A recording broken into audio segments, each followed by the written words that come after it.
जो गल्लां सर करेंगे, I am very sure that when you go back home you will find yourself more informative, more knowledgeable, more enlightened, क्योंकि किताबां बारे पहला सर गल्लां करनगे और सर ਆਪਾਂ ਸਾਰੇ ਜਾਣਦੇ ਹਾਂ ਕਿ ਤੁਸੀਂ ਵੀ ਕਿਤੇ ਕਿਹਾ ਸੀਗਾ ਕਿ ਬੱਚਿਆਂ ਦੇ ਵਿੱਚ ਅੱਜ ਕੱਲ੍ਹ ਟ੍ਰੈਂਡ ਨਹੀਂ ਰਿਹਾ ਕਿਤਾਬਾਂ ਪੜ੍ਹਨ ਦਾ। तो मैंने कई बार गुलजार साहब दी लाइन्स भी याद आउंदियां ने कि किताबें झांकती हैं बंद अलमारी की खिड़की से, बड़ी बेचैन रहती हैं, महीनों अब उनसे मुलाकातें नहीं होती। और वो पल जो गुजरते थे किताबों की सोहबत में अब गुजर जाते हैं कंप्यूटर के आगे, लैपटॉप के आगे, मोबाइल के साथ।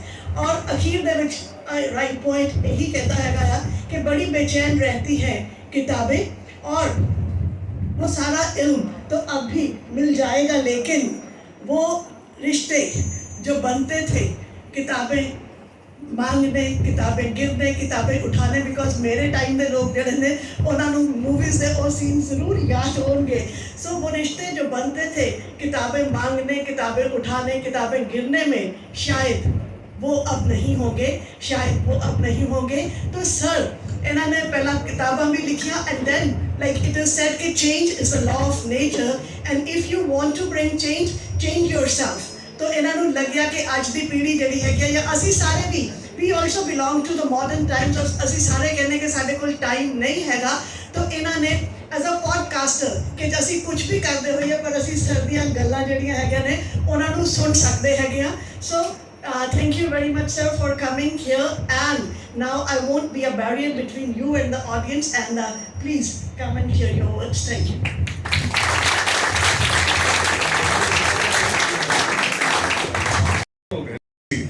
ਤੇ ਉਹਨਾਂ ਦੀਆਂ ਜਦੋਂ ਬਰਥਡੇ ਪਾਰਟੀਆਂ ਹੁੰਦੀਆਂ ਸੀ, ਅਸੀਂ ਕੀ ਕਰਦੇ ਹੁੰਦੇ ਸੀ ਕਿ ਜਿੱਦਾਂ 4 ਵਜੇ ਪਾਰਟੀ ਹੈ ਤੇ ਜਿੰਨੇ ਸਾਰੇ ਪੰਜਾਬੀ ਹਿੰਦੁਸਤਾਨੀ ਫੈਮਿਲੀ ਸੀ ਉਹਨਾਂ ਨੂੰ ਦੱਸਦੇ ਸੀ ਕਿ 3 ਵਜੇ ਹੈ ਤੇ ਗੋਰਿਆਂ ਨੂੰ ਦੱਸਦੇ ਸੀ ਕਿ 4 ਵਜੇ ਹੈ। ਤੇ ਉਹਦੇ ਨਾਲ ਕੀ ਹੁੰਦਾ ਸੀ ਕਿ ਸਾਰੇ 4 ਵਜੇ ਪਹੁੰਚ ਜਾਂਦੇ ਸੀ। ਅੱਜ ਮੇਰੇ ਨਾਲ ਵੀ ਇੰਜ ਦੀ ਗੱਲ ਹੋ ਗਈ। ਸ਼ਾਇਦ ਤੁਸੀਂ ਪ੍ਰੋਗਰਾਮ ਦਾ ਟਾਈਮ ਮੈਨੂੰ 10 ਵਜੇ ਤੇ ਦੱਸਦੇ ਤੇ ਮੈਂ ਸ਼ਾਇਦ ਟਾਈਮ ਸਿਰ ਪਹੁੰਚ ਜਾਂਦਾ। ਸੋ ਸਭ ਤੋਂ ਪਹਿਲਾਂ ਤਾਂ ਮੈਂ ਤੁਹਾਡੇ ਸਾਰਿਆਂ ਤੋਂ ਮਾਫੀ ਮੰਗਦਾ ਹਾਂ। ਮੈਂ ਚੰਡੀਗੜ੍ਹ ਤੋਂ ਆਉਣਾ ਸੀ ਤੇ ਥੋੜੀ ਜਿਹੀ ਮੈਨੂੰ ਗਾਈਡੈਂਸ ਵੀ ਗਲਤ ਮਿਲੀ ਕਿ ਕਿੰਨਾ ਟਾਈਮ ਲੱਗਣਾ ਹੈ ਤੇ ਹੋਰ 1-2 ਵਜੇ ਨਾਲ ਮੈਂ ਡਿਲੇ ਹੋ ਗਿਆ। ਮੈਨੂੰ ਪਤਾ ਸਟੂਡੈਂਟਸ ਪਹਿਲਾਂ ਵੀ ਇਕੱਠੇ ਹੋਏ ਸੀ, ਤੁਸੀਂ ਹੁਣ ਦੁਬਾਰਾ ਇਕੱਠੇ ਹੋਏ ਹੋ। ਸੋ ਤੁਹਾਡੇ ਸਾਰਿਆਂ ਤੋਂ ਮੈਂ ਮਾਫੀ ਮੰਗਦਾ ਹਾਂ ਫॉर ਬੀਇੰਗ ਲੇਟ, ਕਿਉਂਕਿ ਇਹ ਮੈਨੂੰ ਬਿਲਕੁਲ ਬਹੁਤ ਨਾਪਸੰਦ ਗੱਲ ਹੈ ਤੇ ਮੈਂ ਸ਼ਰਮਿੰਦਾ ਹੋ ਰਿਹਾ ਕਿ ਮੈਂ ਇੰਨਾ ਲੇਟ ਪਹੁੰਚਿਆ ਹਾਂ। ਤੁਹਾਨੂੰ ਪ੍ਰਿੰਸੀਪਲ ਸਾਹਿਬ ਨੇ ਆਲਰੇਡੀ ਮੇਰੀ ਕਿਤਾਬਾਂ ਬਾਰੇ ਥੋੜਾ ਜਿਹਾ ਦੱਸਿਆ ਹੈਗਾ ਤੇ ਜੋ ਅੱਜ ਦਾ ਸਾਡਾ ਟੌਪਿਕ ਹੈਗਾ ਹੈ ਉਹ ਹੈ ਹਿਸਟਰੀ, ਲਿਟਰੇਚਰ ਐਂਡ ਮੈਮਰੀ। ਇਹ ਟੌਪਿਕ ਤੇ ਪਹੁੰਚਣ ਤੋਂ ਪਹਿਲਾਂ ਮੈਂ ਤੁਹਾਨੂੰ ਆਪਣੀ ਜਰਨੀ ਬਾਰੇ ਥੋੜਾ ਜਿਹਾ ਦੱਸਣਾ ਚਾਹੁੰਦਾ ਹਾਂ ਤੇ ਮੈਂ ਮਾਫੀ ਵੀ ਮੰਗਾਂਗਾ। ਮੈਂ ਜੰਮਪਲ ਹੈਗਾ ਵਾਂ ਸਿੱਕਿਮ ਦਾ, ਮੈਂ ਕਦੀ ਪੰਜਾਬ 'ਚ ਨਹੀਂ ਰਿਹਾ ਤੇ ਮੈਂ ਮਹਿਸੂਸ ਕਰਦਾ ਹਾਂ ਕਿ ਮੇਰੀ ਪੰਜਾਬੀ ਬੜੀ ਸਰਲ ਤੇ ਬੜੀ ਕਮਜ਼ੋਰ ਹੈ, ਪਰ ਮੈਂ ਕੋਸ਼ਿਸ਼ ਕਰਾਂਗਾ ਕਿ ਤੁਹਾਡੇ ਨਾਲ ਮੈਂ ਪੰਜਾਬੀ ਦੇ ਵਿੱਚ ਹੀ ਗੱਲ ਕਰਾਂ। Unfortunately I still think in English. ਇਹ ਜੋ ਮੇਰੀ ਹਾਈ ਸਕੂਲ ਟਾਈਮ ਦੀ ਐਜੂਕੇਸ਼ਨ ਸੀ ਇਹਦਾ ਨਤੀਜਾ ਹੈ, ਜਿਹਦੇ ਕਰਕੇ ਮੈਨੂੰ ਥੋੜਾ ਨੁਕਸਾਨ ਵੀ ਹੋ ਰਿਹਾ ਹੈ। ਕੱਲ ਇੰਜ ਦਾ ਇੱਕ ਇਵੈਂਟ ਹੋਇਆ ਸੀ ਚੰਡੀਗੜ੍ਹ ਦੇ ਵਿੱਚ।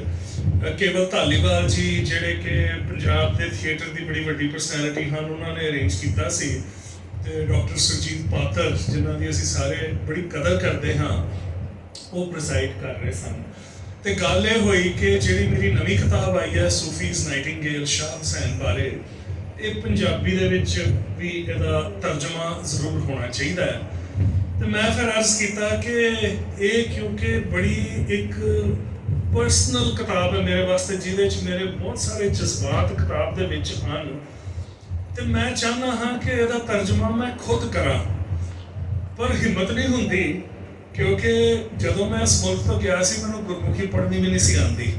ਮੈਂ 26-27 ਸਾਲ ਦੀ ਉਮਰ ਤੇ ਗੁਰਮੁਖੀ ਪੜ੍ਹਨੀ ਸਿੱਖੀ, ਪਰ ਕੱਲ ਦੇ ਫੰਕਸ਼ਨ ਦੇ ਵਿੱਚ ਹੀ ਇੰਨੀ ਪ੍ਰੇਰਨਾ ਮਿਲੀ ਖਾਸ ਕਰਕੇ ਡਾਕਟਰ ਪਾਤਰ ਤੋਂ ਕਿ ਇਹ ਕਿਤਾਬ ਸ਼ਾਇਦ ਮੈਂ ਹੁਣ ਕੋਸ਼ਿਸ਼ ਕਰਾਂਗਾ ਇਹਦਾ ਅਨੁਵਾਦ ਦਾ ਟ੍ਰਾਂਸਲੇਸ਼ਨ ਮੈਂ ਖੁਦ ਕਰਾਂ।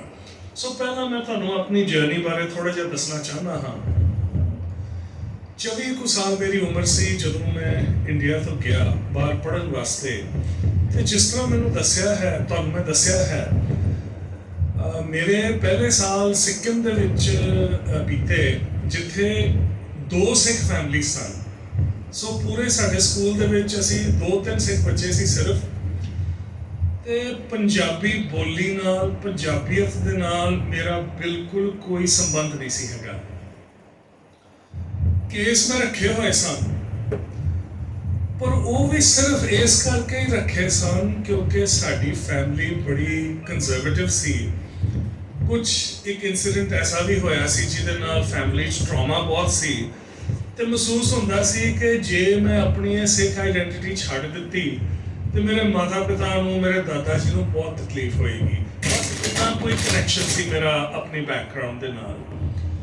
ਜੋ ਮੇਰੀ ਸਿੱਖ ਆਈਡੈਂਟੀਟੀ ਸੀ, ਇੱਕ ਕਿਸਮ ਦੇ ਵਿੱਚ ਨਾ ਮੈਂ ਇਹਨੂੰ ਬੋਝ ਸਮਝਦਾ ਸੀ ਤੇ ਇਹਨੂੰ ਮੈਂ ਘੜੀਸੀ ਫਿਰਦਾ ਸੀ ਨਾਲ ਆਪਣੇ, ਲਗਾਵ ਕੋਈ ਨਹੀਂ ਸੀ ਹੈਗਾ।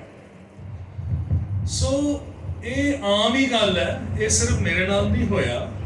ਜਦ ਤੁਸੀਂ ਆਪਣੇ ਕਲਚਰਲ ਕੰਟੈਕਸਟ ਤੋਂ ਦੂਰ ਜਾਂਦੇ ਹੋ ਤੇ ਕਈ ਵਾਰੀ ਤੁਹਾਡੇ ਮਨ ਦੇ ਵਿੱਚ ਇੱਛਾ ਉੱਠਦੀ ਹੈ ਆਪਣੇ ਆਪ ਹੀ ਕਿ ਅਸੀਂ ਉਸ ਦੇ ਨਾਲ ਦੁਬਾਰਾ ਤੋਂ ਜੁੜੀਏ, ਆਪਣੀਆਂ ਜੜ੍ਹਾਂ ਨੂੰ, ਆਪਣੀਆਂ ਰੂਟਸ ਨੂੰ ਤੁਸੀਂ ਭਾਲਣਾ ਸ਼ੁਰੂ ਕਰਦੇ ਹੋ। ਮੇਰੀ ਸ਼ਾਇਦ ਇਹ ਖੁਸ਼ਕਿਸਮਤੀ ਸੀ ਕਿ ਮੈਂ ਇਹ ਉਪਰਾਲਾ ਕਾਫੀ ਛੋਟੀ ਉਮਰ ਦੇ ਵਿੱਚ ਹੀ ਸ਼ੁਰੂ ਕਰ ਦਿੱਤਾ, ਤੇ ਵਜ੍ਹਾ ਉਹਦੀ ਇਹ ਸੀ ਕਿ ਮੈਂ ਆਪਣੀ ਉੱਥੇ ਮਾਸਟਰਸ ਕੀਤੀ ਕੰਪਿਊਟਰ ਸਾਇੰਸ ਦੇ ਵਿੱਚ। ਇੱਥੋਂ ਮੈਂ ਇੰਜੀਨੀਅਰਿੰਗ ਕਰਕੇ ਗਿਆ ਸੀ, ਉਹ ਮੇਰਾ ਏਰੀਆ ਹੁੰਦਾ ਸੀ। ਲਿਖਣਾ ਮੈਂ ਕਾਫੀ ਰੀਸੈਂਟਲੀ ਸ਼ੁਰੂ ਕੀਤਾ ਹੈ, ਤੇ ਬਾਈ ਚਾਂਸ ਕੁਝ ਮੈਨੂੰ ਐਸੇ ਲੋਕ ਮਿਲੇ ਜਿਨ੍ਹਾਂ ਨੇ ਮੈਨੂੰ ਬੜਾ ਇੰਸਪਾਇਰ ਕੀਤਾ। ਮੈਂ ਤੁਹਾਨੂੰ ਇੱਕ ਛੋਟਾ ਜਿਹਾ ਇਨਸੀਡੈਂਟ ਦੱਸਦਾ ਹਾਂ। ਮੈਂ ਆਪਣੇ ਮਾਸੀ ਜੀ ਦੇ ਘਰ ਗਿਆ, ਉਹ ਕੈਲੀਫੋਰਨੀਆ ਰਹਿੰਦੇ ਸਨ, ਤੇ ਉੱਥੇ ਨਾ ਇੱਕ ਪਰਿਵਾਰ ਬੈਠ ਕੇ ਅੰਮ੍ਰਿਤ ਕੀਰਤਨ ਦਾ ਗੁਟਕਾ ਸਾਹਮਣੇ ਰੱਖਿਆ ਹੋਇਆ ਸੀ ਤੇ ਪੋਥੀ ਰੱਖੀ ਸੀ ਤੇ ਕੀਰਤਨ ਕਰ ਰਹੇ ਸਨ। ਮੈਂ ਦੇਖਿਆ ਧਿਆਨ ਦੇ ਨਾਲ, ਥੋੜਾ ਅਲੱਗ ਜਿਹਾ ਲੱਗੇ ਮੈਨੂੰ। ਫਿਰ ਮੈਨੂੰ ਅਹਿਸਾਸ ਹੋਇਆ ਕਿ ਗੋਰੇ ਨੇ ਸਾਰੇ। ਮੈਨੂੰ ਬੜੀ ਹੈਰਾਨੀ ਹੋਈ ਕਿ ਵੀ ਦੇਖੋ, ਇਹ 45 ਕੁ ਸਾਲ ਸਰਦਾਰ ਸਾਹਿਬ ਦੀ ਏਜ ਹੋਏਗੀ ਤੇ ਉਹਨਾਂ ਦੀ ਵਾਈਫ ਵੀ ਉਨੀ ਏਜ ਦੀ ਹੋਣਗੀ, ਉਹਨਾਂ ਦੇ ਬੱਚੇ 14-15 ਸਾਲ ਦੀ ਸੀ, 16-17 ਸਾਲਾਂ ਦੀ ਸੀ। ਸਾਰਿਆਂ ਨੇ ਦਸਤਾਰਾਂ ਸਜਾਈਆਂ ਹੋਈਆਂ ਸਨ ਤੇ ਕੀਰਤਨ ਕਰ ਰਹੇ ਸਨ।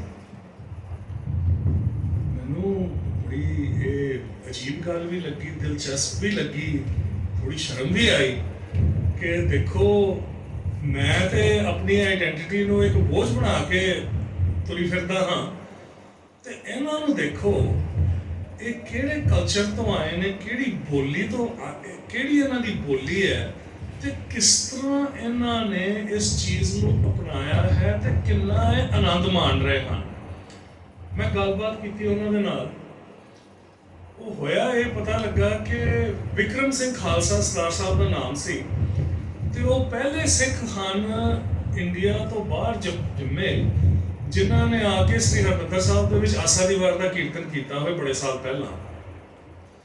ਉਹ ਪਹਿਲਾਂ ਇੱਕ ਬੜੇ ਮਸ਼ਹੂਰ ਰੌਕ ਸਟਾਰ ਹੁੰਦੇ ਸਨ। ਇੱਕ ਗਰੁੱਪ ਹੁੰਦਾ ਸੀ ਇੰਗਲੈਂਡ ਦਾ, ਐਨੀਮਲਸ ਉਹਦਾ ਨਾਂ ਸੀ, ਜਿਹਨੂੰ ਮੈਂ ਖੂਬ ਸੁਣਦਾ ਹੁੰਦਾ ਸੀ ਉਦੋਂ। ਉਹਦੇ ਵਿੱਚ ਉਹ ਗਿਟਾਰ ਵਜਾਉਂਦੇ ਹੁੰਦੇ ਸਨ, ਤੇ ਵਾਈਫ ਉਹਨਾਂ ਦੀ ਪਹਿਲਾਂ ਮਾਡਲ ਤੇ ਐਕਟਰੈਸ ਹੁੰਦੀ ਸੀ ਨਿਊਜ਼ੀਲੈਂਡ ਤੋਂ। ਤੇ ਮੈਂ ਉਹਨਾਂ ਦੀ ਕਹਾਣੀ ਸੁਣੀ, ਮੈਂ ਪ੍ਰਭਾਵਿਤ ਹੋਇਆ। ਮੈਂ ਵਾਪਸ ਯੂਨੀਵਰਸਿਟੀ ਗਿਆ। ਮੈਂ ਕੰਪਿਊਟਰ ਸਾਇੰਸ ਕਰਦਾ ਸੀ, ਕੋਈ ਹਿਊਮੈਨਿਟੀਜ਼ ਦਾ ਕਾਲਜ ਨਹੀਂ ਸੀ ਉੱਥੇ, ਲਾਇਬ੍ਰੇਰੀ ਕੋਈ ਲੰਬੀ ਚੌੜੀ ਨਹੀਂ ਸੀ, ਨਾਨ ਟੈਕਨੀਕਲ। ਗੁਰਮੁਖੀ ਮੈਨੂੰ ਪੜ੍ਹਨੀ ਨਹੀਂ ਸੀ ਆਉਂਦੀ। ਬਾਈ ਚਾਂਸ ਮੈਨੂੰ ਲਾਇਬ੍ਰੇਰੀ ਦੇ ਵਿੱਚ ਨਾ ਇੱਕ ਪੁਸਤਕ ਲੱਭੀ ਅੰਗਰੇਜ਼ੀ ਦੀ, J.D. ਕਨਿੰਘਮ ਦੀ ਲਿਖੀ ਹਿਸਟਰੀ ਆਫ ਦ ਸਿੱਖਸ। ਉਹ ਸ਼ਾਇਦ ਪਹਿਲੀ ਤਾਰੀਖ ਹੈ ਸਿੱਖਾਂ ਦੀ ਜਿਹੜੀ ਕਿ ਅੰਗਰੇਜ਼ੀ ਵਿੱਚ ਲਿਖੀ ਗਈ। ਉਹ ਮੈਂ ਆਪਣੀ ਲਾਇਬ੍ਰੇਰੀ ਤੋਂ ਲਿਆ ਆਇਆ ਤੇ ਮੈਂ ਪੜ੍ਹੀ। ਅੱਛਾ, ਹੁਣ ਦੇਖੋ, ਇੰਡੀਆ ਦੇ ਵਿੱਚ ਜੰਮੇ ਪਲੇ ਹਰ ਬੱਚੇ ਨੂੰ, ਭਾਵੇਂ ਉਹ ਸਿੱਖ ਹੋਏ ਜਾਂ ਸਿੱਖ ਨਾ ਵੀ ਹੋਏ, ਗੁਰੂ ਨਾਨਕ ਸਾਹਿਬ ਬਾਰੇ ਥੋੜਾ ਜਿਹਾ ਪਤਾ ਹੁੰਦਾ, ਗੁਰੂ ਗੋਬਿੰਦ ਸਿੰਘ ਬਾਰੇ ਥੋੜਾ ਜਿਹਾ ਪਤਾ ਹੁੰਦਾ, ਗੁਰੂ ਅਰਜਨ ਸਾਹਿਬ ਦਾ ਵੀ ਸ਼ਾਇਦ ਨਾਂ ਸੁਣਿਆ ਹੁੰਦਾ, ਹੋਰ ਕਿਸੇ ਗੁਰੂ ਸਾਹਿਬਾਨ ਬਾਰੇ ਕੋਈ ਖਾਸ ਨਹੀਂ ਪਤਾ ਹੁੰਦਾ। ਮੇਰਾ ਵੀ ਬਸ ਇੰਝ ਦਾ ਹੀ ਹਾਲ ਸੀ। ਮੈਂ ਪੜ੍ਹੀ ਕਿਤਾਬ, ਗੁਰੂ ਸਾਹਿਬਾਨ ਦਾ ਜੀਵਨ ਪੜ੍ਹਿਆ, ਕਨਿੰਘਮ ਨੇ ਲਿਖਿਆ। ਫਿਰ ਮੈਂ ਪੜ੍ਹਿਆ ਵਰਣਨ ਜੋ ਉਹਨਾਂ ਦਾ ਸੀ 18th ਸੈਂਚੁਰੀ ਦਾ, ਜਦੋਂ ਜਿਹੜਾ ਮੁਗਲ ਹਕੂਮਤ ਸੀ ਉਹ ਹੌਲੀ ਹੌਲੀ ਤਬਾਹੀ ਵੱਲ ਜਾ ਰਹੀ ਸੀ। ਕਾਬੁਲ ਦੇ ਵਿੱਚ ਅਹਿਮਦ ਸ਼ਾਹ ਅਬਦਾਲੀ ਨੇ ਨਵੀਂ ਰਿਆਸਤ ਇੱਕ ਸਥਾਪਿਤ ਕੀਤੀ ਤੇ ਅਗਲੇ ਕਈ ਸਾਲ ਵਾਸਤੇ 9 ਵਾਰੀ ਉਹਨਾਂ ਨੇ ਹਮਲੇ ਕੀਤੇ ਹਿੰਦੁਸਤਾਨ ਤੇ। ਹਮਲਾ ਪਹਿਲਾਂ ਸਭ ਤੋਂ ਪਹਿਲਾਂ ਕਿੱਥੇ ਹੁੰਦਾ ਸੀ? ਪੰਜਾਬ ਵਿੱਚ ਹੁੰਦਾ ਸੀ। ਉਹ ਇੱਕ ਐਸਾ ਸਮਾਂ ਸੀ ਜਿਹਦੇ ਵਿੱਚ ਬਹੁਤ ਸਾਰਾ ਟਰਮੋਇਲ ਸੀ, ਬਹੁਤ ਵਾਇਲੈਂਸ ਸੀ, ਬਹੁਤ ਅਨਸਰਟਨਟੀ ਸੀ ਪੰਜਾਬ ਦੇ ਵਿੱਚ। ਤੇ ਇੱਕ ਕਿਸਮ ਦੇ ਵਿੱਚ ਜਿਹੜੀ ਸਾਡੀ ਕੌਮੀ ਹੋਂਦ ਹੈ ਇਹ ਉਸ ਟਾਈਮ ਤੇ ਘੜੀ ਗਈ। ਤੇ ਜਦ ਮੈਂ ਮਿਸਲਾਂ ਬਾਰੇ ਪੜ੍ਹਿਆ, ਬਾਬਾ ਬੰਦਾ ਸਿੰਘ ਬਹਾਦਰ ਬਾਰੇ ਪੜ੍ਹਿਆ, ਉਸ ਟਾਈਮ ਦੇ ਯੋਧਿਆਂ ਬਾਰੇ ਪੜ੍ਹਿਆ, ਪਹਿਲੀ ਵਾਰ ਮੇਰੇ ਅੰਦਰ ਇੱਕ ਕਿਸਮ ਦੀ ਪ੍ਰਾਈਡ ਜਾਗੀ ਤੇ ਮੈਨੂੰ ਉਸ ਟਾਈਮ ਤੇ ਸਮਝ ਆਣੀ ਇਹ ਗੱਲ ਸ਼ੁਰੂ ਹੋਈ ਕਿ ਜਿਹੜੀ ਆਈਡੈਂਟੀਟੀ ਨੂੰ ਮੈਂ ਬੋਝ ਬਣਾਈ ਫਿਰਦਾ ਹਾਂ ਇਹਦੀ ਕੀਮਤ ਕੀ ਹੈ, ਇਹਨੂੰ ਹਾਸਿਲ ਕਿਸ ਤਰ੍ਹਾਂ ਕੀਤਾ ਗਿਆ, ਇਹਨੂੰ ਮੁਕੰਮਲ ਕਿਸ ਤਰ੍ਹਾਂ ਕੀਤਾ ਗਿਆ ਤੇ ਇਹਨੂੰ ਕਿਸ ਕੀਮਤ ਨਾਲ ਦੇ ਕੇ ਇਹਨੂੰ ਸਾਂਭਿਆ ਗਿਆ। ਸੋ ਇਹਨਾਂ ਚੀਜ਼ਾਂ ਦੇ ਨਾਲ ਮੇਰੀ ਆਪਣੀ ਲਾਈਫ ਦੇ ਵਿੱਚ ਪਰਿਵਰਤਨ ਆਉਣਾ ਸ਼ੁਰੂ ਹੋਇਆ। ਹੁਣ ਮੈਂ ਟਿਪੀਕਲ ਪਬਲਿਕ ਸਕੂਲ ਐਜੂਕੇਟਡ ਬੱਚਾ ਸੀ ਜਦੋਂ ਮੈਂ ਗਿਆ ਸੀ। ਕੋਈ ਮੈਨੂੰ ਗੁਰਮਤਿ ਸੰਗੀਤ ਤੇ ਬੜੀ ਦੂਰ ਦੀ ਗੱਲ ਹੈ, ਕੋਈ ਹਿੰਦੁਸਤਾਨੀ ਸੰਗੀਤ, ਕਲਾਸਿਕਲ, ਸ਼ਾਸਤਰੀ ਬਿਲਕੁਲ ਕੁਛ ਲਗਾਵ ਨਹੀਂ ਸੀ, ਕਦੀ ਸੁਣਿਆ ਹੀ ਨਹੀਂ ਸੀ। ਮੈਂ ਸਿਰਫ ਰੌਕ ਮਿਊਜ਼ਿਕ ਸੁਣਦਾ ਸੀ, ਵੈਸਟਰਨ ਮਿਊਜ਼ਿਕ ਸੁਣਦਾ ਸੀ। ਉੱਥੇ ਮੈਨੂੰ ਕੁਝ ਕੰਪਨੀ ਇੰਜ ਦੀ ਮਿਲ ਗਈ, ਕੁਝ ਮੇਰੀ ਉਮਰ ਦੇ ਹੈਗੇ ਸਨ ਹੋਰ ਸਿੱਖ ਭਰਾ ਜਿਹੜੇ ਪੰਜਾਬ ਤੋਂ ਗਏ ਸਨ। ਉਹਨਾਂ ਚੋਂ ਇੱਕ ਦੋ ਸਨ ਜਿਨ੍ਹਾਂ ਨੂੰ ਕੀਰਤਨ ਦਾ ਬੜਾ ਸ਼ੌਕ ਸੀ ਤੇ ਉਹਨਾਂ ਨੇ ਮੈਨੂੰ ਵਾਕਿਫ ਕੀਤਾ ਕੁਝ ਰਿਕਾਰਡਿੰਗਸ ਦੇ ਨਾਲ। ਮੈਨੂੰ ਯਾਦ ਹੈ ਪਹਿਲੀ ਰਿਕਾਰਡਿੰਗ ਉਹਨਾਂ ਨੇ ਮੈਨੂੰ ਸੁਣਾਈ ਸਿੰਘ ਬੰਧੂ ਦੀ। ਉਹ ਕੀਰਤਨੀਏ ਨਹੀਂ ਹੈਗੇ ਸਨ, ਉਹ ਸ਼ਾਸਤਰੀ ਸੰਗੀਤਕਾਰ ਸਨ, ਉਸਤਾਦ ਆਮਿਰ ਖਾਨ ਸਾਹਿਬ ਦੇ ਚੇਲੇ ਸਨ। ਕਮਾਲ ਦੀ ਉਹਨਾਂ ਦੀ ਗਾਇਕੀ ਸੀ। ਇੱਕ ਕਿਸੇ ਕੀਰਤਨ ਦਰਬਾਰ 'ਚ ਗਾਏ, ਮੈਂ ਉਹਨਾਂ ਦੇ ਸ਼ਬਦ ਸੁਣੇ ਤੇ ਇੱਕ ਕਿਸਮ ਦੇ ਵਿੱਚ ਨਾ ਮੇਰੇ ਕੰਨ ਖੁੱਲ ਗਏ। ਮੈਨੂੰ ਮਹਿਸੂਸ ਹੋਇਆ ਕਿ ਇਸ ਦੇ ਵਿੱਚ ਕੋਈ ਚੀਜ਼ ਹੈ, ਇਹਦੇ ਵਿੱਚ ਕੋਈ ਖਿੱਚ ਹੈ। ਫਿਰ ਮੈਨੂੰ ਮਿੱਤਰਾਂ ਨੇ ਹੋਰ ਕੈਸੇਟਸ ਦਿੱਤੇ ਕੀਰਤਨ ਦੇ, ਜਿਹੜੇ ਕਿ ਗੁਰਮਤਿ ਸ਼ੈਲੀ ਅਨੁਸਾਰ ਜਿਹਦੇ ਵਿੱਚ ਕੀਰਤਨ ਗਾਇਆ ਗਿਆ ਸੀ। ਖਾਸ ਤੌਰ ਤੇ ਭਾਈ ਸਾਹਿਬ ਅਵਤਾਰ ਸਿੰਘ ਗੁਰਚਰਨ ਸਿੰਘ ਜਿਨ੍ਹਾਂ ਨੇ ਬੜੇ ਸਾਲ ਦਿੱਲੀ ਦੇ ਵਿੱਚ ਕੀਰਤਨ ਦੀ ਸੇਵਾ ਕੀਤੀ ਤੇ 11ਵੀਂ ਪੀੜ੍ਹੀ ਕੀਰਤਨੀਆਂ ਦੀ ਉਹ ਰਿਪਰੈਜ਼ੈਂਟ ਕਰਦੇ ਸਨ। ਅਨਬ੍ਰੋਕਨ ਲਿਨੀਏਜ ਉਹਨਾਂ ਦਾ ਸੀ ਗੁਰੂ ਸਾਹਿਬਾਨ ਦੇ ਕਾਲ ਤੋਂ। ਸੋ ਇਹ ਸਭ ਜੋ ਜਦ ਮੈਨੂੰ ਐਕਸਪੋਜ਼ਰ ਹੋਣਾ ਸ਼ੁਰੂ ਹੋਇਆ ਤੇ ਇੱਕ ਮੈਂ ਨਵਾਂ ਕਿਸਮ ਦਾ ਕਨੈਕਸ਼ਨ ਮੇਰੇ ਦਿਮਾਗ ਵਿੱਚ ਤੇ ਦਿਲ ਵਿੱਚ ਬਣਿਆ ਆਪਣੇ ਵਿਰਸੇ ਦੇ ਨਾਲ। ਇਸੇ ਸ਼ੁਰੂਆਤ ਨਾਲ ਹੀ ਮੈਂ ਜੋ ਵੀ ਥੋੜਾ ਬਹੁਤ ਕੰਮ ਕੀਤਾ ਹੈ ਰੀਸੈਂਟ ਸਾਲਾਂ ਦੇ ਵਿੱਚ, ਪ੍ਰੇਰਨਾ ਮੈਨੂੰ ਉੱਥੋਂ ਹੀ ਮਿਲੀ ਹੈ। ਕਾਲਜ ਦਾ ਟਾਈਮ ਖਤਮ ਹੋ ਗਿਆ, ਮੈਂ ਬਿਜ਼ੀ ਹੋ ਗਿਆ ਆਪਣੇ ਕੈਰੀਅਰ ਦੇ ਵਿੱਚ, ਫੈਮਿਲੀ ਦੇ ਵਿੱਚ। ਕਈ ਸਾਲ ਲੰਘ ਗਏ। ਮੇਰਾ ਕੰਮ ਟੈਕਨੋਲੋਜੀ ਦਾ ਸੀ। ਪਹਿਲੇ ਹਾਫ ਆਫ ਮਾਈ ਕੈਰੀਅਰ ਮੈਂ ਟੈਕਨੋਲੋਜੀ ਡਿਵੈਲਪਮੈਂਟ ਦਾ ਕੰਮ ਕੀਤਾ, ਵੱਡੀਆਂ US ਕੰਪਨੀਜ਼ ਦੇ ਨਾਲ ਡਿਜੀਟਲ ਟੈਲੀਵਿਜ਼ਨ ਤੇ ਕੰਮ ਕੀਤਾ, ਸੈਮੀਕੰਡਕਟਰਸ ਤੇ ਕੰਮ ਕੀਤਾ। ਫਿਰ ਦੂਸਰਾ ਭਾਗ ਮੇਰਾ ਕੈਰੀਅਰ ਦਾ ਟੈਕਨੋਲੋਜੀ ਮੈਨੇਜਮੈਂਟ ਦਾ ਸੀ। ਮੈਂ ਕਈ ਬਿਜ਼ਨੈਸਿਸ ਰਨ ਕੀਤੀਆਂ US ਦੇ ਵਿੱਚ।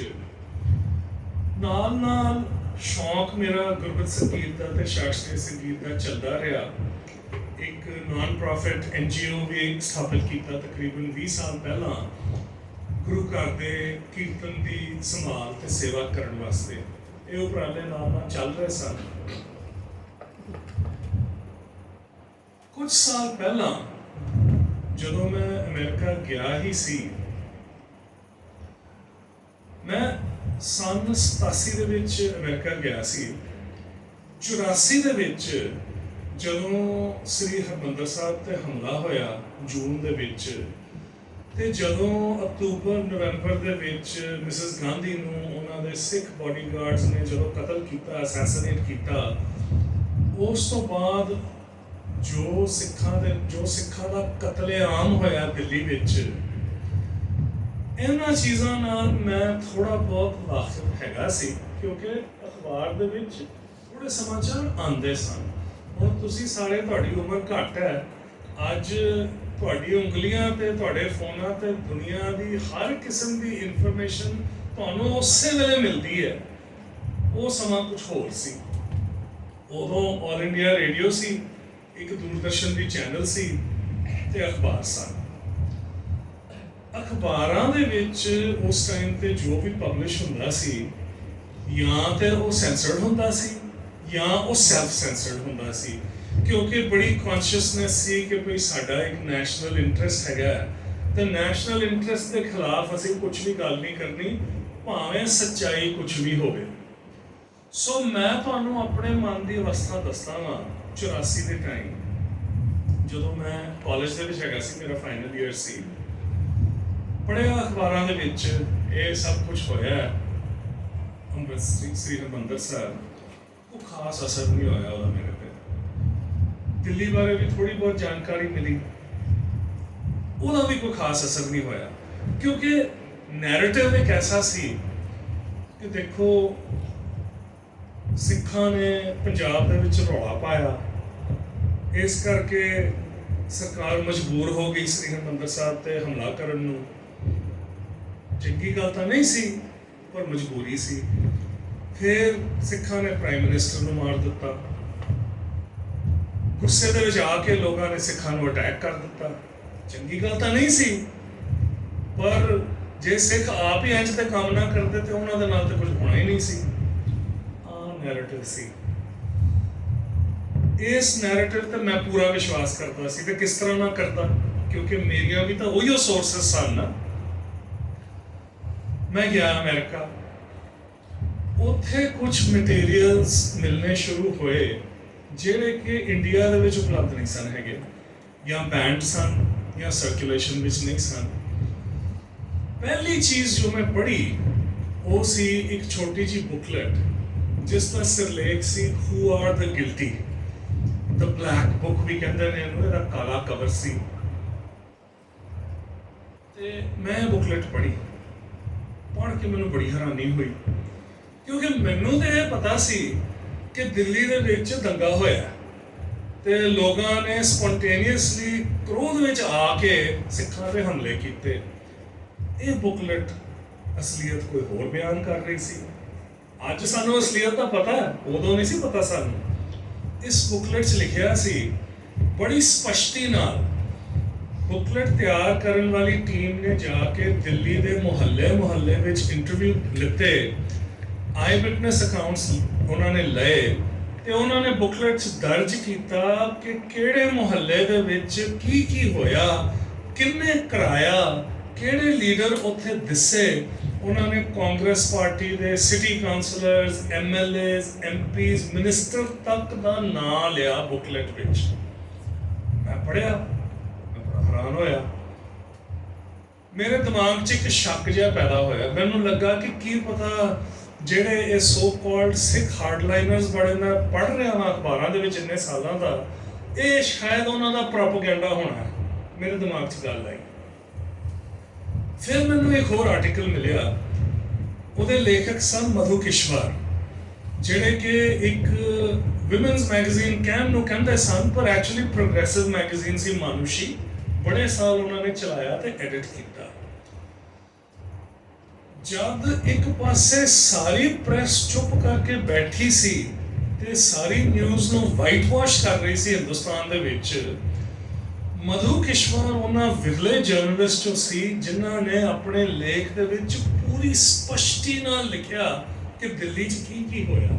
ਆਰਟੀਕਲ ਦਾ ਨਾਮ ਹੈ ਗੈਂਗਸਟਰ ਰੂਲ। ਤੁਸੀਂ ਸਰਚ ਕਰੋਗੇ ਤੁਹਾਨੂੰ ਵੈਬ ਤੇ ਅੱਜ ਵੀ ਮਿਲ ਜਾਏਗਾ। ਮੈਂ ਉਹ ਰਿਪੋਰਟ ਧਿਆਨ ਨਾਲ ਦੇਖੀ। ਉਹਨਾਂ ਦਾ ਕੋਈ ਵੀ ਰਾਈਟਰ ਸਿੱਖ ਨਹੀਂ ਸੀ, ਸਾਰੇ ਨੌਨ ਸਿੱਖ ਸਨ। ਮਧੂ ਕਿਸ਼ਵਰ ਵੀ ਨੌਨ ਸਿੱਖ ਹਨ। ਮੈਨੂੰ ਲੱਗਾ ਵੀ ਕੀ ਪਤਾ, ਇਹ ਮੈਨੂੰ ਹੁਣ ਦੋ ਸੋਰਸਿਸ ਮਿਲੇ ਨੇ ਜੋ ਮੈਂ ਸਮਝਿਆ ਸੀ ਉਹਦਾ ਇਹ ਬਿਲਕੁਲ ਉਲਟ ਇੱਕ ਅਸਲੀਅਤ ਬਿਆਨ ਕਰ ਰਹੇ ਨੇ। ਕੀ ਪਤਾ ਇਹ ਗੱਲ ਸੱਚੀ ਹੋਏ। ਫਿਰ ਮੈਂ ਖੋਜ ਕਰਨੀ ਸ਼ੁਰੂ ਕੀਤੀ, ਹੋਰ ਚੀਜ਼ਾਂ ਮਿਲੀਆਂ। ਉਸ ਵੇਲੇ ਮੈਨੂੰ ਪਹਿਲੀ ਵਾਰੀ ਸਮਝ ਆਈ ਗੱਲ ਕਿ ਜੋ ਕੁਝ ਵੀ ਦਿੱਲੀ ਤੇ ਹੋਰ ਥਾਵਾਂ ਤੇ ਹੋਇਆ ਸੀ, ਇਹ ਕਿਉਂ ਹੋਇਆ ਤੇ ਕਿਹਨੇ ਕਰਾਇਆ। ਹੁਣ ਤੁਸੀਂ ਸਾਰੇ ਯੰਗ ਹੋ, ਫਿਰ ਵੀ ਮੈਂ ਤੁਹਾਨੂੰ ਇੱਕ ਸਵਾਲ ਪੁੱਛਦਾ ਹਾਂ। ਯੰਗ ਲੋਕਾਂ ਨੂੰ ਸਵਾਲ ਪੁੱਛਣ ਦੀ ਆਦਤ ਹੈ, ਹੋ ਸਕਦਾ ਤੁਹਾਨੂੰ 2-4 ਹੋਰ ਵੀ ਪੁੱਛ ਲਾਂ। ਮੈਂ ਹੁਣੇ ਤੁਹਾਨੂੰ ਸਾਵਧਾਨ ਕਰ ਦਿੰਦਾ ਹਾਂ। ਜਦੋਂ ਅਸੀਂ 84 ਦੇ ਬਾਰੇ ਕੁਝ ਵੀ ਪੜ੍ਹਦੇ ਹਾਂ, ਸੁਣਦੇ ਹਾਂ, ਕਿਹੜਾ ਲਫ਼ਜ਼ ਤੁਹਾਡੇ ਜ਼ੁਬਾਨ ਤੇ ਆਉਂਦਾ ਸਭ ਤੋਂ ਪਹਿਲਾਂ? ਕੋਈ ਦੱਸੇਗਾ ਮੈਨੂੰ? 1984 ਦਿੱਲੀ ਕੀ? ਰਾਇਟਸ। ਰਾਇਟ ਕੀ ਹੁੰਦਾ? ਦੰਗਾ ਫਸਾਦ। ਕੋਈ ਦੰਗਾ ਫਸਾਦ ਨਹੀਂ ਹੋਇਆ ਸੀ ਦਿੱਲੀ ਦੇ ਵਿੱਚ। ਇਹ ਇੱਕ ਮੈਸੇਕਰ ਸੀ, ਕਤਲੇਆਮ ਸੀ ਜਿਹੜਾ ਆਰਗੇਨਾਈਜ਼ਡ ਸੀ। ਉਹ ਬਹੁਤ ਕੁਝ ਉਸ ਟਾਈਮ ਤੇ ਹੋਇਆ। ਕੁਝ ਗੱਲਾਂ ਇੰਝ ਦੀਆਂ ਵੀ ਹੋਈਆਂ ਜਿਨ੍ਹਾਂ ਦਾ ਜ਼ਿਕਰ ਅਸੀਂ ਅੱਜ ਤੱਕ ਨਹੀਂ ਕਰਦੇ। ਔਰਤਾਂ ਦੇ ਲਾਰਜ ਸਕੇਲ ਰੇਪਸ ਹੋਏ ਦਿੱਲੀ ਦੇ ਵਿੱਚ। ਕੋਈ ਇਹਦੇ ਬਾਰੇ ਗੱਲ ਨਹੀਂ ਕਰਦਾ, ਅੱਜ ਤੱਕ ਨਹੀਂ ਕਰਦਾ। ਕਰਦੇ ਨੇ ਵਿਰਲੇ, ਪਰ ਕੋਈ ਪੜ੍ਹਦਾ ਨਹੀਂ ਉਹਨਾਂ ਨੂੰ। ਡਾਕਟਰ ਉਮਾ ਚੱਕਰਵਰਤੀ ਜਿਹੜੇ ਕਿ ਦਿੱਲੀ ਦੇ ਵਿੱਚ ਪ੍ਰੋਫੈਸਰ ਸਨ ਉਸ ਟਾਈਮ ਤੇ, ਇੰਡੀਆ ਦੇ ਵਿੱਚ one of the most respected feminist figures ਹਨ, ਉਹਨਾਂ ਨੇ ਲਿਖਿਆ ਸੀ ਇਹਦੇ ਬਾਰੇ। ਸੋ ਬਹੁਤ ਕੁਝ ਮਨ ਵਿੱਚ ਉਸ ਟਾਈਮ ਤੇ ਜਜ਼ਬਾਤ ਵੀ ਉੱਠੇ, ਗੁੱਸਾ ਵੀ ਆਇਆ, ਇੱਕ ਸੈਂਸ ਆਫ ਇਨਜਸਟਿਸ ਮਨ ਦੇ ਵਿੱਚ ਪੈਦਾ ਹੋਈ ਕਿ ਇਹ ਕਿਵੇਂ ਹੋ ਗਿਆ ਕਿ ਦੁਨੀਆ ਦੀ ਸਭ ਤੋਂ ਵੱਡੀ ਡੈਮੋਕ੍ਰੇਸੀ ਦੇ ਕੈਪੀਟਲ ਦੇ ਵਿੱਚ 3 ਦਿਨ ਇਹ ਸਭ ਕੁਝ ਚੱਲਿਆ ਤੇ ਕਿਸੇ ਨੇ ਉਹਨੂੰ ਰੋਕਣ ਦੀ ਕੋਸ਼ਿਸ਼ ਨਹੀਂ ਕੀਤੀ। ਫਿਰ ਮੈਨੂੰ ਇੱਕ ਐਕੈਡੈਮਿਕ ਪੇਪਰ ਮਿਲਿਆ।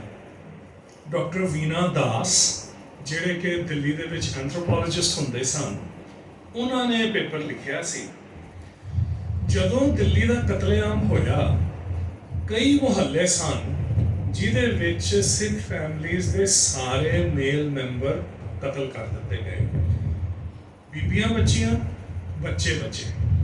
ਉਹਨਾਂ ਨੂੰ ਸੈਟਲ ਕੀਤਾ ਗਿਆ। ਦਿੱਲੀ ਦੇ ਵਿੱਚ ਇੱਕ ਥਾਂ ਹੈ ਜਿਸ ਦਾ ਨਾਮ ਹੈ ਤਿਲਕ ਵਿਹਾਰ। ਉਹਨੂੰ ਵਿਡੋ ਕਾਲੋਨੀ ਵੀ ਆਖਿਆ ਜਾਂਦਾ ਕਿਉਂਕਿ ਉੱਥੇ ਸਾਰੀਆਂ ਵਿਡੋ ਸੈਟਲ ਕੀਤੀਆਂ ਗਈਆਂ ਸਨ। ਡਾਕਟਰ ਦਾਸ ਨੇ ਤਿਲਕ ਵਿਹਾਰ ਜਾਣਾ ਸ਼ੁਰੂ ਕੀਤਾ ਤੇ ਉੱਥੇ ਜਾ ਕੇ ਉਹਨਾਂ ਨੇ ਨਾ ਬੱਚਿਆਂ ਨੂੰ ਸਟੱਡੀ ਕਰਨਾ ਸ਼ੁਰੂ ਕੀਤਾ ਜਿਹੜੇ ਕਿ ਸਰਵਾਈਵਰ ਸਨ 1984 ਦੇ। ਤੇ ਫਿਰ ਉਹਨਾਂ ਨੇ ਆਪਣੇ ਪੇਪਰ ਦੇ ਵਿੱਚ ਉਹਨਾਂ ਦੀਆਂ ਕੁਝ ਕੇਸ ਹਿਸਟਰੀਜ਼ ਬਿਆਨ ਕੀਤੀਆਂ। ਉਹਨਾਂ 'ਚੋਂ ਇੱਕ ਕੇਸ ਹਿਸਟਰੀ ਸੀ ਇੱਕ ਬੱਚੇ ਦੀ ਜਿਹਦਾ ਨਾਮ ਸੀ ਅਵਤਾਰ, ਜਿਹੜਾ ਗੂੰਗਾ ਵੀ ਸੀ ਤੇ ਬਹਿਰਾ ਵੀ ਸੀ। ਉਸ ਬੱਚੇ ਦੇ ਪਿਤਾ ਨੂੰ ਉਹਦੀ ਅੱਖਾਂ ਦੇ ਸਾਹਮਣੇ ਦਰਖਤ ਤੋਂ ਲਟਕਾ ਕੇ ਫਾਂਸੀ ਲਾ ਕੇ ਮਾਰ ਦਿੱਤਾ ਗਿਆ। ਗੂੰਗਾ ਤੇ ਬਹਿਰਾ ਸੀ, ਜ਼ੁਬਾਨ ਨਾਲ ਤਾਂ ਬਿਆਨ ਨਹੀਂ ਸੀ ਕਰ ਸਕਦਾ ਆਪਣਾ ਦਰਦ, ਆਪਣੇ ਜਿਸਮ ਨਾਲ ਬਿਆਨ ਕਰਦਾ ਸੀ, ਆਪਣੇ ਹੱਥਾਂ ਦੇ ਨਾਲ ਐਕਸ਼ਨਸ ਕਰਕੇ, ਮਾਈਮਿੰਗ ਕਰਕੇ ਦਿਖਾਉਂਦਾ ਸੀ ਕਿ ਮੇਰੇ ਪਿਓ ਨੂੰ ਕੀ ਕੀਤਾ ਗਿਆ। ਉਹਦੇ ਬਾਰੇ ਲਿਖਿਆ ਡਾਕਟਰ ਦਾਸ ਨੇ। ਹੋਰ ਬੱਚਿਆਂ ਬਾਰੇ ਲਿਖਿਆ। ਤਕਰੀਬਨ 1990 ਦੀ ਗੱਲ ਹੈ, ਮੈਨੂੰ ਇੰਡੀਆ ਤੋਂ ਗਏ 2-3 ਸਾਲ ਹੀ ਹੋਏ ਸੀ। ਜੋ ਮੇਰੇ ਅੰਦਰ ਜਜ਼ਬਾਤ ਸਨ ਉਹ ਇੱਕ ਕਵਿਤਾ ਦੇ ਰੂਪ ਦੇ ਵਿੱਚ ਮੇਰੇ ਅੰਦਰੋਂ ਆਪ ਹੀ ਕਿਸਮ ਵਿੱਚ ਨਿਕਲੇ, ਜਿਸ ਦਾ ਸਿਰਲੇਖ ਹੈ ਕੁਲਤਾਰਜ਼ ਮਾਈਂਡ। ਅਵਤਾਰ ਨੂੰ ਮੈਂ ਫਿਕਸ਼ਨਲਾਈਜ਼ ਕਰਕੇ ਕੁਲਤਾਰ ਨਾਂ ਦੇ ਕੇ ਉਸ ਬੱਚੇ ਦੀ ਕਹਾਣੀ ਤੇ ਹੋਰ 3 ਬੱਚਿਆਂ ਦੀਆਂ ਕਹਾਣੀਆਂ ਇਸ ਕਵਿਤਾ ਦੇ ਵਿੱਚ ਬਿਆਨ ਕੀਤੀਆਂ। ਪੁਰਾਣੀ ਗੱਲ ਹੈ ਬਹੁਤ। ਮੈਂ ਲਿਖ ਦਿੱਤੀ। ਕੋਈ ਉਹਨੂੰ ਪਬਲਿਸ਼ ਕਰਨ ਦਾ ਕੋਈ ਕੋਸ਼ਿਸ਼ ਵੀ ਨਹੀਂ ਕੀਤੀ ਤੇ ਲੱਗਾ ਵੀ ਨਹੀਂ ਕਿ ਕੌਣ ਪੜ੍ਹਦਾ ਉਸ ਟਾਈਮ ਤੇ ਇਸ ਚੀਜ਼ ਨੂੰ। ਫਿਰ ਮੈਂ ਆਪਣੇ ਕੈਰੀਅਰ ਦੇ ਵਿੱਚ ਬਿਜ਼ੀ ਹੋ ਗਿਆ। ਕਈ ਸਾਲ ਲੰਘ ਗਏ, ਡੈਕੇਡਸ ਲੰਘ ਗਏ। ਮੇਰੀ ਬੇਟੀ ਛੋਟੀ ਹੁੰਦੀ ਉਹਨੇ ਪੋਇਮ ਨੂੰ ਥੋੜ੍ਹਾ ਬਹੁਤ ਸੁਣਿਆ ਸੀ ਕਿਉਂਕਿ ਜਦੋਂ ਅਸੀਂ ਉੱਥੇ ਬੋਸਟਨ ਦੇ ਵਿੱਚ ਇਸ ਤਰ੍ਹਾਂ ਯੂਨੀਵਰਸਿਟੀਜ਼ ਦੇ ਵਿੱਚ ਕਈ ਵਾਰੀ ਸਿੱਖ ਸਟੂਡੈਂਟ ਗਰੁੱਪਸ 84 ਰਿਮੈਂਬਰੈਂਸ ਇਵੈਂਟ ਕਰਦੇ ਸੀ ਸ਼ਰਧਾਂਜਲੀ ਦੇਣ ਵਾਸਤੇ ਜਿਹੜੇ ਮਾਸੂਮ ਮਾਰੇ ਗਏ ਦਿੱਲੀ 'ਚ ਤੇ ਹੋਰ ਥਾਵਾਂ ਤੇ। ਉੱਥੇ ਮੈਂ ਕਦੀ ਆਪਣੀ ਕਵਿਤਾ ਦੇ ਕੁਝ ਸਟੈਂਜ਼ਾ ਪੜ੍ਹ ਛੱਡਦਾ ਸੀ। ਮੇਰੀ ਬੇਟੀ ਕਾਲਜ ਦੇ ਫਰਸਟ ਈਅਰ ਦੇ ਵਿੱਚ ਸੀ, ਥੀਏਟਰ ਉਹਦਾ ਸਬਜੈਕਟ ਸੀ, ਉਹਨੂੰ ਥੀਏਟਰ ਦਾ ਬੜਾ ਸ਼ੌਂਕ ਸੀ। ਮੈਨੂੰ ਆ ਕੇ ਕਹਿੰਦੀ ਮੈਂ ਨਾ ਤੁਹਾਡੀ ਪੋਇਮ ਦਾ ਪਲੇ ਬਣਾਉਣਾ ਚਾਹੁੰਦੀ ਹਾਂ। ਤੇ ਮੈਂ ਕਿਹਾ ਇਹ ਪੋਸੀਬਲ ਨਹੀਂ ਹੈਗਾ, ਪੋਇਮ ਹੈ ਕਿ ਪੋਇਮ ਨੂੰ ਤੁਸੀਂ ਸਟੇਜ ਤੇ ਕਿੱਥੇ ਲੈ ਕੇ ਕਿਸ ਤਰ੍ਹਾਂ ਲੈ ਕੇ ਆਓਗੇ? ਉਹ ਕਹਿੰਦੀ ਉਹਦੀ ਤੁਸੀਂ ਚਿੰਤਾ ਨਾ ਕਰੋ, ਮੈਂ ਆਪੇ ਕਰਾਂਗੀ, ਪਰ ਮੈਂ ਕਰਨਾ ਚਾਹੁੰਦੀ। ਮੈਂ ਕਰੋ ਫਿਰ। ਤੇ ਉਸਨੇ ਫਿਰ ਇਸ ਪੋਇਮ ਨੂੰ ਸਟੇਜ ਵਾਸਤੇ ਅਡੈਪਟ ਕੀਤਾ ਤੇ ਆਪਣੀ ਉਮਰ ਦੇ 18-19 ਸਾਲ ਦੇ ਬੱਚੇ 3-4 ਹੋਰ ਰਿਕਰੂਟ ਕਰਕੇ ਉਹਨੇ ਪਲੇ ਨੂੰ ਇੱਕ ਵਾਰੀ ਸਟੇਜ ਕੀਤਾ। ਛੋਟਾ ਜਿਹਾ ਸ਼ਹਿਰ ਹੈ ਮੈਸੇਚਿਉਸੇਟਸ, ਜਿੱਥੇ ਅਸੀਂ ਰਹਿੰਦੇ ਹਾਂ, ਤੇ ਬੜਾ ਸਭ ਨੂੰ ਪ੍ਰਭਾਵਸ਼ਾਲੀ ਲੱਗਾ, ਬੜੇ ਇਮੋਸ਼ਨਲ ਹੋਏ ਤੇ ਉਹ ਗੱਲ ਖਤਮ ਹੋ ਗਈ। ਫਿਰ 1-2 ਸਾਲ ਪਹਿਲਾ ਐਕੈਡੈਮਿਕ ਕਾਨਫਰੰਸ 1984 ਬਾਰੇ ਹੋਇਆ ਕਾਰਲਟਨ ਯੂਨੀਵਰਸਿਟੀ ਆਟਵਾ ਦੇ ਵਿੱਚ। ਤੇ ਉਦੋਂ ਸਾਨੂੰ ਪ੍ਰੇਰਨਾ ਮਿਲੀ ਕਿ ਕਿਉਂ ਨਾ ਅਸੀਂ ਇਸ ਨਾਟਕ ਨੂੰ ਨਾ ਉਸ ਕਾਨਫਰੰਸ 'ਤੇ ਲੈ ਕੇ ਜਾਈਏ, ਕਿਉਂਕਿ ਉੱਥੇ ਦੁਨੀਆ ਦੇ ਹਰ ਕੋਨੇ ਤੋਂ ਇੰਟੈਲੈਕਚੁਅਲਸ ਆਏ ਹੋਣਗੇ ਜਿਹੜੇ ਕਿ 84 ਨੂੰ ਸਟੱਡੀ ਕਰਨਗੇ ਇੱਕ ਐਕੈਡੈਮਿਕ ਤੌਰ ਤੇ, ਜੋ ਵੱਡੇ ਮਸਲੇ ਹਨ ਇਸ ਤਰ੍ਹਾਂ ਦੇ ਵਾਇਲੈਂਸ ਦੇ, ਉਹਨਾਂ ਦੇ ਉੱਤੇ ਗੌਰ ਕਰਨਗੇ। ਸੋ ਇੱਥੇ ਅਸੀਂ ਕਿਉਂ ਨਾ ਇਸ ਪਲੇ ਨੂੰ ਪੇਸ਼ ਕਰੀਏ। ਸੋ ਪਲੇ ਇਸ ਤਰ੍ਹਾਂ ਲਿਖਿਆ ਗਿਆ ਸੀ ਕਿ ਉਹਦੇ ਕਿਰਦਾਰ ਸਾਰੇ ਜੂਇਸ਼ ਲੋਕ ਸਨ, ਜਿਹੜੇ ਕਿ ਆਪਣੀ ਹਿਸਟਰੀ ਤੋਂ ਇੱਕ ਮੈਸੇਕਰ ਲੈਂਦੇ ਨੇ, ਜਿਹੜਾ ਕਿ 1903 ਦੇ ਵਿੱਚ ਮੋਲਡੋਵਾ ਦੇ ਵਿੱਚ ਹੋਇਆ ਸੀ। ਕਿਸ਼ਨੇਵ ਜਗ੍ਹਾ ਹੈਗੀ ਸੀ। ਤੇ ਉਦੋਂ ਇੱਕ ਜੂਇਸ਼ ਪਲੇਰਾਈਟ ਸੀ ਬਹੁਤ ਮਸ਼ਹੂਰ, ਹਾਈਮ ਬਿਆਲਿਕ। ਉਹਨੇ ਇੱਕ ਕਵਿਤਾ ਲਿਖੀ ਸੀ, ਇਨ ਦ ਸਿਟੀ ਆਫ ਸਲੌਟਰ। ਜਦ ਮੈਂ ਬਿਆਲਿਕ ਦੀ ਕਵਿਤਾ ਪੜ੍ਹੀ ਤੇ ਮੈਂ ਆਪਣੀ ਕਵਿਤਾ ਦੇ ਨਾਲ ਉਹਨੂੰ ਰੱਖਿਆ ਤੇ ਵੇਖਿਆ ਕਿ ਜੋ ਜਜ਼ਬਾਤ ਸਨ ਇਹਨਾਂ ਦੋਨਾਂ ਕਵਿਤਾ ਦੇ ਵਿੱਚ, ਕਈ ਡਿਸਕ੍ਰਿਪਸ਼ਨਸ ਐਸੀਆਂ ਸਨ ਜਿਹੜੀਆਂ ਕਿ ਆਪਸ ਦੇ ਵਿੱਚ ਬਹੁਤ ਮਿਲਦੀਆਂ ਸਨ। ਤੇ ਕਿਉਂ ਨਾ ਮਿਲਣ? ਦੇਖੋ 84 ਤੋਂ ਪਹਿਲਾਂ ਦੀ ਪੋਲਿਟਿਕਸ ਜੋ ਮਰਜ਼ੀ ਹੋਵੇ, ਪਰ ਜਿਹੜੇ ਮਾਸੂਮਾਂ ਨੂੰ ਘਰੋਂ ਕੱਢ ਕੇ ਕਤਲ ਕੀਤਾ ਗਿਆ ਉਹਨਾਂ ਦਾ ਕੋਈ ਕਸੂਰ ਨਹੀਂ ਸੀ। ਜਿਹੜੀਆਂ ਬੱਚੀਆਂ ਨੂੰ ਮਿਸਟ੍ਰੀਟ ਕੀਤਾ ਗਿਆ ਉਹਨਾਂ ਦਾ ਕੋਈ ਕਸੂਰ ਨਹੀਂ ਸੀ। ਬਿਲਕੁਲ ਇਸੇ ਤਰ੍ਹਾਂ ਕਿਸ਼ਨੇਵ ਦੇ ਜੂਸ ਦਾ ਕੋਈ ਕਸੂਰ ਨਹੀਂ ਸੀ। ਸੋ ਇਹ ਦੋਨੋਂ ਕਵਿਤਾਵਾਂ ਸੇਮ ਜਜ਼ਬਾਤ ਨਾਲ ਲਿਖੀਆਂ ਗਈਆਂ ਸੀ।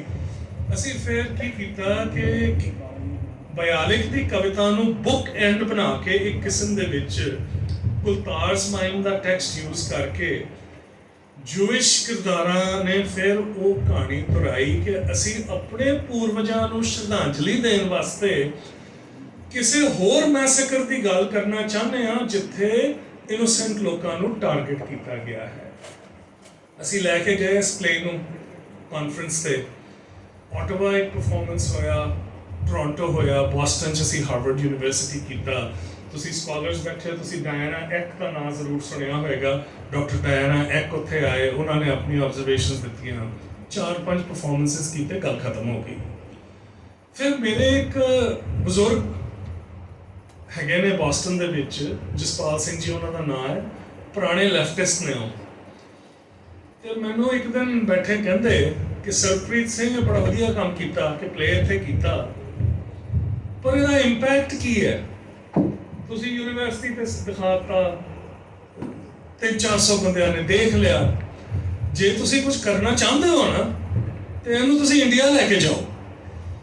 35 ਸਾਲ ਲੰਘ ਗਏ ਨੇ, 84 ਦੀ ਗੱਲ ਇੰਡੀਆ 'ਚ ਕੋਈ ਨਹੀਂ ਕਰਦਾ, ਦਿੱਲੀ ਵਿੱਚ ਕੋਈ ਨਹੀਂ ਕਰਦਾ।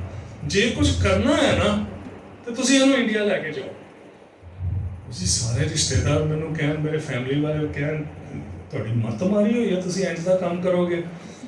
ਇੰਨੇ ਸਾਲ ਬਾਅਦ ਤੁਸੀਂ ਇਹ ਪਲੇ ਲੈ ਕੇ ਜਾਓਗੇ ਇੰਡੀਆ, ਤੁਹਾਡੇ ਤੇ ਇਲਜ਼ਾਮ ਲੱਗਣਗੇ ਕਿ ਤੁਸੀਂ ਸਿੱਖਾਂ ਨੂੰ ਭੜਕਾ ਰਹੇ ਹੋ, ਤੁਸੀਂ ਵਾਇਲੈਂਸ ਕ੍ਰੀਏਟ ਕਰਨਾ ਚਾਹੁੰਦੇ ਹੋ, ਤੁਸੀਂ ਖਾਲਿਸਤਾਨੀ ਹੋ। ਉਹ ਖਾਲਿਸਤਾਨੀ ਲੇਬਰ ਤੇ ਐਸਾ ਅੱਜ ਕੱਲ੍ਹ ਸਟਿੱਕਰ ਬਣਿਆ ਹੋਇਆ ਹੈ ਕਿ ਜਦ ਵੀ ਕੋਈ ਸਿੱਖ ਕੋਈ ਗੱਲ ਕਰਦਾ ਜਿਹੜੀ ਕਿ ਹੁਕੂਮਤ ਨੂੰ ਪਸੰਦ ਨਾ ਹੋਏ, ਇੰਝ ਨਿਕਲਦਾ ਤੇ ਇੰਝ ਤੁਹਾਡੇ ਉੱਤੇ ਲੱਗ ਜਾਂਦਾ। ਇਹ ਗੱਲ 35 ਸਾਲ ਪਹਿਲਾਂ ਵੀ ਸੀ, ਪਰ ਉਸ ਟਾਈਮ ਤੇ ਵੀ ਹੈਗੀ ਸੀ। 2014 'ਚ ਮੈਂ ਇੰਡੀਆ ਆਇਆ ਆਪਣੇ ਪੇਰੈਂਟਸ ਨੂੰ ਰਹਿਣ ਵਾਸਤੇ, ਆਪਣੇ ਨਾਲ ਮੈਂ ਅਮਰੀਕਾ ਲੈ ਕੇ ਜਾ ਰਿਹਾ ਸੀ। ਤੇ ਮੈਂ ਦਿੱਲੀ ਜਾ ਕੇ ਡਾਕਟਰ ਹੁਮਾ ਚੱਕਰਵਰਤੀ ਨੂੰ ਮਿਲਿਆ। ਤੇ ਮੈਂ ਕਿਹਾ ਇਸ ਤਰ੍ਹਾਂ ਅਸੀਂ ਸੋਚ ਰਹੇ ਹਾਂ ਕਿ ਅਸੀਂ ਪਲੇ ਇੰਡੀਆ ਲੈ ਕੇ ਆਉਣਾ ਹੈ, ਤੇ ਤੁਹਾਡਾ ਕੀ ਖਿਆਲ ਹੈ? ਉਹ ਇੱਕ ਸੈਕਿੰਡ, ਜੇ ਤੁਸੀਂ ਮਿਲੇ ਹੋ ਡਾਕਟਰ ਚੱਕਰਵਰਤੀ ਨੂੰ, ਤੁਸੀਂ ਉਹਨਾਂ ਦੇ ਸੁਭਾਅ ਨੂੰ ਜਾਣਦੇ ਹੋ, ਉਹ ਕੋਈ ਜ਼ਿਆਦਾ ਗੱਲ ਨਹੀਂ ਕਰਦੇ, ਇੱਕਦਮ ਟਿਕਾ ਕੇ ਗੱਲ ਕਰਦੇ ਨੇ। ਤੇ ਮੈਂ ਉਹਨਾਂ ਨੂੰ ਕਹਿ ਰਿਹਾ ਸੀ ਜੀ ਕੋਈ ਪੋਲੀਟੀਕਲ ਗੱਲ ਨਹੀਂ ਹੈਗੀ, ਇਹ ਹਿਊਮਨ ਰਾਈਟਸ ਦੀ ਗੱਲ ਹੈਗੀ ਹੈ। ਉਹ ਆਲਮੋਸਟ ਸਨੈਪ ਕਰਕੇ ਮੈਨੂੰ ਕਹਿੰਦੇ what do you mean, this is political and I approve of it, bring it to India. So ਉਹਨਾਂ ਦੀ ਪ੍ਰੇਰਨਾ ਦੇ ਨਾਲ ਅਸੀਂ ਇਸ ਪਲੇ ਨੂੰ ਇੰਡੀਆ ਲੈ ਕੇ ਆਏ 2014 ਵਿੱਚ। ਪਹਿਲੇ 3 ਸ਼ੋਅ ਅਸੀਂ ਦਿੱਲੀ ਕੀਤੇ, ਫਿਰ ਅਸੀਂ ਚੰਡੀਗੜ੍ਹ ਪੰਜਾਬ ਕਲਾ ਭਵਨ ਤੇ ਕੀਤੇ, ਇੱਕ ਪਰਫਾਰਮੈਂਸ ਕੀਤੀ, ਫਿਰ ਅੰਮ੍ਰਿਤਸਰ ਜਾ ਕੇ ਨਾਟਸ਼ਾਲਾ ਦੇ ਵਿੱਚ, ਤੇ ਲਾਸਟ ਪਰਫਾਰਮੈਂਸ ਅਸੀਂ ਪ੍ਰੀਤ ਨਗਰ ਦੇ ਵਿੱਚ ਕੀਤੀ ਜਾ ਕੇ। ਐਸਾ ਸਾਨੂੰ ਇਮੋਸ਼ਨਲ ਰਿਐਕਸ਼ਨ ਮਿਲਿਆ ਪਲੇ ਦਾ, ਤੇ ਕਿਉਂ ਨਾ ਮਿਲਦਾ, ਕਿਉਂਕਿ ਇਹ ਕੋਈ ਪੁਰਾਤਨ ਹਿਸਟਰੀ ਤਾਂ ਹੈ ਨਹੀਂ, 30 ਸਾਲ ਪੁਰਾਣੀ ਹਿਸਟਰੀ ਸੀ ਉਦੋਂ। ਹਰ ਆਡੀਅנס ਦੇ ਵਿੱਚ ਸ਼ਖਸ ਐਸੇ ਬੈਠੇ ਸਨ ਜਿਨ੍ਹਾਂ ਨੇ ਆਪ ਹੰਢਾਇਆ ਸੀ ਸਾਰਾ ਕੁਝ, ਤੇ ਜਿਨ੍ਹਾਂ ਨੇ 30 ਸਾਲ ਲੰਘ ਗਏ ਸੀ, ਕਦੀ ਇਸ ਦਾ ਜ਼ਿਕਰ ਨਹੀਂ ਸੀ ਕੀਤਾ। ਜ਼ਿਕਰ ਕਿਉਂ ਨਹੀਂ ਸੀ ਕੀਤਾ, ਇਹਦੇ ਤੇ ਅਸੀਂ ਗੌਰ ਕਰੀਏ, ਕਿਉਂਕਿ ਅੱਜ ਅਸੀਂ ਗੱਲ ਕਰ ਰਹੇ ਹਾਂ ਹਿਸਟਰੀ ਤੇ ਮੈਮਰੀ ਦੀ, ਤੇ ਹੁਣ ਮੈਂ ਓਰਲ ਹਿਸਟਰੀ ਤੇ ਆਲਟਰਨੇਟਿਵ ਸੋਰਸਸ ਤੇ ਹੁਣੇ ਆ ਰਿਹਾ ਹਾਂ। ਸਿੱਖ ਕੌਮ ਦਾ ਖਾਸ ਕਰਕੇ 18th ਸੈਂਚੁਰੀ ਦੇ ਵਿੱਚ ਇੱਕ ਇਮੇਜ ਬਣਿਆ ਸੀ। ਇਮੇਜ ਉਦੋਂ ਬਣਿਆ ਸੀ ਜਦੋਂ ਅਫਗਾਨ ਹਮਲਾ ਬਾਰ-ਬਾਰ ਕਰਦੇ ਸਨ, ਇੱਥੋਂ ਕੈਦੀ ਲੈ ਕੇ ਜਾਂਦੇ ਸਨ, ਮੁੰਡੇ ਕੁੜੀਆਂ, ਖਾਸ ਕਰਕੇ ਯੰਗ ਕੁੜੀਆਂ, ਉਹਨਾਂ ਨੂੰ ਲੁੱਟ-ਮਾਰ ਕਰਕੇ ਇਹਨਾਂ ਯੰਗ ਬੱਚਿਆਂ ਨੂੰ ਆਪਣੇ ਨਾਲ ਲੈ ਕੇ ਉਹ ਅਫਗਾਨਿਸਤਾਨ ਜਾਂਦੇ ਸਨ। ਕੋਈ ਉਹਨਾਂ ਦਾ ਮੁਕਾਬਲਾ ਨਹੀਂ ਸੀ ਕਰਦਾ। ਸਿਰਫ ਸਿੱਖ ਜਥੇਬੰਦੀਆਂ ਸਨ ਜਿਹੜਾ ਕਿ ਉਹਨਾਂ ਤੇ ਹਮਲਾ ਵੀ ਕਰਦੀਆਂ ਸਨ, ਉਹਨਾਂ ਦੇ ਕੈਪਟਿਵਸ ਨੂੰ ਰਿਹਾ ਕਰਕੇ ਘਰ ਤੱਕ ਵੀ ਪਹੁੰਚਾਉਂਦੀਆਂ ਸਨ। ਸੋ ਜੋ ਵੀ 18th ਸੈਂਚੁਰੀ ਦੀਆਂ ਸਟਰਗਲਸ ਹਨ ਜਿਨ੍ਹਾਂ ਨੇ ਸਾਡੀ ਇੱਕ ਕਿਸਮ ਦੇ ਵਿੱਚ ਹੋਂਦ ਨੂੰ ਬਣਾਇਆ, ਉਹਨਾਂ ਸਟਰਗਲਸ ਕਰਕੇ ਸਿੱਖ ਕੌਮ ਦਾ ਅੱਜ ਤੱਕ ਇੱਕ ਇਮੇਜ ਬਣਿਆ ਹੋਇਆ ਹੈ। ਇਮੇਜ ਇਹ ਬਣਿਆ ਹੈ ਕਿ ਇਹ ਬਹਾਦਰ ਕੌਮ ਹੈ, ਜਿਹੜਾ ਵੀ ਕਮਜ਼ੋਰ ਹੈ ਉਸ ਦੇ ਨਾਲ ਆ ਕੇ ਇਹ ਕੌਮ ਖੜਦੀ ਹੈ। 84 'ਚ ਕੀ ਹੋਇਆ? ਸਾਡੇ ਆਪਣੇ ਉੱਤੇ ਹਮਲਾ ਹੋਇਆ, ਸਾਡੇ ਘਰ ਲੁੱਟੇ ਗਏ, ਸਾਡੇ ਬੱਚੇ ਮਾਰੇ ਗਏ, ਸਾਡੀਆਂ ਧੀਆਂ ਭੈਣਾਂ ਦੀ ਬੇਇੱਜ਼ਤੀ ਕੀਤੀ ਗਈ, ਤੇ ਅਸੀਂ ਕੱਖ ਨਾ ਕਰ ਸਕੇ। ਕਿਸੇ ਕੌਮ ਵਾਸਤੇ ਵੀ ਇਹ ਮੁਸ਼ਕਿਲ ਸੀ ਗੱਲ, ਇਸ ਨੂੰ ਬਰਦਾਸ਼ਤ ਕਰਨਾ। ਸਿੱਖ ਕੌਮ ਵਾਸਤੇ 10 ਗੁਣਾ ਜ਼ਿਆਦਾ ਮੁਸ਼ਕਿਲ ਸੀ, ਕਿਉਂਕਿ ਇਮੇਜ ਤੇ ਸਾਡਾ ਕੁਝ ਸੀ, ਤੇ ਦੇਖੋ ਉਸ ਵੇਲੇ ਅਸੀਂ ਕੁਝ ਕਰਨ ਜੋਗੇ ਨਹੀਂ ਰਹੇ। ਸੋ ਜਿਹੜਾ ਦਰਦ ਸੀ ਨਾ 84 ਦਾ, ਉਹਦੇ ਨਾਲ ਇੱਕ ਕਿਸਮ ਦੀ ਸ਼ਰਮ ਵੀ ਰਲ ਗਈ, ਨਾਲ ਮੈਥਮੈਟਿਕਸ ਦੀ ਮਾਰ, ਕਿੱਥੇ 80% ਤੇ ਕਿੱਥੇ 2%। ਪਹਿਲੇ ਦਿਨ ਤੋਂ ਉਹ ਛੱਡੋ ਜੀ ਕੀ ਲੈਣਾ, ਮਾਫ ਕਰੋ, ਅੱਗੇ ਤੁਰੋ, ਫੋਰਗਿਵ ਐਂਡ ਫੋਰਗੇਟ। ਵੀ ਫੋਰਗਿਵ ਕਰਨਾ ਤਾਂ ਸਿੱਖੀ ਦਾ ਇੱਕ ਮੂਲ ਸਿਧਾਂਤ ਹੈ, ਪਰ ਫੋਰਗਿਵ ਕਰੀਏ ਤਾਂ ਕਿਹਨੂੰ ਕਰੀਏ, ਕਿਉਂਕਿ ਕੋਈ ਕਹਿ ਹੀ ਨਹੀਂ ਰਿਹਾ ਕਿ ਅਸੀਂ ਕੁਝ ਕੀਤਾ ਹੈ। ਕੋਈ ਖੜਾ ਹੋਇਆ ਅੱਜ ਤੱਕ ਕਹਿਣ ਲਈ ਜੀ ਸਾਡੇ ਤੋਂ ਗਲਤੀ ਹੋ ਗਈ, ਸਾਨੂੰ ਮਾਫ ਕਰ ਦਿਓ। ਉਹ ਮਾਫ ਕਰਨ ਵਾਲਾ ਤਾਂ ਕੋਈ ਹੈ ਹੀ ਨਹੀਂ, ਕਿਉਂਕਿ ਅੱਜ 40 ਸਾਲ ਬਾਅਦ ਵੀ ਗੱਲ ਹੁੰਦੀ ਹੈ, ਤੇ ਕੀ ਗੱਲ ਹੁੰਦੀ ਹੈ? ਰਾਇਟਸ। ਉਹ ਪਲੇ ਅਸੀਂ ਇੰਡੀਆ ਆ ਕੇ ਕੀਤਾ, ਫਿਰ ਦੁਬਾਰਾ ਇੰਡੀਆ ਲੈ ਕੇ ਆਏ, ਬੰਬੇ, ਕਲਕੱਤੇ, ਮਦਰਾਸ, ਬੈਂਗਲੋਰ, ਸਾਰੇ ਵੱਡੇ ਸ਼ਹਿਰਾਂ ਜਾ ਕੇ ਕੀਤਾ।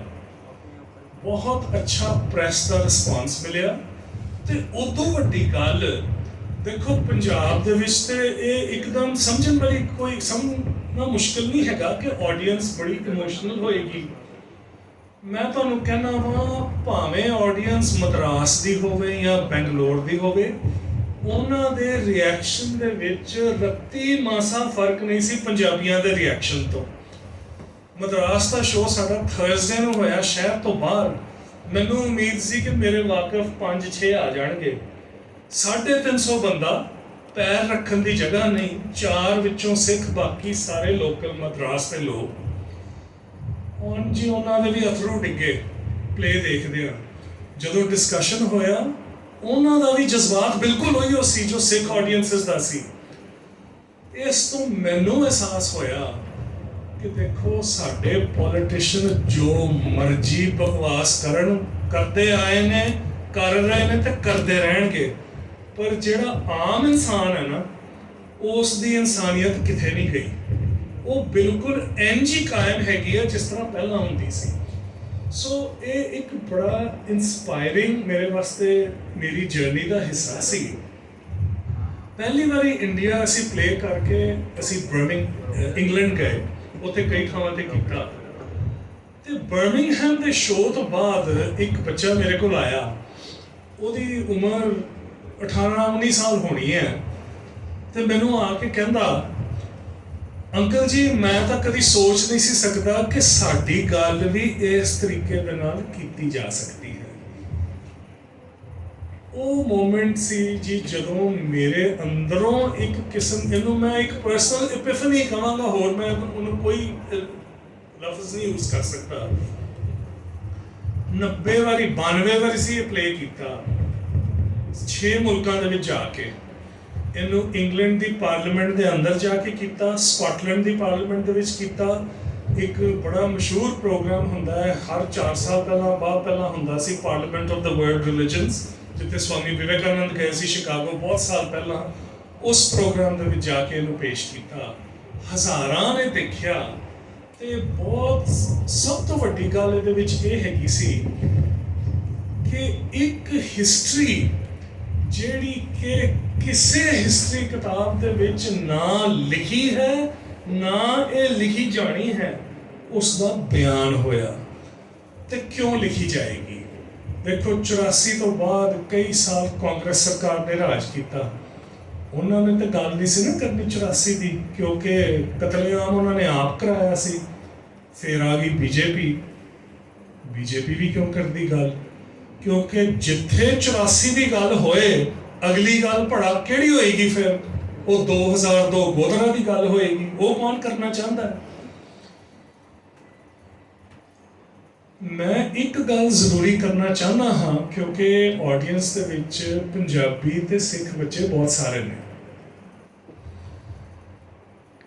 ਇਸ ਹਿਸਟਰੀ ਨੂੰ ਬਿਆਨ ਕਰਨਾ ਇਸ ਕਰਕੇ ਜ਼ਰੂਰੀ ਨਹੀਂ ਹੈਗਾ ਕਿ ਵੀ ਸਾਨੂੰ ਦਰਦ ਹੋਇਆ ਸੀ ਤੇ ਅਸੀਂ ਆਪਣਾ ਦਰਦ ਦੁਨੀਆ ਨੂੰ ਦੱਸਣਾ ਹੈ।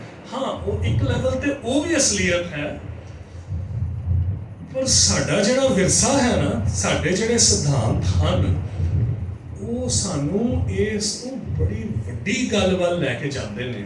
ਮੈਂ ਇਲੈਬੋਰੇਟ ਕਰਦਾ ਹਾਂ ਇਸ ਗੱਲ ਤੇ, ਜਿਹੜੀ ਇਹ ਗੱਲ ਮੇਰੀ ਆਪਣੀ ਪਰਸਨਲ ਇਨਸਪੀਰੇਸ਼ਨ ਹੈਗੀ ਹੈ।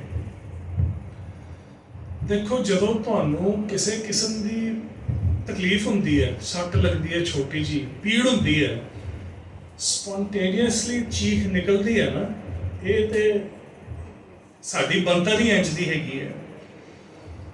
ਸੋ ਜੇ ਸਾਡੇ ਨਾਲ 84 ਚ ਧੱਕਾ ਹੋਇਆ ਤੇ ਸਾਡੀ ਚੀਖ ਨਿਕਲੀ, ਕੋਈ ਖਾਸ ਵੱਡੀ ਗੱਲ ਨਹੀਂ ਹੈਗੀ, ਹਰ ਇੱਕ ਦੀ ਨਿਕਲਦੀ ਹੈ। ਸਵਾਲ ਇਹ ਹੈ, ਜਦ ਸੱਟ ਕਿਸੇ ਹੋਰ ਨੂੰ ਲੱਗਦੀ ਹੈ ਉਦੋਂ ਤੁਹਾਡੀ ਚੀਖ ਨਿਕਲਦੀ ਹੈ ਕਿ ਨਹੀਂ? ਇਹ ਸਵਾਲ ਪੁੱਛਣਾ ਸਾਡੇ ਵਾਸਤੇ ਬਹੁਤ ਜ਼ਰੂਰੀ ਹੈ। ਇਹਦੇ ਪਿੱਛੇ ਜਿਹੜਾ ਮੁੱਢਲਾ ਸਿਧਾਂਤ ਹੈ, ਉਹ ਸਿੱਖ ਧਰਮ ਦਾ ਇੱਕ ਬਹੁਤ ਫੰਡਾਮੈਂਟਲ ਉਸ ਦਾ ਹਿੱਸਾ ਹੈ।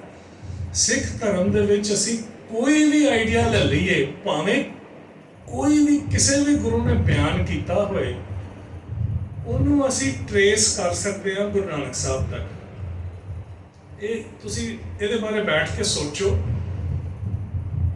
ਸਾਰੇ ਗੁਰੂ ਸਾਹਿਬਾਨ ਦਾ ਜੀਵਨ, ਉਹਨਾਂ ਦੀਆਂ ਕੰਟਰੀਬਿਊਸ਼ਨਸ, ਗੁਰੂ ਨਾਨਕ ਸਾਹਿਬ ਦੀ ਫਿਲਾਸਫੀ ਦੀ ਇਲੈਬੋਰੇਸ਼ਨ ਹੀ ਹੈ, ਕੁਛ ਵੀ ਹੋਰ ਨਹੀਂ ਹੈਗਾ।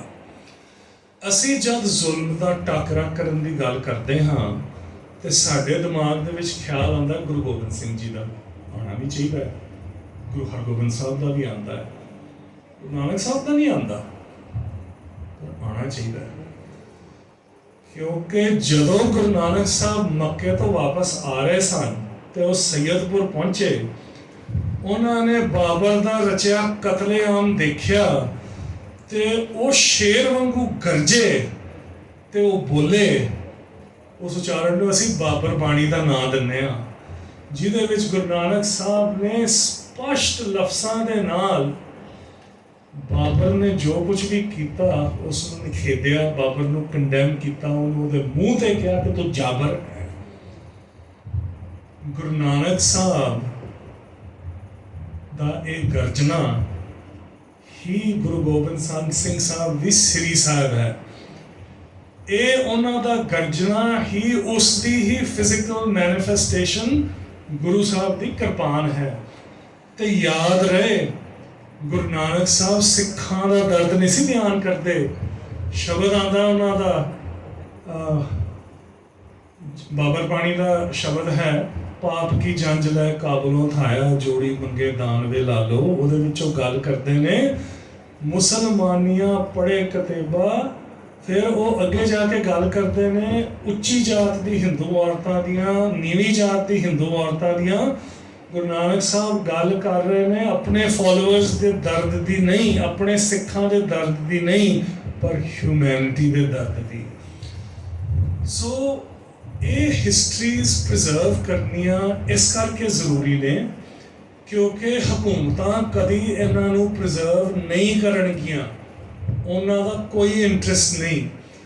ਤੇ ਅਸੀਂ ਇਸ ਗੱਲ ਨੂੰ ਵੀ ਧਿਆਨ ਦੇ ਵਿੱਚ ਰੱਖੀਏ ਕਿ ਇੱਕ 84 ਇਕੱਲਾ ਨਹੀਂ ਸੀ, 84 ਤੋਂ ਬਾਅਦ ਗੋਧਰਾ ਵੀ ਹੋਇਆ ਹੈ।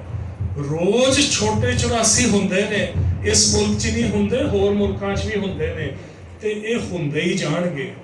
ਤੇ ਜੇ ਅਸੀਂ ਇਹਨਾਂ ਨੂੰ ਰੋਕਣ ਦੀ ਥੋੜੀ ਜਿਹੀ ਵੀ ਇੱਛਾ ਰੱਖਦੇ ਹਾਂ ਨਾ, ਤੇ ਸਾਡੇ ਕੋਲ ਜਿਹੜਾ ਸਭ ਤੋਂ ਵੱਡਾ ਹਥਿਆਰ ਹੈ ਉਹ ਇਹ ਹੈ ਕਿ ਇਸ ਤਰ੍ਹਾਂ ਦੀ ਹਿਸਟਰੀ ਨੂੰ ਅਸੀਂ ਕਦੀ ਕਿਸੇ ਨੂੰ ਭੁੱਲਣ ਨਾ ਪਈਏ। ਸੋ ਇਹ ਮੇਰੀ ਅਸਲੀ ਇਨਸਪੀਰੇਸ਼ਨ ਹੈ। ਜਦ ਮੈਂ ਤੁਹਾਡੀ ਉਮਰ ਦਾ ਹੀ ਸੀ, ਮੈਂ ਇੱਕ ਕਿਤਾਬ ਪੜ੍ਹੀ ਜਿਹਨੇ ਮੈਨੂੰ ਬਹੁਤ ਪ੍ਰਭਾਵਿਤ ਕੀਤਾ। ਅੱਜ 40 ਸਾਲਾਂ ਬਾਅਦ ਵੀ ਉਹ ਮੇਰੀ ਫੇਵਰਿਟ ਕਿਤਾਬਾਂ 'ਚੋਂ ਉਸ ਕਿਤਾਬ ਦਾ ਨਾਮ ਆਉਂਦਾ ਹੈ ਹੱਲੇ ਵੀ। ਇੱਕ ਲੈਟਿਨ ਅਮਰੀਕਨ ਰਾਈਟਰ ਹੋਏ ਨੇ ਗੈਬਰੀਅਲ ਗਾਰਸੀਆ ਮਾਰਕੇਜ਼, ਬੜੇ ਮਸ਼ਹੂਰ ਫਿਗਰ ਨੇ, ਨੋਬੈਲ ਪ੍ਰਾਈਜ਼ ਵੀ ਮਿਲਿਆ ਉਹਨਾਂ ਨੂੰ। ਉਹਨਾਂ ਦੀ ਇੱਕ ਪੁਸਤਕ ਹੈ 100 Years of Solitude। 100 Years of Solitude ਦੇ ਵਿੱਚ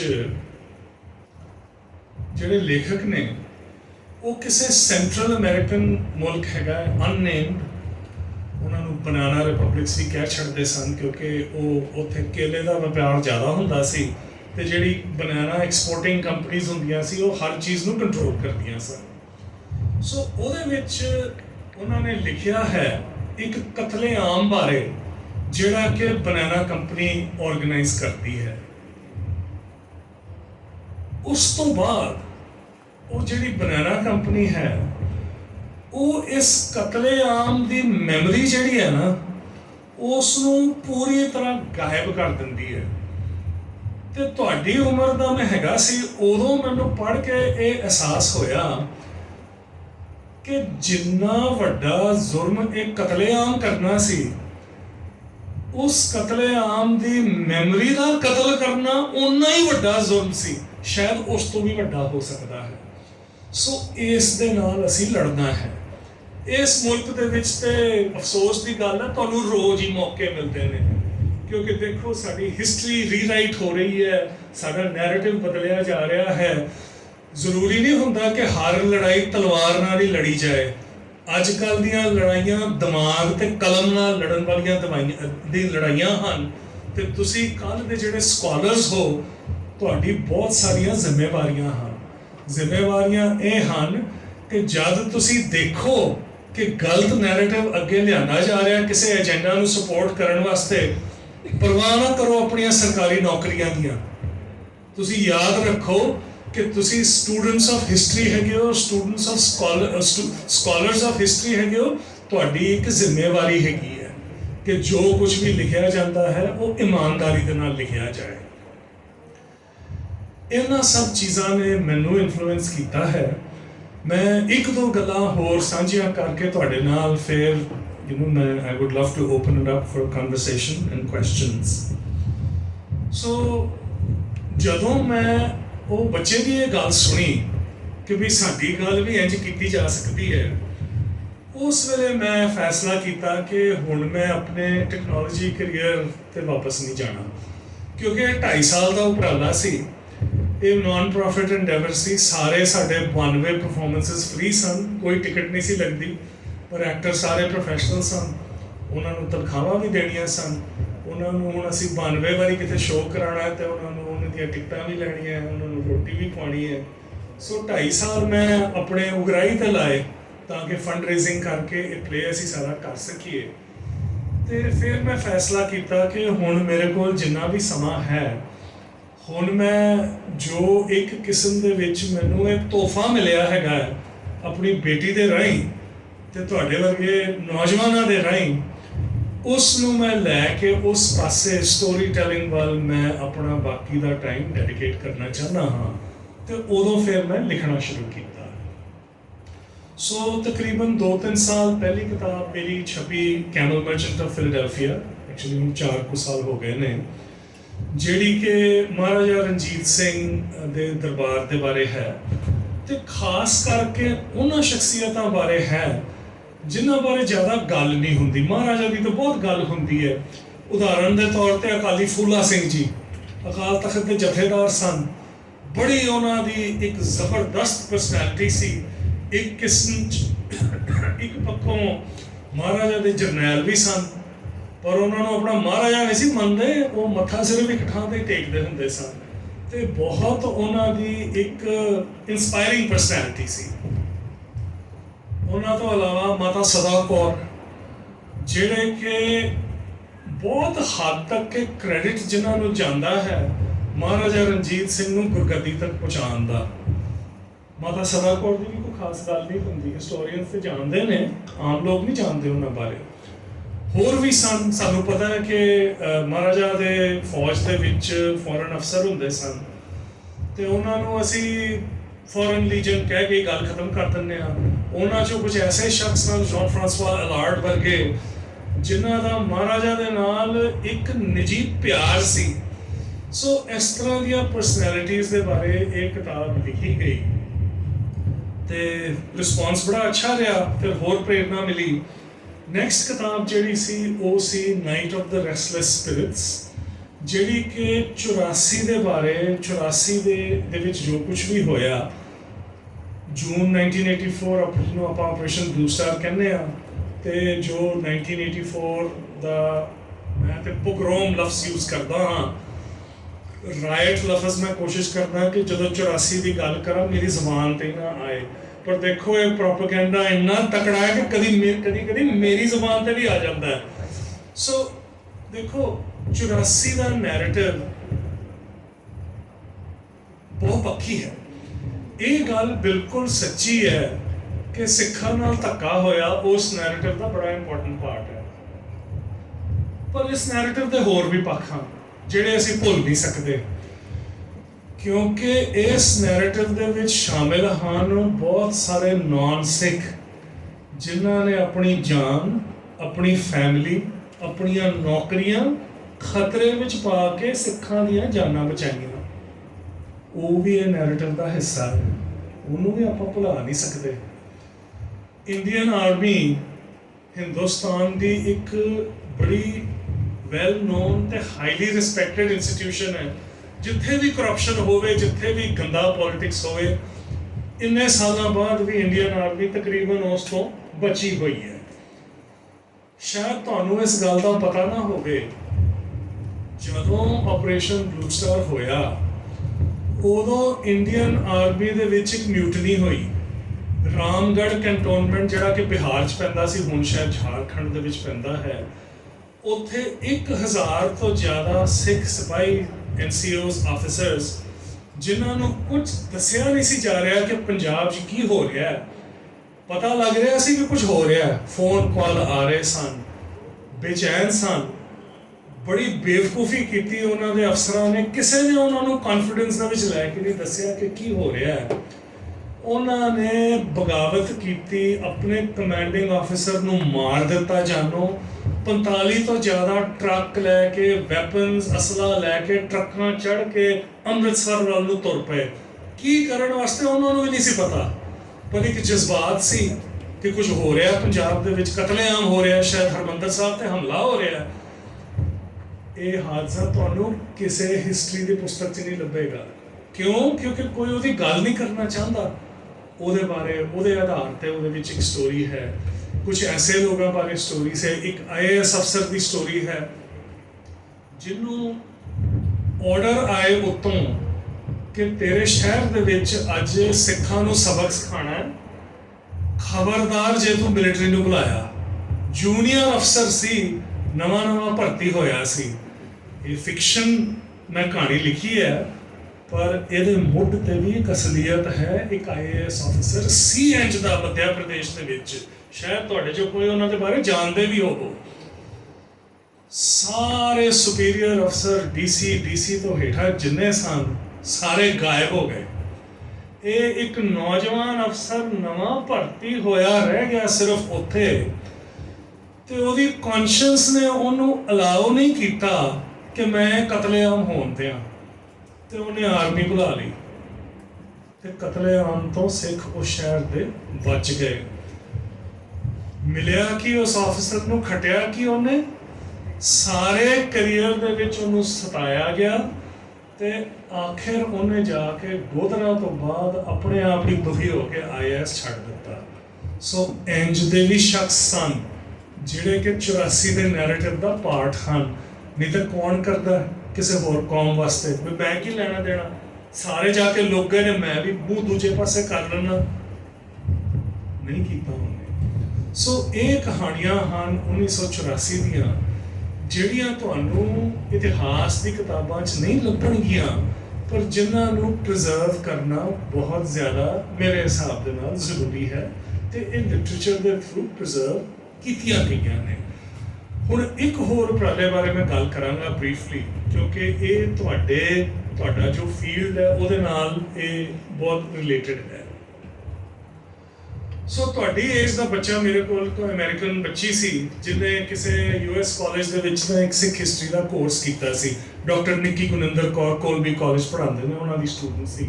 ਸਾਡੇ ਕੋਲ ਆਈ ਤੇ ਉਹਨੂੰ ਅਸੀਂ ਗੁਰਦੁਆਰਾ ਸਾਹਿਬ ਹੋਸਟ ਕੀਤਾ, ਉਹਨੂੰ ਸਭ ਕੁਝ ਦਿਖਾਇਆ, ਤੇ ਉਹ ਬੱਚੀ ਨੂੰ ਨਾ ਪੋਡਕਾਸਟ ਸੁਣਨ ਦਾ ਬੜਾ ਸ਼ੌਂਕ ਸੀ, ਤੇ ਕਹਿੰਦੇ ਕੋਈ ਸਿੱਖ ਹਿਸਟਰੀ ਤੇ ਨਾ ਪੋਡਕਾਸਟ ਹੋਣਾ ਚਾਹੀਦਾ। ਤੇ ਉੱਥੋਂ ਮੈਨੂੰ ਲੱਗਾ ਕਿ ਵਾਕਈ ਹੋਣਾ ਚਾਹੀਦਾ, ਤੇ ਮੈਂ ਸ਼ੁਰੂ ਕਰ ਦਿੱਤਾ। Story of the six podcast ਦਾ ਨਾਮ ਹੈ, ਤੇ ਤੁਹਾਨੂੰ ਇਹ ਫ੍ਰੀਲੀ ਅਵੇਲੇਬਲ ਹੈ Spotify ਤੇ iPhone ਤੇ ਹੋਰ Android ਫੋਨ ਤੇ ਸਭ ਜਗ੍ਹਾ ਤੇ ਤੁਸੀਂ ਇਹਨੂੰ ਡਾਊਨਲੋਡ ਕਰਕੇ ਸੁਣ ਸਕਦੇ ਹੋ। ਸੋ ਇਹ story of the six podcast ਮੈਂ ਸ਼ੁਰੂ ਕੀਤਾ ਸਿੱਖਾਂ ਦੀ ਹਿਸਟਰੀ ਬਿਆਨ ਕਰਨ ਵਾਸਤੇ।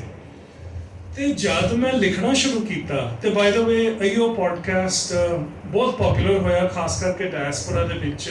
90 ਮੁਲਕਾਂ ਦੇ ਵਿੱਚ ਲੋਕ ਇਹਨੂੰ ਸੁਣਦੇ ਨੇ, ਤੇ ਤੁਹਾਡੀ ਏਜ ਦੇ ਬੱਚੇ ਬਹੁਤ ਸਾਰੇ ਮੈਨੂੰ ਬਹੁਤ ਸਾਰਾ ਫੀਡਬੈਕ ਭੇਜਦੇ ਨੇ, ਤੇ ਬੜਿਆਂ ਨੇ ਮੈਨੂੰ ਪੁੱਛਿਆ ਕਿ ਤੁਸੀਂ ਇਹਨੂੰ ਲਿਖਤ ਫਾਰਮ ਦੇ ਵਿੱਚ ਵੀ ਲੈ ਕੇ ਆਓ, ਤੇ ਇਸ ਕਰਕੇ ਫਿਰ ਉਹਦੇ ਤੋਂ ਮੇਰੀ ਕਿਤਾਬ ਛਪੀ, ਸਟੋਰੀ ਆਫ ਦ ਸਿਕਸ। ਹੁਣ ਮੈਂ ਜੋ ਵੀ ਗੱਲ ਕਰ ਰਿਹਾ ਪੋਡਕਾਸਟ ਤੇ ਕਿਤਾਬ ਦੇ ਕਾਮਨ ਗੱਲ ਹੈਗੀ ਹੈ, ਕਿਉਂਕਿ ਕੰਟੈਂਟ ਬਹੁਤ ਸਿਮਿਲਰ ਹੈ। ਸੋ ਜਦੋਂ ਮੈਂ ਲਿਖ ਰਿਹਾ ਸੀ, ਹੁਣ ਦੇਖੋ ਮੇਰਾ ਬੈਕਗ੍ਰਾਉਂਡ ਇੰਗਲਿਸ਼ ਦਾ ਹੈ ਸਾਰਾ, ਸੋ ਮੇਰੀ ਨੈਚੁਰਲ ਟੈਂਡੈਂਸੀ ਹੈਗੀ ਹੈ ਕਿ ਮੈਂ ਕੁਝ ਵੀ ਰਿਸਰਚ ਕਰਨੀ ਹੁੰਦੀ ਹੈ ਤਾਂ ਮੈਂ ਇੰਗਲਿਸ਼ ਦੇ ਸੋਰਸਿਸ ਹੀ ਲੱਭਦਾ ਹਾਂ, ਕਿਉਂਕਿ ਮੈਨੂੰ ਉਹ ਸੌਖਾ ਲੱਗਦਾ ਹੈ। ਉਦੋਂ ਤੱਕ ਮੈਂ ਗੁਰਮੁਖੀ ਪੜ੍ਹਨੀ ਸ਼ੁਰੂ ਕਰਤੀ ਸੀ, ਮੈਂ 26-27 ਸਾਲ ਦੀ ਉਮਰ ਦੇ ਵਿੱਚ ਸ਼ੁਰੂ ਕੀਤੀ। ਮੇਰੀ ਪੜ੍ਹਨ ਦੀ ਸਪੀਡ ਵੀ ਬਹੁਤ ਘੱਟ ਹੈਗੀ ਸੀ, ਮੈਨੂੰ ਮਹਾਨਕੋਟ ਸਾਈਡ ਤੇ ਰੱਖ ਕੇ ਬਹੁਤ ਕੁਝ ਪੜ੍ਹਨਾ ਪੈਂਦਾ, ਅੱਜ ਵੀ ਪੜ੍ਹਨਾ ਪੈਂਦਾ ਮਹਾਨਕੋਟ ਸਾਈਡ ਤੇ ਰੱਖ ਕੇ। ਇਹ ਵੀ ਦੇਖੋ ਕਿੰਨੀ ਅਚੰਭੇ ਦੀ ਗੱਲ ਹੈ ਕਿ ਜਿਹੜੀ ਚੀਜ਼, ਜਿਹੜਾ ਐਨਸਾਈਕਲੋਪੀਡੀਆ 125 ਸਾਲ ਪਹਿਲਾਂ ਲਿਖਿਆ ਗਿਆ ਸੀ, ਉਸ ਤੋਂ ਬਾਅਦ ਉਹਦੇ ਬਰਾਬਰ ਦੀ ਚੀਜ਼ ਅੱਜ ਤੱਕ ਨਹੀਂ ਬਣੀ। ਇਹ ਕਮਾਲ ਦੀ ਗੱਲ ਹੈ। ਸੋ ਮੈਨੂੰ ਇਸ ਤਰ੍ਹਾਂ ਮਹਿਸੂਸ ਹੋਇਆ ਕਿ ਜੋ ਅੰਗਰੇਜ਼ੀ ਦੇ ਵਿੱਚ ਚੀਜ਼ਾਂ ਲਿਖੀਆਂ ਗਈਆਂ ਹਨ ਉਹਨਾਂ ਨੂੰ ਤਾਂ ਜ਼ਰੂਰ ਰੈਫਰ ਕਰਨਾ ਚਾਹੀਦਾ ਹੈਗਾ, ਕਿਉਂਕਿ ਬਹੁਤ ਸਕਾਲਰਲੀ ਕੰਮ ਹੋਏ ਨੇ, ਪਰ ਨਾਲ ਨਾ ਸਾਨੂੰ ਆਪਣੀਆਂ ਹੋਰ ਸੋਰਸਿਸ ਵੀ ਕੰਸੀਡਰ ਕਰਨੀਆਂ ਚਾਹੀਦੀਆਂ ਨੇ। ਸੋ ਇਸ ਕਰਕੇ ਜਿਹੜੇ ਚੈਪਟਰਸ ਗੁਰੂ ਨਾਨਕ ਸਾਹਿਬ ਬਾਰੇ ਸਨ, ਉਹਨਾਂ ਨੂੰ ਲਿਖਦਿਆਂ ਮੈਂ ਜਨਮ ਸਾਖੀ ਟ੍ਰੈਡੀਸ਼ਨ ਤੇ ਬਹੁਤ ਡਰਾ ਅਪਨ ਕੀਤਾ। ਹਾਲਾਂਕਿ ਸਕਾਲਰਸ ਦੇ ਵਿੱਚ ਵਾਦ ਵਿਵਾਦ ਹਲੇ ਤੱਕ ਚੱਲ ਰਿਹਾ ਹੈ, ਕਿਹੜੀ ਜਨਮ ਸਾਖੀ ਪੁਰਾਣੀ ਹੈ, ਕਿਹੜੀ ਨਵੀਂ ਹੈ, ਕਿਹੜੀ ਆਥੈਂਟਿਕ ਹੈ, ਕਿਹੜੀ ਆਥੈਂਟਿਕ ਨਹੀਂ ਹੈ। ਪਰ ਤੁਸੀਂ ਸਾਰਿਆਂ ਨੂੰ ਪੜ੍ਹੋ ਤੇ ਇੱਕ ਕੈਨਨ ਵਿੱਚੋਂ ਨਿਕਲਦਾ ਹੈ ਜਿਹੜਾ ਕਿ ਵਾਈਡਲੀ ਐਕਸੈਪਟਡ ਹੈਗਾ ਹੈ। ਉਸ ਕੈਨਨ ਨੂੰ ਯੂਜ਼ ਕਰਕੇ ਜਨਮ ਸਾਖੀ ਦੇ ਅਕਾਊਂਟਸ ਦੇ ਥਰੂ ਗੁਰੂ ਨਾਨਕ ਸਾਹਿਬ ਦੇ ਚੈਪਟਰਸ ਲਿਖੇ। ਭਾਈ ਵੀਰ ਸਿੰਘ ਨੂੰ ਪੜ੍ਹਨਾ ਮੈਂ ਸ਼ੁਰੂ ਕੀਤਾ ਸੀ। ਭਾਈ ਵੀਰ ਸਿੰਘ ਵਰਗੇ ਜਜ਼ਬਾਤੀ ਲੇਖ ਇਸ ਵਿਸ਼ੇ ਤੇ ਹੋਰ ਕੋਈ ਨਹੀਂ ਲਿਖ ਸਕਦਾ, ਉਹਨਾਂ ਦਾ ਵੀ ਕਮਾਲ ਹੈ। ਸੋ ਕਈ ਚੀਜ਼ਾਂ ਡਿਸਕ੍ਰਾਈਬ ਕਰਨ ਵੇਲੇ ਮੈਂ ਭਾਈ ਵੀਰ ਸਿੰਘ ਦੇ ਲੇਖਾਂ ਦੇ ਵਿੱਚੋਂ ਐਕਸਰਪਟਸ ਲੈ ਕੇ ਟ੍ਰਾਂਸਲੇਟ ਕੀਤੇ। ਭਾਈ ਵੀਰ ਸਿੰਘ ਦਾ ਅਸ਼ਟਗੁਰੂ ਚਮਤਕਾਰ ਮੈਂ ਰੈਫਰੈਂਸ ਕੀਤਾ, ਜਿਹੜੇ ਗੁਰੂ ਨਾਨਕ ਸਾਹਿਬ ਤੋਂ ਬਾਅਦ ਗੁਰੂ ਸਾਹਿਬਾਨ ਸਨ, ਉਹਨਾਂ ਬਾਰੇ ਲਿਖਣ ਲਈ। ਤੇ ਜਦ ਮੈਂ ਉਹਨਾਂ ਦਾ ਉਹ ਰੈਫਰੈਂਸ ਦੇਖਿਆ, ਵਿੱਚੋਂ ਮੈਨੂੰ ਰੈਫਰੈਂਸ ਮਿਲਣੇ ਸ਼ੁਰੂ ਹੋ ਗਏ ਮਹਾਕਵੀ ਸੰਤੋਖ ਸਿੰਘ ਜੀ ਦੇ ਗੁਰਪ੍ਰਤਾਪ ਸੂਰਜ ਗ੍ਰੰਥ ਦੇ। ਤੇ ਮੈਨੂੰ ਪਤਾ ਹੈ ਕਿ ਈਵਨ ਸਿੱਖ ਸਕਾਲਰਸ਼ਿਪ ਦੇ ਵਿੱਚ ਵੀ ਮਲਟੀਪਲ ਵਿਊਜ਼ ਹਨ ਆਪਣੇ ਗੁਰਪ੍ਰਤਾਪ ਸੂਰਜ ਗ੍ਰੰਥ ਬਾਰੇ। ਕਈ ਕੱਟੜਵਾਦ ਦੇ ਵਿੱਚ ਆ ਕੇ ਇਹ ਵੀ ਕਹਿ ਛੱਡਦੇ ਹਨ ਕਿ ਉਹ ਤਾਂ ਨਿਰਮਲੇ ਨੇ, ਉਹ ਹਿੰਦੂ ਇਨਫਲੂਐਂਸ ਦੇ ਅੰਡਰ ਸਨ, ਉਹਨਾਂ ਨੇ ਫਲਾਣੀ ਚੀਜ਼ ਲਿਖਤੀ। ਮੈਂ ਉਹ ਤੇ ਧਿਆਨ ਨਹੀਂ ਦਿੱਤਾ, ਮੈਂ ਧਿਆਨ ਦਿੱਤਾ ਉਹਨਾਂ ਦੀ ਕਵਿਤਾ ਤੇ, ਜਿਹੜੀ ਇੰਨੀ ਸੁੰਦਰ ਹੈ। ਉਹਨੂੰ ਅਸੀਂ ਐਜ਼ ਹਿਸਟਰੀ ਨਹੀਂ ਪੜ੍ਹ ਸਕਦੇ, ਪਰ ਉਹ ਲਿਟਰੇਚਰ ਡੈਫੀਨਿਟਲੀ ਹੈਗਾ ਸਾਡਾ। ਸੋ ਗੁਰਪ੍ਰਤਾਪ ਸੂਰਜ ਗ੍ਰੰਥ ਤੋਂ ਬਹੁਤ ਸਾਰੀਆਂ ਚੀਜ਼ਾਂ ਲੈ ਕੇ ਟ੍ਰਾਂਸਲੇਟ ਕੀਤੀਆਂ। ਜਦ 6ਵੇਂ ਗੁਰੂ ਸਾਹਿਬ ਦੇ ਕਾਲ ਤੇ ਮੈਂ ਪਹੁੰਚਿਆ, ਉਦੋਂ ਮੈਂ ਪੜ੍ਹਨਾ ਸ਼ੁਰੂ ਕੀਤਾ ਇੱਕ ਬ੍ਰਜ ਭਾਸ਼ਾ ਦੇ ਵਿੱਚ ਪੋਇਟਰੀ ਦਾ ਗ੍ਰੰਥ ਲਿਖਿਆ ਹੋਇਆ ਗੁਰਬਿਲਾਸ ਪਾਤਸ਼ਾਹੀ 6ਵੀਂ। ਉਹਦੇ ਆਥਰ ਦਾ ਨਾਮ ਅਲੋਪ ਹੋ ਗਿਆ, ਹਾਲੇ ਤੱਕ ਕਿਸੇ ਨੂੰ ਨਹੀਂ ਪਤਾ ਕਿ ਕਿਹਨੇ ਲਿਖਿਆ ਹੈ। ਪਰ ਉਹ ਇੱਕ ਐਸਾ ਕਮਾਲ ਦਾ ਗ੍ਰੰਥ ਹੈ ਜਿਹਦੇ ਵਿੱਚ ਪੋਇਟਰੀ, ਬ੍ਰਜ ਪੋਇਟਰੀ ਦੇ ਵਿੱਚ ਬਿਆਨ ਕੀਤਾ ਗਿਆ ਹੈ ਕਿਵੇਂ ਗੁਰੂ ਸਾਹਿਬ ਦੀ ਪਹਿਲੀ ਲੜਾਈ ਮੁਗਲਾਂ ਦੇ ਨਾਲ ਛਿੜੀ, ਕਿਸ ਤਰ੍ਹਾਂ ਮੁਗਲਸ ਖਾਨ ਦੇ ਨਾਲ ਉਹਨਾਂ ਦਾ ਮੁਕਾਬਲਾ ਹੋਇਆ। ਪੈਂਦੇ ਖਾਨ ਦੀ ਗਾਥਾ ਸਾਰੀ ਲਿਖੀ ਹੋਈ ਹੈ, ਜਿਹੜਾ ਕਿ ਇੱਕ ਪਠਾਨ ਨੌਜਵਾਨ ਸੀ ਜਿਹਨੂੰ ਗੁਰੂ ਸਾਹਿਬ ਨੇ ਪੁੱਤਰਾਂ ਵਾਂਗੂ ਪਾਲਿਆ ਤੇ ਜਿਹਨੇ ਗੁਰੂ ਸਾਹਿਬ ਦੇ ਨਾਲ ਦਗਾ ਕੀਤਾ। ਤੇ ਫਿਰ ਜੰਗ ਭੂਮ ਦੇ ਵਿੱਚ ਗੁਰੂ ਸਾਹਿਬ ਨੇ ਹੀ ਉਹਨੂੰ ਆਪਣੀ ਸ੍ਰੀ ਸਾਹਿਬ ਦੇ ਨਾਲ ਮਾਰਿਆ। ਤੇ ਮਰਨ ਵੇਲੇ ਕਹਿੰਦੇ ਗੁਰੂ ਸਾਹਿਬ ਪੈਂਦੇ ਖਾਨ ਨੂੰ ਕਿ ਪੈਂਦੇ ਖਾਨ ਤੇਰੇ ਜਾਣ ਦਾ ਵੇਲਾ ਆ ਗਿਆ ਹੈ, ਹੁਣ ਤੂੰ ਕਲਮਾ ਪੜ੍ਹ ਲੈ। ਤੇ ਪੈਂਦੇ ਖਾਨ ਕਹਿੰਦਾ ਗੁਰੂ ਸਾਹਿਬ ਤੁਹਾਡੀ ਕਿਰਪਾਨ ਹੀ ਮੇਰਾ ਕਲਮਾ ਹੈ। ਸੋ ਇਹ ਹਿਸਟਰੀ ਨਹੀਂ ਹੈ, ਇਹ ਲਿਟਰੇਚਰ ਹੈ, ਪਰ ਹਿਸਟੋਰੀਕਲ ਲਿਟਰੇਚਰ ਹੈ। ਤੇ ਇਹਦੇ ਵਿੱਚ ਜੋ ਜਜ਼ਬਾਤ ਹੈ, ਇਹ ਸਾਡੀ ਹੋਂਦ ਦਾ, ਸਾਡੇ ਕੈਰੈਕਟਰ ਦਾ ਇੱਕ ਹਿੱਸਾ ਹੈ। ਤੇ ਇਹ ਬੜੇ ਅਫਸੋਸ ਦੀ ਗੱਲ ਹੈ ਕਿ ਤੁਹਾਡੀ ਜਨਰੇਸ਼ਨ ਤੇ ਆਉਣ ਵਾਲੀ ਜਨਰੇਸ਼ਨ ਇਹਨਾਂ ਸਾਰੀਆਂ ਚੀਜ਼ਾਂ ਤੋਂ ਵਾਂਝੀ ਰਹਿ ਜਾਣੀ ਹੈ। ਕੌਣ ਚੁੱਕ ਕੇ ਪੜ੍ਹੇਗਾ ਬ੍ਰਜ ਭਾਸ਼ਾ ਦੀ ਕਵਿਤਾ? ਮੈਨੂੰ ਤਾਂ 2-2 ਡਿਕਸ਼ਨਰੀਆਂ ਨਾਲ ਰੱਖ ਕੇ ਪੜ੍ਹਨੀ ਪੈਂਦੀ ਹੈਗੀ ਹੈ। ਤੁਹਾਨੂੰ ਵੀ ਸ਼ਾਇਦ ਇਹ ਤਕਲੀਫ ਕਰਨੀ ਪਏ, ਪਰ ਪੜ੍ਹੋ। ਜੇ ਪੜ੍ਹੋਗੇ ਤੇ ਤੁਹਾਨੂੰ ਐਸਾ ਰਿਚ ਮਟੀਰੀਅਲ ਮਿਲੇਗਾ ਜਿਹੜਾ ਕਿ ਬਹੁਤ ਸਾਰੇ ਸਕਾਲਰਸ ਜਿਹਨੂੰ ਹੱਥ ਨਹੀਂ ਲਾਉਂਦੇ।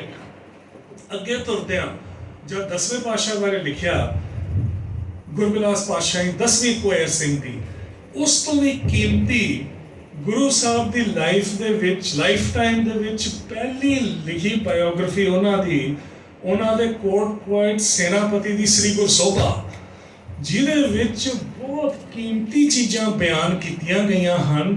ਦੇਖੋ, ਤੁਸੀਂ ਹਿਸਟਰੀ ਦੇ ਸਕਾਲਰਸ ਹੋ, ਤੁਸੀਂ ਇਸ ਵਾਦ ਵਿਵਾਦ ਨਾਲ ਜ਼ਰੂਰ ਵਾਕਿਫ ਹੋਵੋਗੇ ਕਿ ਜਿਹੜੀ ਮਾਡਰਨ ਸਿੱਖ ਆਈਡੈਂਟੀਟੀ ਹੈ ਉਹ ਕਦੋਂ ਬਣੀ, ਕਿਉਂ ਬਣੀ ਤੇ ਕਿਹਨੇ ਬਣਾਈ। ਇੰਜ ਦੀਆਂ ਵੀ ਗੱਲਾਂ ਆਉਂਦੀਆਂ ਹਨ ਕਿ ਇਹ ਤੇ ਅੰਗਰੇਜ਼ਾਂ ਦੇ ਇਨਫਲੂਐਂਸ ਅੰਡਰ ਬਣੀ ਹੈ, ਕਿਉਂਕਿ ਹਿੰਦੂ ਤੇ ਸਿੱਖਾਂ ਨੂੰ ਡਿਵਾਈਡ ਕਰਨਾ ਚਾਹੁੰਦੇ ਸਨ। ਇਹ ਬਿਲਕੁਲ ਗਲਤ ਗੱਲ ਹੈ, ਕਿਉਂਕਿ ਦੇਖੋ, ਜੇ ਅਸੀਂ ਉਹਨਾਂ ਰਾਈਟਰਸ, ਕਵੀਆਂ ਨੂੰ ਪੜ੍ਹੀਏ ਜਿਹੜੇ ਕਿ ਗੁਰੂ ਸਾਹਿਬ ਦੇ ਸਮਕਾਲੀ ਸਨ, ਉਦਾਹਰਨ ਦੇ ਤੌਰ ਤੇ ਚੰਦਰਸੈਨ ਸੈਨਾਪਤੀ, ਉਦਾਹਰਨ ਦੇ ਤੌਰ ਤੇ ਭਾਈ ਨੰਦ ਲਾਲ ਗੋਇਆ, ਜਿਨ੍ਹਾਂ ਨੇ ਆਪਣੇ ਫਾਰਸੀ ਲੇਖਾਂ ਤੋਂ ਇਲਾਵਾ ਰਹਿਤਨਾਮਾ, ਤਨਖਾਹਨਾਮਾ ਦੋਨੋਂ ਲਿਖੇ ਨੇ। ਇਹ ਸਿੱਖ ਗੁਰੂ ਕੇ ਜਿਹੜੇ ਉਹਨਾਂ ਦੇ ਸਮਕਾਲੀ ਸਨ, ਜਿਹੜੇ ਉਹਨਾਂ ਦੀਆਂ ਗੱਲਾਂ ਆਪਣੇ ਕੰਨੋਂ ਸੁਣਦੇ ਸਨ, ਉਹਨਾਂ ਨੇ ਆਪਣੀ ਪੁਸਤਕਾਂ ਦੇ ਵਿੱਚ ਜੋ ਸਿੱਖਾਂ ਦੀ ਰਹਿਤ ਹੈ ਉਹ ਗੁਰੂ ਸਾਹਿਬ ਦੇ ਕਾਲ ਵਿੱਚ ਬਿਆਨ ਕੀਤੀ। ਸੋ ਕੌਣ ਕਹਿ ਸਕਦਾ ਹੈਗਾ ਕਿ ਆਹ ਜਿਹੜੀ ਆਈਡੈਂਟੀਟੀ ਹੈਗੀ ਹੈ ਇਹ 20th ਸੈਂਚੁਰੀ ਦੇ ਵਿੱਚ ਬਣੀ ਤੇ ਇਹਨੂੰ ਇਨਫਲੂਐਂਸ ਕਰਨ ਵਾਲੇ ਅੰਗਰੇਜ਼ ਸਨ। ਇਸ ਕਰਕੇ ਤੁਹਾਡੇ ਵਾਸਤੇ ਖਾਸ ਕਰਕੇ ਤੁਸੀਂ ਜਿਹੜੇ ਹਿਸਟਰੀ ਦੇ ਸਕਾਲਰਸ ਹੋ, ਇਹ ਬਹੁਤ ਜ਼ਰੂਰੀ ਹੈ ਕਿ ਤੁਸੀਂ ਸਿਰਫ ਜਿਹੜੀਆਂ ਵਾਈਡਲੀ ਐਕਸੈਪਟਡ ਸੋਰਸਸ ਨੇ, ਤੁਸੀਂ ਹਿਸਟਰੀ ਪੇਪਰ ਦੇਖੋ ਜਾ ਕੇ, ਉਹੀਓ 15 ਸੋਰਸਸ ਤੁਹਾਨੂੰ ਬਾਰ-ਬਾਰ ਸਾਈਟਡ ਨਜ਼ਰ ਆਉਂਦੀਆਂ ਨੇ। ਹੈਗੇ ਨੇ ਮਾਡਰਨ ਸਕਾਲਰਸ ਜਿਹੜੇ ਕਿ ਅਲੱਗ ਤਰੀਕੇ ਨਾਲ ਸੋਚਦੇ ਨੇ। ਇੱਕ US ਦੇ ਵਿੱਚ ਡਾਕਟਰ ਅਮੀ ਪੀ ਸ਼ਾਹ ਹੈ, ਜਿਸਨੇ UC ਸੈਂਟਾ ਬਾਰਬਰਾ ਤੋਂ PhD ਕੀਤੀ ਤੇ ਹੁਣ ਰਟਕਰਸ ਦੇ ਵਿੱਚ ਪੜ੍ਹਾਉਂਦੇ ਨੇ। ਉਹਨਾਂ ਨੇ ਸ੍ਰੀ ਗੁਰਸੋਭਾ ਦੀ ਟ੍ਰਾਂਸਲੇਸ਼ਨ ਅੰਗਰੇਜ਼ੀ 'ਚ ਕੀਤੀ। ਟ੍ਰਾਂਸਲੇਸ਼ਨ ਬਹੁਤ ਅੱਛੀ ਹੈ, ਪਰ ਉਦੋਂ ਵੀ ਕੀਮਤੀ ਉਹਨਾਂ ਦੀ ਥੀਸਿਸ ਦੇ ਵਿੱਚ ਗੱਲਾਂ ਹਨ ਜਿਹੜੀਆਂ ਉਹਨਾਂ ਨੇ ਇਹ ਸਾਰੀਆਂ ਸੋਰਸਸ ਜਿਹੜੀਆਂ ਮੈਂ ਮੈਂਸ਼ਨ ਕੀਤੀਆਂ ਨੇ ਉਹਨਾਂ ਦੇ ਆਧਾਰ ਤੇ ਐਨਾਲਾਈਜ਼ ਕੀਤਾ ਹੈ ਕਿ ਕਿਸ ਤਰ੍ਹਾਂ ਸਿੱਖ ਆਈਡੈਂਟੀਟੀ ਨੂੰ ਮਾਡਰਨ ਟਾਈਮਸ ਦੇ ਵਿੱਚ ਮਿਸਅੰਡਰਸਟੈਂਡ ਕੀਤਾ ਗਿਆ ਹੈ। ਇੰਜ ਦਾ ਕੰਮ ਹੀ ਡਾਕਟਰ ਕੇ ਮਲਹੋਤਰਾ ਨੇ ਕੀਤਾ। ਮੈਨੂੰ ਪਤਾ ਨਹੀਂ ਕਿਹੜੀ ਯੂਨੀਵਰਸਿਟੀ 'ਚ ਹੈਗੇ ਨੇ, ਪਰ ਉਹਨਾਂ ਦਾ ਕੰਮ ਵੀ ਮੈਂ ਪੜ੍ਹਿਆ ਹੈ ਤੇ ਉਹਨਾਂ ਨੇ ਵੀ ਬੜੀ ਡਿਲੀਜੈਂਸ ਦੇ ਨਾਲ ਇੰਜ ਦੀਆਂ ਸੋਰਸਸ ਲੈ ਕੇ ਯੂਜ਼ ਕੀਤਾ ਹੈ। ਸੋ ਆਹ ਹੈਗਾ ਮੇਰਾ ਬੈਕਗਰਾਉਂਡ ਤੇ ਮੇਰੀਆਂ ਇਨਸਪੀਰੇਸ਼ਨਸ। ਮੈਂ ਆਪਣੇ ਅਗਲੇ ਕੰਮ ਬਾਰੇ ਥੋੜ੍ਹਾ ਜਿਹਾ ਇੱਕ ਅੱਧੇ ਮਿੰਟ ਦੇ ਵਿੱਚ ਤੁਹਾਨੂੰ ਦੱਸਦਾ ਹਾਂ ਤੇ ਫਿਰ ਅਸੀਂ ਡਿਸਕਸ਼ਨ ਵੱਲ ਜਾਂਦੇ ਹਾਂ। ਸੋ ਜਿਹੜੀ ਸਟੋਰੀ ਆਫ ਦ ਸਿਕਸ ਲਿਖੀ ਗਈ ਹੈ ਇਹ ਟਾਈਮ ਪੀਰੀਅਡ ਕਵਰ ਕਰਦੀ ਹੈ ਗੁਰੂ ਨਾਨਕ ਸਾਹਿਬ ਦੇ ਆਗਮਨ ਤੋਂ ਲੈ ਕੇ ਗੁਰੂ ਗੋਬਿੰਦ ਸਾਹਿਬ ਦੇ ਜਾਣ ਤੱਕ। ਇਸ ਦਾ ਸੈਕੰਡ ਵੋਲਿਊਮ ਕੰਪਲੀਟ ਹੋ ਗਿਆ ਹੈ, ਇਸ ਵੇਲੇ ਐਡਿਟ ਦੇ ਵਿੱਚ ਹੈਗਾ। ਪਹਿਲਾ ਪੈਂਗੁਇਨ ਤੋਂ ਛਪਿਆ ਸੀ, ਦੂਸਰਾ ਵੀ ਪੈਂਗੁਇਨ ਤੋਂ ਹੀ ਛਪੇਗਾ। ਤੇ ਇਹ ਕਵਰ ਕਰਦਾ ਹੈ ਉਸ ਬਹੁਤ ਇੰਟਰਸਟਿੰਗ ਟਾਈਮ ਪੀਰੀਅਡ ਨੂੰ 1708 ਤੋਂ ਲੈ ਕੇ 1780 ਤੱਕ, ਜਦੋਂ ਬੰਦਾ ਸਿੰਘ ਬਹਾਦਰ ਦੇ ਟਾਈਮ ਤੋਂ ਲੈ ਕੇ ਮਹਾਰਾਜਾ ਰਣਜੀਤ ਸਿੰਘ ਦੇ ਜਨਮ ਤੱਕ, ਜਦੋਂ ਸਿੱਖ ਪਾਵਰ ਇਸਟੈਬਲਿਸ਼ ਹੋਣਾ ਸ਼ੁਰੂ ਹੋਇਆ, ਜਦੋਂ ਪੰਜਾਬ ਦੇ ਵਿੱਚ ਪਾਵਰ ਵੈਕਿਊਮ ਬਣਿਆ ਕਿਉਂਕਿ ਮੁਗਲ ਹਕੂਮਤ ਕਮਜ਼ੋਰ ਸੀ, ਅਫਗਾਨੀਆਂ ਨੂੰ ਪੰਜਾਬ ਦੇ ਦਿੱਤਾ ਗਿਆ ਸੀ ਇੱਕ ਕਿਸਮ ਦੇ ਵਿੱਚ, ਪਰ ਉਹ ਰਾਜ ਕਰਨ 'ਚ ਨਹੀਂ ਸਨ ਇੰਟਰਸਟਿਡ, ਉਹ ਲੁੱਟਣ ਦੇ ਵਿੱਚ ਹੀ ਇੰਟਰਸਟਿਡ ਸਨ। ਉਦੋਂ ਸਿੱਖਾਂ ਨੇ ਆਪਣਾ ਪਾਵਰ ਕਾਇਮ ਕਰਨਾ ਸ਼ੁਰੂ ਕੀਤਾ। ਉਹ ਸਮੇਂ ਦੀ ਹਿਸਟਰੀ ਇਸ ਸੈਕੰਡ ਵੋਲਿਊਮ ਦੇ ਵਿੱਚ ਹੈ। ਕਈ ਸੋਰਸਸ ਇਹਦੇ ਵਿੱਚ ਯੂਜ਼ ਹੋਏ ਹਨ। ਜਾਦੂਨਾਥ ਸਰਕਾਰ ਨੇ ਉਸ ਟਾਈਮ ਤੇ ਬਹੁਤ ਕੰਮ ਕੀਤਾ ਹੈ। ਉਹਨਾਂ ਤੋਂ ਪਹਿਲਾਂ ਬ੍ਰਿਟਿਸ਼ ਹਿਸਟੋਰੀਅਨਸ ਹਨ ਜਿਨ੍ਹਾਂ ਨੇ ਬਹੁਤ ਸਾਰੀਆਂ ਪਰਸ਼ੀਅਨ ਸੋਰਸਸ ਟ੍ਰਾਂਸਲੇਟ ਕੀਤੀਆਂ ਹਨ, ਪਰ ਓਨਾ ਹੀ ਜ਼ਰੂਰੀ ਹੈ ਮੇਰੇ ਵਾਸਤੇ ਕੰਮ ਰਤਨ ਸਿੰਘ ਭੰਗੂ ਦਾ ਪ੍ਰਾਚੀਨ ਪੰਥ ਪ੍ਰਕਾਸ਼, ਓਨਾ ਹੀ ਜ਼ਰੂਰੀ ਹੈ ਗਿਆਨ ਸਿੰਘ ਦਾ ਪੰਥ ਪ੍ਰਕਾਸ਼, ਜਿਹਦੇ ਵਿੱਚ ਉਹਨਾਂ ਨੇ ਉਹੀਓ ਹਿਸਟਰੀ ਸਿੱਖਾਂ ਦੇ ਪਰਸਪੈਕਟਿਵ ਤੋਂ ਬਿਆਨ ਕੀਤੀ ਹੈ। ਉਹ ਵੀ ਬ੍ਰਜ ਕਵਿਤਾ ਹੈ ਕਮਾਲ ਦੀ। ਤੇ ਮੈਂ ਤੁਹਾਡੇ ਚੋਂ ਜਿਹੜੇ ਸਕਾਲਰਸ ਉਸ ਪੀਰੀਅਡ ਨੂੰ ਸਟੱਡੀ ਕਰਦੇ ਨੇ, ਤੁਹਾਨੂੰ ਇਨਕਰੇਜ ਕਰਾਂਗਾ ਕਿ ਤੁਸੀਂ ਪੰਥ ਪ੍ਰਕਾਸ਼ ਵੀ ਪੜ੍ਹੋ, ਦੋਨੋਂ। You will be enriched. ਮੈਂ ਤੇ ਬਿਲਕੁਲ ਬਹੁਤ ਆਪਣੇ ਆਪ ਨੂੰ ਖੁਸ਼ਕਿਸਮਤ ਸਮਝਿਆ ਕਿ ਕਿਸੇ ਤਰੀਕੇ ਦੇ ਨਾਲ ਮੈਂ ਇਹਨਾਂ ਗ੍ਰੰਥਾਂ ਤੱਕ ਪਹੁੰਚਾ ਤੇ ਮੈਨੂੰ ਇਹਨਾਂ ਦੇ ਨਾਲ ਇੰਗੇਜ ਕਰਨ ਦਾ ਮੌਕਾ ਮਿਲਿਆ। ਉਸ ਤੋਂ ਬਾਅਦ story of the six volume 3 ਆ ਰਹੀ ਹੈ, ਜਿਹਦੇ ਤੇ ਮੈਂ ਹੁਣ ਕੰਮ ਕਰ ਰਿਹਾ ਹਾਂ, rise and fall of the Sikh empire. ਇਹ ਕ੍ਰੋਨੋਲੋਜੀਕਲ ਰੀਟੈਲਿੰਗ ਹੋਏਗੀ ਐਮਪਾਇਰ ਦੀ। ਇਹਦੇ 'ਚ ਮੈਂ ਕੋਸ਼ਿਸ਼ ਕਰ ਰਿਹਾ ਕਿ ਜਿੰਨੀਆਂ ਵੱਧ ਤੋਂ ਵੱਧ ਸੋਰਸਸ ਮੈਨੂੰ ਮਿਲਣ। ਇੱਕ ਬਹੁਤ ਹੀ ਵਧੀਆ ਸੋਰਸ ਮੈਨੂੰ ਲੱਭੀ ਜਿਹੜੀ ਮੈਂ ਤੁਹਾਡੇ ਨਾਲ ਸਾਂਝੀ ਕਰਦਾ ਹਾਂ, ਆਊਟ ਆਫ ਪ੍ਰਿੰਟ ਹੈ, ਪਰ ਕਿਸੇ ਨੂੰ ਲੋੜ ਹੋਏ ਤੇ ਮੈਂ ਤੁਹਾਡੇ ਨਾਲ ਸ਼ੇਅਰ ਕਰ ਸਕਦਾ ਹਾਂ। ਅਵਤਾਰ ਸਿੰਘ ਜੀ ਦਾ ਲਿਖਿਆ ਮਹਾਕਾਵ ਹੈ ਜਿਹਦਾ ਨਾਮ ਹੈ ਮਹਾਬਲੀ। ਸੋ ਪੰਜਾਬੀ ਪੋਇਟਰੀ ਦੇ ਵਿੱਚ ਉਹਨਾਂ ਨੇ ਮਹਾਰਾਜਾ ਰਣਜੀਤ ਸਿੰਘ ਦੀ ਜਿਹੜੀ ਕਹਾਣੀ ਹੈ ਉਹ ਬਿਆਨ ਕੀਤੀ ਹੈ। ਤੇ ਜੰਗਨਾਮਾ ਬਾਰੇ ਤਾਂ ਤੁਸੀਂ ਸਾਰੇ ਜਾਣਦੇ ਹੀ ਹੋ। ਜਦੋਂ ਬਾਅਦ ਦੇ ਟਾਈਮ 'ਚ ਮੈਂ ਪਹੁੰਚਾਂਗਾ ਉਦੋਂ ਜੰਗਨਾਮਾ ਦਾ ਵੀ ਬਹੁਤ ਇਸ ਕਿਤਾਬ ਦੇ ਵਿੱਚ ਰੈਫਰੈਂਸ ਹੋਏਗਾ। ਸੋ ਇਹ ਮੇਰੀਆਂ ਇਨਸਪੀਰੇਸ਼ਨਸ ਹਨ, ਇਹ ਮੇਰਾ ਫੋਕਸ ਹੈ।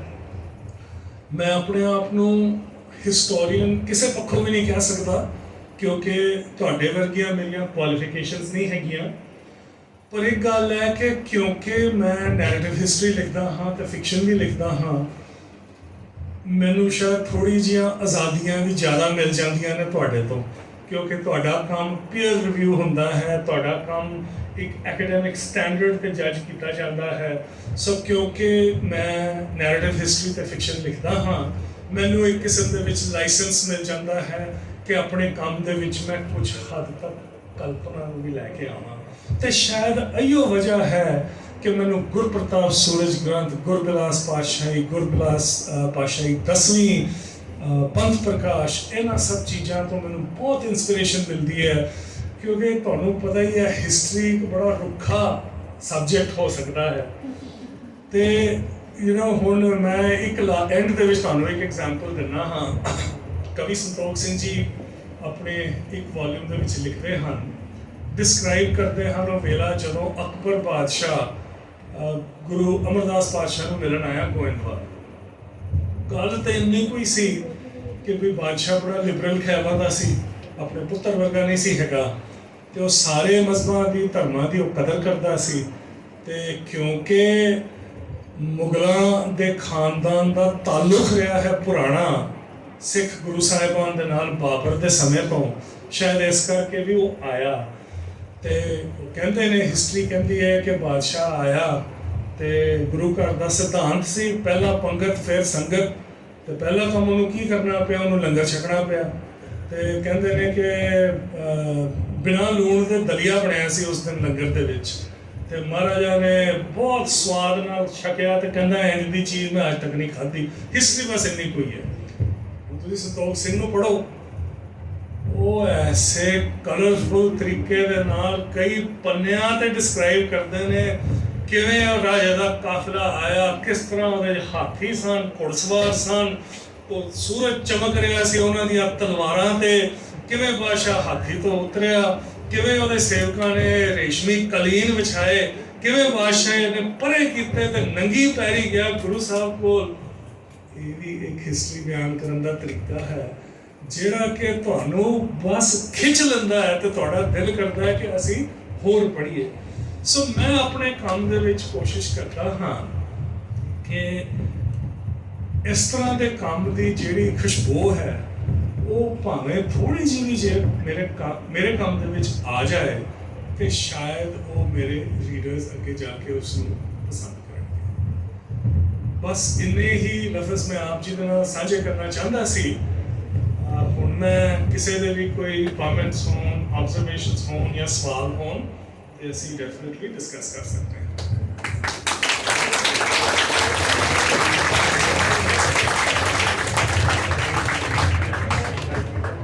ਸੋ ਮੈਨੂੰ ਇੱਕ ਹੁਕਮ ਹੋਇਆ ਹੈ ਕਿ ਮੈਂ ਆਪਣੀ ਨਵੀਂ ਕਿਤਾਬ ਬਾਰੇ ਥੋੜਾ ਜਿਹਾ ਦੱਸ ਦਿਆਂ, ਕਿਉਂਕਿ ਮੈਂ ਆਇਆ ਤਾਂ ਇੰਡੀਆ ਉਸ ਕਿਤਾਬ ਕਰਕੇ ਹੀ ਹਾਂ, ਪਰ ਅੱਜ ਕਿਉਂਕਿ ਇਹ ਸੈਟਿੰਗ ਇੰਜ ਦੀ ਹੈ ਤੇ ਮੈਂ ਉਹਦੇ ਬਾਰੇ ਜ਼ਿਆਦਾ ਗੱਲ ਕਰਨੀ ਜ਼ਰੂਰੀ ਨਹੀਂ ਸਮਝੀ, ਪਰ ਮੈਂ ਸੰਖੇਪ ਵਿੱਚ ਤੁਹਾਨੂੰ ਦੱਸ ਦਿੰਦਾ ਹਾਂ। ਸੋ ਜਿਸ ਤਰ੍ਹਾਂ ਕਿ ਮੈਂ ਤੁਹਾਨੂੰ ਪਹਿਲਾਂ ਵੀ ਦੱਸ ਚੁੱਕਾ ਹਾਂ, ਮੇਰਾ ਗੁਰਬਾਣੀ ਸੰਗੀਤ ਦੇ ਨਾਲ ਬਹੁਤ ਡੂੰਘਾ ਪਿਆਰ ਵੀ ਹੈ ਤੇ ਲਿੰਕ ਵੀ ਹੈ। ਹੁਣ 30 ਸਾਲ ਤੋਂ ਵੀ ਜ਼ਿਆਦਾ ਹੋ ਗਏ ਨੇ ਮੈਨੂੰ ਪਰਸੂ ਕਰਦਿਆਂ। ਤੇ ਕਿਉਂਕਿ ਮੇਰਾ ਪੰਜਾਬੀ ਤੇ ਪੰਜਾਬੀਅਤ ਦੇ ਨਾਲ ਕੋਈ ਪੁਰਾਣਾ ਇੰਨਾ ਕਨੈਕਸ਼ਨ ਨਹੀਂ ਸੀ ਹੈਗਾ, ਮੈਂ ਪੰਜਾਬੀ ਪੋਇਟਰੀ ਦੇ ਨਾਲ ਜ਼ਿਆਦਾ ਇੰਗੇਜ ਨਹੀਂ ਕਰ ਪਾਇਆ। ਕੁਦਰਤੀ 4-5 ਸਾਲ ਪਹਿਲਾਂ ਮੈਨੂੰ ਸ਼ਾਹ ਹੁਸੈਨ ਦੀਆਂ ਕਾਫੀਆਂ ਲੱਭੀਆਂ। ਕਹਿਣਾ ਤੇ ਗਲਤ ਲਫ਼ਜ਼ ਹੈ ਕਿਉਂਕਿ ਉਹ ਗੁਆਚੀਆਂ ਨਹੀਂ ਸੀ ਹੋਈਆਂ, ਮੈਂ ਉਹਨਾਂ ਨੂੰ ਐਕਸਪੋਜ਼ ਹੋਇਆ ਤੇ ਬਹੁਤ ਮੈਨੂੰ ਉਹਨਾਂ ਨੇ ਪ੍ਰਭਾਵਿਤ ਕੀਤਾ। ਖਾਸ ਕਰਕੇ ਮੈਨੂੰ ਬੜਾ ਮਹਿਸੂਸ ਹੋਇਆ ਕਿ ਕਈ ਥਾਟਸ ਜਿਹੜੀਆਂ ਸਿੱਖ ਧਰਮ ਦੇ ਵਿੱਚ ਬੜੀ ਸੋਹਣੀ ਤਰ੍ਹਾਂ ਐਕਸਪ੍ਰੈਸ ਕੀਤੀਆਂ ਜਾਂਦੀਆਂ ਹਨ, ਉਹ ਸ਼ਾਹ ਹੁਸੈਨ ਦੀ ਕਾਫੀਆਂ ਦੇ ਵਿੱਚ ਵੀ ਐਕਸਪ੍ਰੈਸ ਕੀਤੀਆਂ ਜਾਂਦੀਆਂ ਹਨ। ਬਹੁਤ ਵਾਰੀ ਜ਼ਿਕਰ ਆਉਂਦਾ ਹੈ ਸ਼ਾਹ ਹੁਸੈਨ ਦੇ ਜੀਵਨ ਦੇ ਵਿੱਚ ਵੀ ਆਪਣੇ ਨਫਸ ਜਾਂ ਹਉਮੈ, ਈਗੋ ਨੂੰ ਕੰਟਰੋਲ ਕਰਨ ਦਾ। ਸੋ ਇਹ ਸਾਰੀਆਂ ਗੱਲਾਂ ਮੈਨੂੰ ਬਹੁਤ ਪਸੰਦ ਆਈਆਂ ਤੇ ਮੈਂ ਕਾਫੀਆਂ ਦੀਆਂ ਵਾਸਤੇ, ਕਿਉਂਕਿ ਕਾਫੀਆਂ ਗਾਣ ਵਾਸਤੇ ਲਿਖੀਆਂ ਜਾਂਦੀਆਂ ਨੇ, ਉਹਨਾਂ ਦੀਆਂ ਤਰਜ਼ਾਂ ਬਣਾ ਕੇ ਮੈਂ ਇਨਫੋਰਮਲੀ ਗਾਣੀਆਂ ਸ਼ੁਰੂ ਕੀਤੀਆਂ। 1-2 ਸਾਲ ਮੈਂ ਸ਼ਾਹ ਹੁਸੈਨ ਨੂੰ ਗਾਇਆ ਤੇ ਫਿਰ ਮੈਨੂੰ ਇਨਸਪੀਰੇਸ਼ਨ ਮਿਲੀ ਕਿ ਕਿਉਂ ਨਾ ਸ਼ਾਹ ਹੁਸੈਨ ਦੇ ਬਾਰੇ ਦੀ ਇੱਕ ਮੈਂ ਬਾਇਓਗ੍ਰਾਫੀ ਲਿਖਾਂ। ਪਰ ਜਦ ਮੈਂ ਖੋਜ ਕਰਨੀ ਸ਼ੁਰੂ ਕੀਤੀ ਤੇ ਮੈਂ ਦੇਖਿਆ ਕਿ ਬਾਇਓਗ੍ਰਾਫੀਕਲ ਇਨਫੋਰਮੇਸ਼ਨ ਬਹੁਤ ਘੱਟ ਸੀ, ਕਿਉਂਕਿ ਦੇਖੋ ਬਾਦਸ਼ਾਹਾਂ ਦੀ ਤਾਰੀਖਾਂ ਤੇ ਲਿਖੀਆਂ ਜਾਂਦੀਆਂ ਨੇ, ਫਕੀਰਾਂ ਦੀ ਤਾਰੀਖ ਕੌਣ ਲਿਖਦਾ ਹੈ। ਸੋ ਮਟੀਰੀਅਲ ਬੜਾ ਥੋੜਾ ਸੀ ਤੇ ਫਿਰ ਮੈਂ ਸੋਚਿਆ ਕਿ ਕਿਉਂਕਿ ਮੈਂ ਫਿਕਸ਼ਨ ਵੀ ਲਿਖਦਾ ਹਾਂ ਤੇ ਕਿਉਂ ਨਾ ਮੈਂ ਜੋ ਵੀ ਮੈਨੂੰ ਹਿਸਟੋਰੀਕਲ ਰੈਫਰੈਂਸਸ ਮਿਲੇ ਨੇ ਉਹਨਾਂ ਨੂੰ ਇੱਕ ਢਾਂਚੇ ਦੀ ਤੌਰ ਤੇ ਵਰਤ ਕੇ ਬਾਕੀ ਚੀਜ਼ਾਂ ਮੈਂ ਕਲਪਨਾ ਦੇ ਨਾਲ ਭਰਾਂ ਤੇ ਉਸ ਤਰ੍ਹਾਂ ਫਿਰ ਇਹ ਨਾਵਲ ਤਿਆਰ ਹੋਇਆ ਹੈ ਜਿਸ ਦਾ ਟਾਈਟਲ ਹੈ ਦ ਸੂਫੀਜ਼ ਨਾਈਟਿੰਗੇਲ। ਸੋ ਇਹ ਇੱਕ ਸ਼ਾਹ ਹੁਸੈਨ ਦੀ ਲਾਈਫ ਦੀ ਇੱਕ ਕਿਸਮ ਦੇ ਵਿੱਚ ਰੀਟੈਲਿੰਗ ਹੈ ਉਸ ਦਾ ਜੋ ਹਿਸਟੋਰੀਕਲ ਐਵੀਡੈਂਸ ਮਿਲ ਸਕਦਾ ਸੀ ਲੈ ਕੇ ਬਾਕੀ ਸਭ ਇਮੈਜਿਨ ਕਰਕੇ। ਤੇ ਇਹ ਬਸ ਹੁਣੇ ਹੀ ਲਾਂਚ ਹੋਈ ਹੈ ਤੇ ਇਹਦੇ ਸੰਬੰਧ ਦੇ ਵਿੱਚ ਮੇਰੇ ਇਸ ਟਾਈਮ ਤੇ ਜੋ ਪ੍ਰੋਗਰਾਮਸ ਹੋ ਰਹੇ ਹਨ ਉਹ ਜ਼ਿਆਦਾ ਇਸ ਦੇ ਕਨੈਕਸ਼ਨ ਦੇ ਵਿੱਚ ਹੀ ਹਨ। ਐਕਚੁਅਲੀ ਅੱਜ ਜਲੰਧਰ ਦੇ ਵਿੱਚ ਵੀ ਇੱਕ ਪ੍ਰੋਗਰਾਮ ਹੈ 4 ਵਜੇ, ਵੈਨਿਊ ਦਾ ਨਾਮ ਹੀਟ 7 ਸ਼ਾਇਦ ਕੋਈ ਰੈਸਟੋਰੈਂਟ ਹੈਗਾ ਉਹਦੇ ਬੇਸਮੈਂਟ ਹਾਲ ਦੇ ਵਿੱਚ ਅੱਜ 4 ਵਜੇ ਨਿਊ ਜਵਾਹਰ ਨਗਰ ਦੇ ਵਿੱਚ 4 ਵਜੇ ਪ੍ਰੋਗਰਾਮ ਹੋਏਗਾ। It's open to the public, all are welcome. ਤੇ ਜੇ ਤੁਸੀਂ ਇਸ ਕਿਤਾਬ ਦੇ ਨਾਲ ਵੀ ਇੰਗੇਜ ਕਰਨਾ ਚਾਹੁੰਦੇ ਹੋ ਤੇ ਤੁਹਾਡੇ ਸਾਰਿਆਂ ਵਾਸਤੇ ਇੱਕ ਮੇਰੀ ਪਰਸਨਲ ਇਨਵੀਟੇਸ਼ਨ ਸਮਝ ਲਓ, ਤੁਸੀਂ ਜ਼ਰੂਰ ਆਵੋ ਉਹਦੇ ਤੇ ਵੀ ਜੇ ਤੁਹਾਡਾ ਸਕੇਜੂਲ ਅਲਾਉ ਕਰੇ।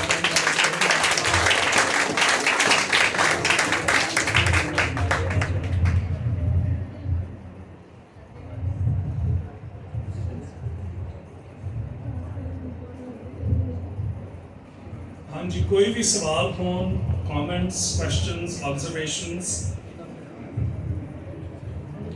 ਤੁਸੀਂ ਹੱਥ ਅੱਧਾ ਖੜਾ ਕਰਤਾ, ਤੁਸੀਂ ਫੜੇ ਜਾਣਾ। ਸਰ ਅਸੀਂ ਬੜੇ ਖੁਸ਼ ਨਸੀਬ ਹਾਂ ਕਿ ਤੁਸੀਂ ਸਾਡੇ ਇੰਸਟੀਟਿਊਸ਼ਨ 'ਚ ਹੈ ਔਰ I am a regular follower of yours। I was writing on Rani Janda, Chitra Devakaruni's The Last Queen, and at that time I came across your podcast. ਅੱਛਾ ਜੀ। And then I came to know about your book, The Camel Merchant of Philadelphia, ਹਾਂਜੀ। और you speak wonderful Punjabi और ਮੈਨੂੰ ਇੱਥੇ ਇਹ ਅਹਿਸਾਸ ਹੋ ਰਿਹਾ ਸੀਗਾ ਕਿ ਪੰਜਾਬੀ ਨੂੰ ਪੰਜਾਬ ਤੋਂ ਬਾਹਰ ਲੈ ਕੇ ਜਾ ਸਕਦਾ, ਉਹ ਸੈਟਲ ਹੋ ਸਕਦਾ, ਪਰ ਪੰਜਾਬੀਅਤ ਉਹਦੇ ਵਿੱਚੋਂ ਨਹੀਂ ਜਾ ਸਕਦੀ। ਇਹ ਬਿਲਕੁਲ ਤੁਹਾਡੀ ਸੱਚੀ ਗੱਲ ਹੈ ਜੀ।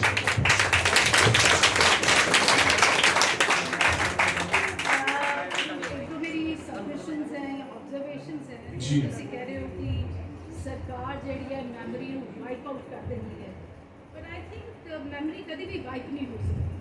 It can be ਡੋਰਮੈਂਟ।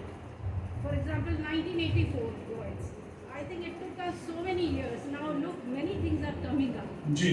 Recently I was reading Ramesh Inder Singh's work, The Moil of Punjab, and he was chief secretary. He retired as a chief secretary and he was IAS officer at that time, EC in 1983.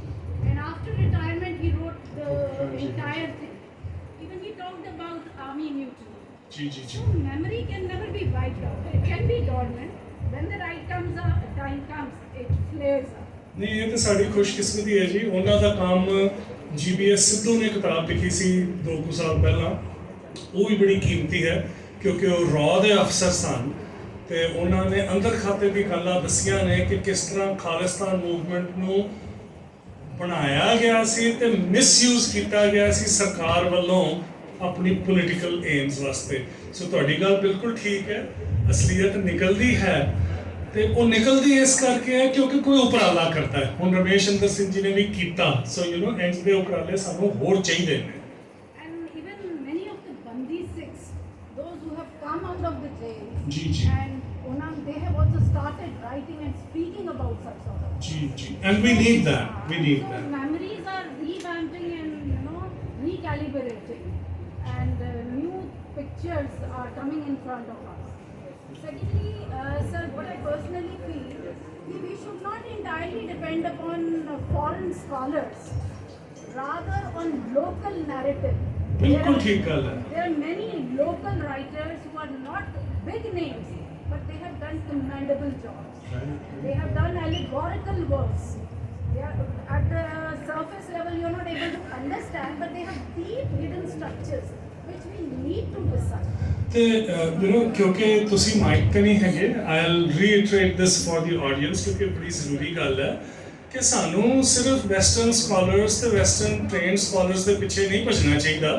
ਸਾਡੇ ਹੋਰ ਵੀ ਆਪਣੇ scholars ਨੇ ਜਿਨ੍ਹਾਂ ਦੇ ਆਪਣੇ ਨੈਰੇਟਿਵਸ ਨੇ ਤੇ ਆਈ wood ਸੇ ਕਿ ਤੁਸੀਂ ਸਾਰੇ ਐਕੈਡੈਮਿਕ ਸੈਟਿੰਗ 'ਚ ਹੈਗੇ ਹੋ ਤੇ you probably have an opportunity to create fora ਜਿੱਥੇ, ਕਿਉਂਕਿ ਇਸ ਤਰ੍ਹਾਂ ਹੁੰਦਾ ਹੈ, ਇੱਥੇ ਮੈਨੂੰ ਪਤਾ ਨਹੀਂ ਕੀ ਹੈਗਾ ਪਰ ਵੈਸਟ ਦੇ ਵਿੱਚ ਤੇ ਇੰਜ ਹੈਗਾ ਕਿ ਜੇ ਤੁਹਾਡੇ ਨਾਂ ਦੇ ਅੱਗੇ ਡਾਕਟਰ ਨਹੀਂ ਲੱਗਾ ਤੇ ਜੇ ਤੁਹਾਡੀ PhD ਕਿਸੇ ਪਰਟੀਕੂਲਰ ਟਾਈਪ ਆਫ ਇੰਸਟੀਟਿਊਸ਼ਨ ਤੋਂ ਨਹੀਂ ਹੈਗੀ ਤੇ ਕੋਈ ਤੁਹਾਨੂੰ ਪੁੱਛੇਗਾ ਹੀ ਨਹੀਂ, ਕੋਈ ਤੁਹਾਨੂੰ ਸੱਦੇਗਾ ਹੀ ਨਹੀਂ। ਸੋ ਜਿਸ ਤਰ੍ਹਾਂ ਜਿਹੜੇ ਇਹ ਬੈਰੀਅਰਸ ਨੇ, ਜੇ ਇੰਜ ਦੇ ਸਾਡੇ ਸਕਾਲਰਸ ਦੀ ਆਵਾਜ਼ ਨੂੰ ਦਬਾ ਕੇ ਰੱਖਦੇ ਨੇ ਤੇ we have to come up with ways and means, maybe creating non-academic public intellectual forums ਜਿੱਥੇ ਕਿ ਅਸੀਂ ਇਸ ਤਰ੍ਹਾਂ ਦੇ ਸਕਾਲਰਸ ਨੂੰ ਵੈਲਕਮ ਕਰੀਏ, ਉਹਨਾਂ ਦੀ ਸ਼ਲਾਘਾ ਕਰੀਏ, ਉਹਨਾਂ ਦੀ ਗੱਲ ਨੂੰ ਸੁਣੀਏ। ਬਟ ਇਹ ਕਰਨਾ ਬੜਾ ਜ਼ਰੂਰੀ ਹੈਗਾ ਕਿਉਂਕਿ ਜਿਹੜੇ ਓਫੀਸ਼ੀਅਲ ਕੋਰੀਡੋਰਸ ਹੈਗੇ ਨੇ ਨਾ, ਜਿਨ੍ਹਾਂ ਦੇ ਆਪਣੇ ਰੂਲਸ ਨੇ, ਉਹ ਤੇ ਮੈਨੂੰ ਨਹੀਂ ਲੱਗਦਾ ਕਿ ਇੰਨੇ ਆਰਾਮ ਦੇ ਨਾਲ ਬੈਂਡ ਹੋ ਸਕਦੇ ਨੇ। ਤੇ ਹੁਣ ਮੈਂ ਖੁੱਲ੍ਹ ਕੇ ਗੱਲ ਕਰਨ ਦੀ ਮੇਰੀ ਆਦਤ ਹੈ। ਮੇਰੇ ਕਈ ਫਰੈਂਡਸ ਨੇ ਐਕੈਡਮੀਆ ਦੇ ਵਿੱਚ ਜਿਹੜੇ ਬਹੁਤ ਸਾਰੇ ਮੇਰੇ ਨਾਲ ਇੰਗੇਜ ਕਰਨਾ ਚਾਹੁੰਦੇ ਨੇ, ਪਰ ਉਹ ਮੈਨੂੰ ਸਾਫ਼-ਸਾਫ਼ ਕਹਿੰਦੇ ਨੇ ਵੀ ਸਾਡੇ ਕੋਲ ਨਵੇਂ ਪ੍ਰਿੰਸੀਪਲ ਆ ਗਏ ਨੇ, ਨਵੇਂ ਵਾਈਸ ਚਾਂਸਲਰ ਆ ਗਏ ਨੇ, ਜਿਨ੍ਹਾਂ ਦੀ ਇੱਕ ਆਈਡੀਓਲੋਜੀ ਹੈ, ਜਿਨ੍ਹਾਂ ਦਾ ਇੱਕ ਏਜੰਡਾ ਹੈ ਤੇ ਉਹਨਾਂ ਦੇ ਰਾਜ ਦੇ ਵਿੱਚ ਅਸੀਂ ਕੱਖ ਨਹੀਂ ਕਰ ਸਕਦੇ। ਠੀਕ ਗੱਲ ਹੈ, ਕੱਖ ਨਹੀਂ ਕਰ ਸਕਦੇ, ਫਿਰ ਨਿਕਲੋ ਬਾਹਰ, ਹੋਰ ਫੋਰਮਸ ਬਣਾਓ, ਕੋਈ ਰੈਸਟੋਰੈਂਟ ਦੀ ਬੇਸਮੈਂਟ ਦੇ ਵਿੱਚ ਕਰੋ ਪ੍ਰੋਗਰਾਮ ਜਿੱਥੇ ਸੱਦੋ ਇਹਨਾਂ ਪਬਲਿਕ ਇੰਟੈਲੈਕਚੁਅਲਸ ਨੂੰ। ਜੇ ਉਹਨਾਂ ਦੀ ਗੱਲ ਵਜ਼ਨ ਰੱਖਦੀ ਹੈ, ਲੋਕ ਤਾਂ ਆਉਣਗੇ ਸੁਣਨ ਵਾਸਤੇ। ਸੋ ਬਹੁਤ ਅੱਛਾ ਤੁਹਾਡਾ ਖਿਆਲ ਹੈ।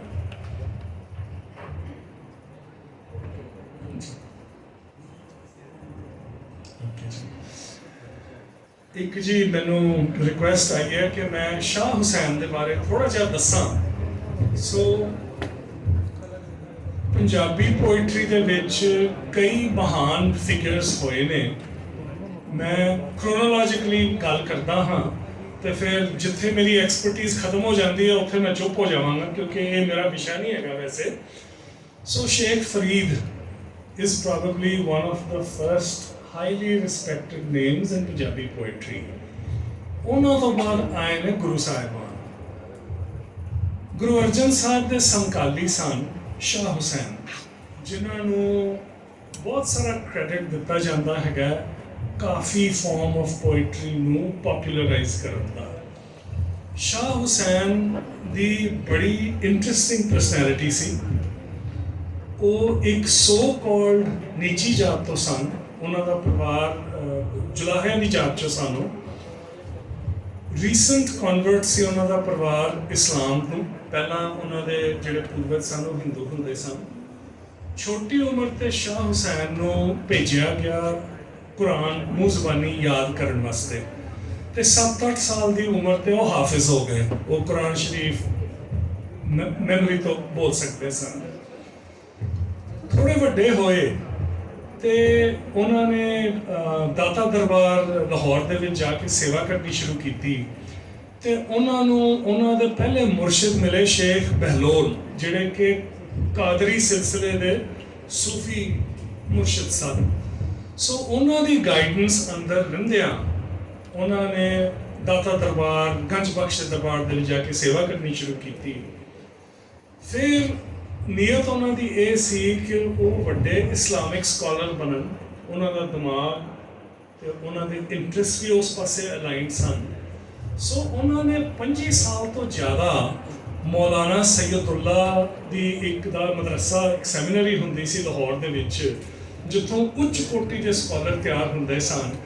20 ਸਾਲ ਤੋਂ ਜ਼ਿਆਦਾ ਉਹਨਾਂ ਨੇ ਇਸਲਾਮਿਕ ਸਟੱਡੀਜ਼ ਦੇ ਵਿੱਚ ਗੁਜ਼ਾਰੇ ਮੌਲਾਨਾ ਸੈਯਦੁੱਲਾ ਦੀ ਗਾਈਡੈਂਸ ਦੇ ਅੰਦਰ। ਸੋ ਜੋ ਸਾਡੇ ਕੋਲ ਹਿਸਟੋਰੀਕਲ ਐਵੀਡੈਂਸ ਤੇ ਲੋਰ ਹੈਗਾ ਹੈ, ਉਹਨੂੰ ਇਕੱਠਾ ਕਰਕੇ ਇਹ ਪਤਾ ਲੱਗਦਾ ਹੈ ਕਿ ਇੱਕ ਦਿਨ ਉਹਨਾਂ ਦੇ ਜਿਹੜੇ ਉਸਤਾਦ ਸਨ ਮੌਲਾਨਾ ਸਾਹਿਬ, ਉਹ ਕੁਰਾਨ ਦੇ ਇੱਕ ਲਾਈਨ ਦਾ ਅਰਥ ਕਰ ਰਹੇ ਸਨ ਤੇ ਸ਼ਾਹ ਹੁਸੈਨ ਨੇ ਉਸ ਲਾਈਨ ਦਾ ਅਰਥ ਕੁਝ ਹੋਰ ਕੱਢਿਆ ਤੇ ਉਹਨਾਂ ਨੇ ਅਰਥ ਇਹ ਕੱਢਿਆ ਕਿ ਅੱਲਾ ਨੇ ਹੀ ਸਾਰਾ ਕੁਝ ਬਣਾਇਆ ਹੈ ਤੇ ਹੱਸਣਾ ਖੇਡਣਾ ਵੀ ਅੱਲਾ ਨੇ ਦਿੱਤਾ ਹੈ, ਸੋ ਇੰਜ ਦਾ ਜੀਵਨ ਹੀ ਜੀਣਾ ਚਾਹੀਦਾ। ਤੇ ਕਹਿੰਦੇ ਕਿ ਉੱਥੇ ਉਹਨਾਂ ਨੇ ਨਾ ਆਪਣੀਆਂ ਕਿਤਾਬਾਂ ਸਾਰੀਆਂ ਬੰਦ ਕਰਤੀਆਂ, ਆਪਣਾ ਦਾੜਾ ਮੁੱਛਾਂ ਮੁਨਾ ਲਈਆਂ ਜਿਹੜੀਆਂ ਕਿ ਵਿਚ ਵਾਸ ਸੈਕ੍ਰਿਲੇਜ ਫॉर ਅ ਪ੍ਰੈਕਟਿਸਿੰਗ ਮੁਸਲਿਮ, ਲਾਲ ਰੰਗ ਦੇ ਕੱਪੜੇ ਪਾ ਲਏ, ਨਾਂ ਉਹਨਾਂ ਦਾ ਪੈ ਗਿਆ ਲਾਲ ਹੁਸੈਨ, ਤੇ ਉਹ ਦਿਸਣੇ ਸ਼ੁਰੂ ਹੋ ਗਏ ਸ਼ਹਿਰ ਦੀ ਗਲੀਆਂ ਦੇ ਵਿੱਚ ਨੱਚਦੇ ਤੇ ਗਾਉਂਦੇ, ਤੇ ਅਫਵਾਹਾਂ ਇੰਝ ਦੀਆਂ ਵੀ ਫੈਲਣੀਆਂ ਸ਼ੁਰੂ ਹੋ ਗਈਆਂ ਕਿ ਸ਼ਰਾਬ ਵੀ ਪੀਂਦੇ ਨੇ। ਸੋ ਜ਼ਬਰਦਸਤ ਸਕੈਂਡਲ ਹੋ ਗਿਆ ਲਾਹੌਰ ਦੇ ਵਿੱਚ ਕਿ ਦੇਖੋ ਇੰਨਾ ਵੱਡਾ, ਕੱਲ ਨੂੰ ਸਕਾਲਰ ਹੈਗਾ ਸੀ, ਸਕਾਲਰ ਬਣਨ ਨੂੰ ਜਾ ਰਿਹਾ ਸੀ, ਤੇ ਦੇਖੋ ਇਹਦਾ ਕੀ ਹਾਲ ਹੋ ਗਿਆ। ਦੁਨੀਆ ਇਹ ਨਹੀਂ ਸੀ ਜਾਣਦੀ ਕਿ ਉਹਨਾਂ ਨੇ ਰਸਤਾ ਅਪਣਾਇਆ ਸੀ ਮਲਾਮਤੀਆਂ ਦਾ। ਮੈਂ ਮਲਾਮਤ ਐਕਸਪਲੇਨ ਕਰਦਾ ਹਾਂ। ਸੋ ਜਿਹੜੇ ਮਲਾਮਤੀ ਸੂਫੀ ਹੁੰਦੇ ਨੇ, ਸਾਰੇ ਸੂਫੀ ਆਪਣੇ ਨਫਸ ਦੇ ਨਾਲ ਲੜਦੇ ਨੇ, ਆਪਣੇ ਈਗੋ ਜਾਂ ਹਉਮੈ ਦੇ ਨਾਲ। ਇਹ ਉਹਨਾਂ ਦਾ ਇੱਕ ਗੋਲ ਹੁੰਦਾ ਹੈ। ਪਰ ਜਿਹੜੇ ਮਲਾਮਤੀ ਸੂਫੀ ਹੁੰਦੇ ਨੇ, ਉਹਨਾਂ ਦਾ ਖਾਸ ਤੌਰ ਤੇ ਤਰੀਕਾ ਇਹ ਹੁੰਦਾ ਹੈ ਕਿ ਉਹ ਦੁਨੀਆ ਦੀ ਨਫ਼ਰਤ ਲੈਣਾ ਚਾਹੁੰਦੇ ਨੇ। ਉਹ ਕੰਮ ਇੰਜ ਦੇ ਕਰਨਾ ਚਾਹੁੰਦੇ ਨੇ ਜਿਨ੍ਹਾਂ ਦੇ ਨਾਲ ਉਹਨਾਂ ਨੂੰ ਦੁਨੀਆ ਤੋਂ ਖੂਬ ਨਫ਼ਰਤ ਮਿਲੇ। ਇਸ ਕਰਕੇ ਲੈਣਾ ਚਾਹੁੰਦੇ ਨੇ ਕਿ ਉਸ ਨਫ਼ਰਤ ਦੇ ਜ਼ਰੀਏ ਉਹ ਆਪਣੇ ਨਫਸ ਨੂੰ ਕਾਬੂ ਦੇ ਵਿੱਚ ਰੱਖਣ।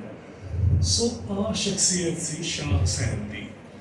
ਕਹਿੰਦੇ ਹਨ ਕਿ ਸ਼ਾਹ ਹੁਸੈਨ ਨੂੰ ਇੱਕ ਵਾਰੀ ਉਹ ਘਰ ਉਹਨਾਂ ਦਾ ਬਾਜ਼ਾਰੇ ਹੁਸਨ ਦੇ ਵਿੱਚ ਸੀ, ਜਿੱਥੇ ਤਵਾਇਫਾਂ ਰਹਿੰਦੀਆਂ ਸਨ ਲਾਹੌਰ ਦੇ ਵਿੱਚ, ਤੇ ਉੱਥੇ ਇੱਕ ਮੈਖਾਨਾ ਹੁੰਦਾ ਸੀ ਜਿੱਥੇ ਉਹ ਜਾ ਕੇ ਆਪਣਾ ਦਰਬਾਰ ਲਾਉਂਦੇ ਹੁੰਦੇ ਸੀ। ਤੇ ਉੱਥੇ ਨਾ ਉਹਨਾਂ ਨੂੰ ਇੱਕ ਨੌਜਵਾਨ ਬ੍ਰਾਹਮਣ ਮੁੰਡਾ ਦਿਸਿਆ ਜਿਹਦਾ ਨਾਂ ਸੀ ਮਾਧੋ। ਤੇ ਹਿਸਟੋਰੀਕਲ ਰੈਕੋਰਡ ਵੇਗ ਹੈਗਾ ਕਿ ਸ਼ਾਹ ਹੁਸੈਨ ਤੇ ਮਾਧੋ ਦਾ ਆਪਸੀ ਰਿਸ਼ਤਾ ਕੀ ਸੀ। ਕੁਝ ਸਕਾਲਰਸ ਲਿਖਦੇ ਹਨ ਕਿ ਉਹਨਾਂ ਦਾ ਆਪਸੀ ਰਿਸ਼ਤਾ ਰੋਮਾਂਟਿਕ ਸੀ। ਇੰਜ ਦੀਆਂ ਗੱਲਾਂ ਮੌਲਾਨਾ ਰੂਮੀ ਬਾਰੇ ਵੀ ਕੀਤੀਆਂ ਜਾਂਦੀਆਂ ਨੇ, ਤੇ ਸ਼ਮਸ ਦੇ ਬਾਰੇ। ਇੰਜ ਦੀਆਂ ਗੱਲਾਂ ਨਿਜ਼ਾਮੁਦੀਨ ਔਲੀਆ ਤੇ ਅਮੀਰ ਖੁਸਰੋ ਸਾਹਿਬ ਬਾਰੇ ਵੀ ਕੀਤੀਆਂ ਜਾਂਦੀਆਂ ਨੇ। ਇੰਜ ਦੀਆਂ ਗੱਲਾਂ ਸ਼ਾਹ ਹੁਸੈਨ ਤੇ ਮਾਧੋ ਬਾਰੇ ਵੀ ਕੀਤੀਆਂ ਜਾਂਦੀਆਂ ਹਨ। ਅਸਲੀਅਤ ਕੀ ਹੈ ਅਸੀਂ ਕਹਿ ਨਹੀਂ ਸਕਦੇ। ਸਾਡੇ ਜਿਹੜੇ ਟ੍ਰੈਡੀਸ਼ਨਲ ਸਕਾਲਰਸ ਨੇ ਉਹ ਠੋਕ ਕੇ ਕਹਿੰਦੇ ਨੇ ਕਿ ਇਹ ਗੱਲਾਂ ਬਿਲਕੁਲ ਗਲਤ ਨੇ। ਸ਼ਾਹ ਹੁਸੈਨ ਦੀ ਇਨਸਪੀਰੇਸ਼ਨ, ਸ਼ਾਹ ਹੁਸੈਨ ਦੀ ਜਿਹੜੀ ਸਾਰੀ ਲਿਖੀਆਂ ਕਵਿਤਾਵਾਂ ਨੇ ਉਹ ਡਿਵਾਈਨ ਨੂੰ ਐਡਰੈਸ ਹੈਗੀਆਂ ਨੇ। ਦੂਜੇ ਸਕਾਲਰਸ ਦਾ ਵਿਊ ਥੋੜ੍ਹਾ ਜਿਹਾ ਡਿਫਰੈਂਟ ਹੈ। ਪਰ ਅਸਲੀਅਤ ਜੋ ਵੀ ਹੋਵੇ, ਇਹ ਅਸੀਂ ਡੈਫੀਨੇਟਲੀ ਜਾਣਦੇ ਹਾਂ ਕਿ ਸ਼ਾਹ ਹੁਸੈਨ ਤੇ ਮਾਧੋ ਦਾ ਆਪਸ ਦੇ ਵਿੱਚ ਬਹੁਤ ਸਟਰੋਂਗ ਰਿਲੇਸ਼ਨਸ਼ਿਪ ਸੀ। ਮਾਧੋ ਸ਼ਾਹ ਹੁਸੈਨ ਦਾ ਫਾਲੋਅਰ ਸੀ, ਤੇ ਸ਼ਾਹ ਹੁਸੈਨ ਦੇ ਜਾਣ ਤੋਂ ਬਾਅਦ ਮਾਧੋ ਹੀ ਉਹਨਾਂ ਦੇ ਸੂਫੀ ਆਰਡਰ ਦਾ ਹੈਡ ਬਣਿਆ। ਤੇ ਰਿਸ਼ਤਾ ਉਹਨਾਂ ਦਾ ਇੰਨਾ ਡੂੰਘਾ ਸੀ ਕਿ ਤੁਸੀਂ ਅੱਜ ਲਾਹੌਰ ਜਾਓ, ਮੈਂ ਹੋ ਕੇ ਆਇਆ ਹਾਂ। ਲਾਹੌਰ ਤੋਂ 30 ਕਿਲੋਮੀਟਰ ਬਾਹਰ ਇੱਕ ਦਰਗਾਹ ਹੈ ਜਿੱਥੇ ਸ਼ਾਹ ਹੁਸੈਨ ਤੇ ਮਾਧੋ ਦੋਨੋਂ ਨੂੰ ਇੱਕ ਦਰਗਾਹ ਦੇ ਵਿੱਚ ਦਫਨਾਇਆ ਹੋਇਆ ਹੈ। ਤੇ ਓਵਰ ਟਾਈਮ ਉਹਨਾਂ ਦੀ ਆਈਡੈਂਟੀਟੀ ਤੇ ਉਹਨਾਂ ਦੇ ਨਾਮ ਵੀ ਆਪਸ ਦੇ ਵਿੱਚ ਰਲ ਗਏ ਹਨ। ਅੱਜ ਦੀ ਡੇਟ ਦੇ ਵਿੱਚ ਸ਼ਾਹ ਹੁਸੈਨ ਨੂੰ ਮਾਧੋ ਲਾਲ ਹੁਸੈਨ ਕਹਿ ਕੇ ਯਾਦ ਕੀਤਾ ਜਾਂਦਾ ਹੈ। ਮਾਧੋ ਤੇ ਉਹਨਾਂ ਦਾ ਜਿਹੜਾ ਸ਼ਾਗਿਰਦ ਸੀ, ਮੁਰੀਦ ਸੀ, ਤੇ ਲਾਲ ਹੁਸੈਨ ਸ਼ਾਹ ਹੁਸੈਨ ਦਾ ਨਾਂ ਸੀ ਸ਼ਾਹ ਹੁਸੈਨ ਤੋਂ ਪਹਿਲਾਂ, ਕਿਉਂਕਿ ਉਹ ਲਾਲ ਰੰਗ ਦਾ ਖਿਰਕਾ ਪਾਉਂਦੇ ਸਨ ਜਿਹੜਾ ਕਿ ਸੂਫੀ ਪਾਉਂਦੇ ਸਨ। ਸੂਫੀ ਦੂਸਰੇ ਰੰਗ ਦਾ ਪਾਉਂਦੇ ਸਨ, ਉਹ ਲਾਲ ਰੰਗ ਦਾ ਖਿਰਕਾ ਪਾਉਂਦੇ ਸਨ। ਸੋ ਆਹ ਹੈਗਾ ਬੜੇ ਬਰੀਫ ਦੇ ਵਿੱਚ ਸ਼ਾਹ ਹੁਸੈਨ ਬਾਰੇ।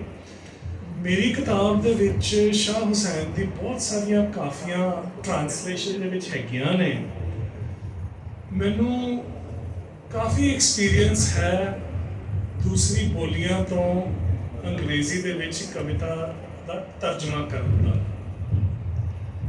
ਪਰ ਮੈਂ ਦਾਅਵੇ ਨਾਲ ਕਹਿ ਸਕਦਾ ਹਾਂ ਕਿ ਇਹ ਇੰਨਾ ਮੁਸ਼ਕਲ ਕੰਮ ਹੈ ਕਿ ਮੈਂ ਇਹਨੂੰ ਆਲਮੋਸਟ ਇੰਪੋਸੀਬਲ ਹੀ ਕਹਾਂਗਾ। ਇੱਕ ਬੋਲੀ ਤੋਂ ਦੂਜੀ ਬੋਲੀ 'ਚ ਕਵਿਤਾ ਟ੍ਰਾਂਸਲੇਟ ਕਰਨਾ ਇੰਪੋਸੀਬਲ। ਤੇ ਜੇ ਉਹ ਰੂਹਾਨੀ ਪੋਇਟਰੀ ਹੋਵੇ ਫਿਰ ਉਹ 10 ਗੁਣਾ ਇੰਪੋਸੀਬਲ ਹੈ। ਸੋ ਮੇਰੀ ਕੋਸ਼ਿਸ਼ ਇਹ ਹੁੰਦੀ ਹੈ ਕਿ ਜੋ ਓਰੀਜਨਲ ਕਵਿਤਾ ਦਾ ਭਾਵ ਹੈ, ਭਾਵੇਂ ਉਹ ਗੁਰਬਾਣੀ ਹੋਵੇ, ਭਾਵੇਂ ਉਹ ਗੁਰਬਿਲਾਸ ਕਵਿਤਾ ਹੋਵੇ, ਭਾਵੇਂ ਉਹ ਸ਼ਾਹ ਹੁਸੈਨ ਦੀ ਕਾਫੀ ਹੋਵੇ, ਜੇ 5% ਵੀ ਭਾਵ ਜਿਹੜਾ ਹੈਗਾ ਇਮੋਸ਼ਨ ਓਰੀਜਨਲ ਦੇ ਵਿੱਚ ਹੈ ਉਹ ਟ੍ਰਾਂਸਲੇਸ਼ਨ ਦੇ ਵਿੱਚ ਆ ਜਾਏ ਤੇ ਤੁਸੀਂ ਸਫਲ ਹੋ ਗਏ। 5% ਤੋਂ ਜ਼ਿਆਦਾ ਲਿਆਣੀ ਮੁਸ਼ਕਿਲ ਹੈ। ਸੋ ਮੇਰੀ ਕਿਤਾਬ ਜੇ ਤੁਹਾਡੇ ਚੋਂ ਕੋਈ ਪੜ੍ਹੇ ਤੇ ਉਹਦੇ ਵਿੱਚ ਬਹੁਤ ਸਾਰੀਆਂ ਕਾਫੀਆਂ ਦੀ ਇੰਗਲਿਸ਼ ਟ੍ਰਾਂਸਲੇਸ਼ਨ ਹੈ, ਪਰ ਮੈਂ ਆਪ ਹੀ ਤੁਹਾਨੂੰ ਦੱਸ ਦਿੰਦਾ ਹਾਂ ਕਿ ਉਹ ਟ੍ਰਾਂਸਲੇਸ਼ਨਸ ਓਰੀਜਨਲ ਦੇ ਸਾਹਮਣੇ ਬਹੁਤ ਫਿੱਕੀਆਂ ਪੈ ਜਾਂਦੀਆਂ ਨੇ। ਤੇ ਐਂਡ ਦੇ ਵਿੱਚ ਇੱਕ ਆਥਰਸ ਨੋਟ ਹੈ ਜਿਹਦੇ ਵਿੱਚ ਜਿੰਨੀਆਂ ਕਾਫੀਆਂ ਕਿਤਾਬ 'ਚ ਟ੍ਰਾਂਸਲੇਟਡ ਨੇ ਉਹਨਾਂ ਦੀ ਪਹਿਲੀ ਲਾਈਨ ਮੈਂ ਦੱਸੀ ਹੋਈ ਹੈ, ਕਿਉਂਕਿ ਤੁਸੀਂ ਤਾਂ ਪੰਜਾਬ 'ਚ ਰਹਿੰਦੇ ਹੋ, ਪੰਜਾਬੀ ਤੁਹਾਡੀ ਬੋਲੀ ਹੈ, ਸੋ ਤੁਹਾਨੂੰ ਤਾਂ ਕੋਈ ਸੰਕੋਚ ਨਹੀਂ ਹੋਣਾ ਚਾਹੀਦਾ ਸ਼ਾਹ ਹੁਸੈਨ ਦੀ ਕਵਿਤਾ ਓਰੀਜਨਲ ਦੇ ਵਿੱਚ ਪੜ੍ਹਨ ਦਾ, ਕਿਉਂਕਿ ਤਰੀਕਾ ਉਹੀ ਹੈ। ਜੋ ਖੂਬਸੂਰਤੀ ਕਵਿਤਾ ਦੀ ਹੈ ਉਹ ਕੋਈ ਵੀ ਕਵਿਤਾ ਹੋਵੇ, ਕਿਸੇ ਵੀ ਭਾਸ਼ਾ ਦੇ ਵਿੱਚ ਹੋਵੇ, ਉਹ ਤੁਹਾਨੂੰ ਓਰੀਜਨਲ ਵਿੱਚ ਹੀ ਲੱਭ ਸਕਦੀ ਹੈ।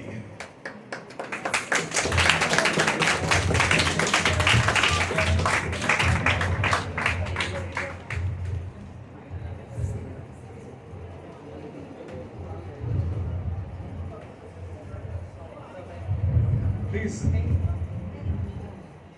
बेटा, आप लोगों को इतिहास के अलग अलग पहलुओं के बारे में सर ने बताया। मेरा ख्याल वो कुछ अनछुए पहलू जो आपको पता भी नहीं थे या हम लोगों को भी पता नहीं थी, तो अब मेरी आप सबसे यही गुजारिश है कि यदि आपको लगता है, if you are feeling inspired, आपको लगता है कि इतिहास, क्योंकि सर मैं एक बच्चों की जो BA लेवल के बच्चे होते हैं ना, तो उनसे पूछा जाए ना कि इतिहास क्यों पढ़ा जाता है, आपने इतिहास क्यों लिया, तो कहते थे एक इजी सब्जेक्ट है, या फिर ये कह देते हैं कि मेरे दोस्त ने लिया था, या फिर ये कह देते हैं कि इसमें नंबर ज़्यादा आ जाते हैं, या फिर एक और चीज़ आ जाती है, जब नंबर नहीं आते तो हम पूछते हैं कि इतिहास में आपके मार्क्स नहीं आए कि आप क्या करें जी, ये तो आप तो मर गए मरा गए, साढ़े सिर से आपा पा गए।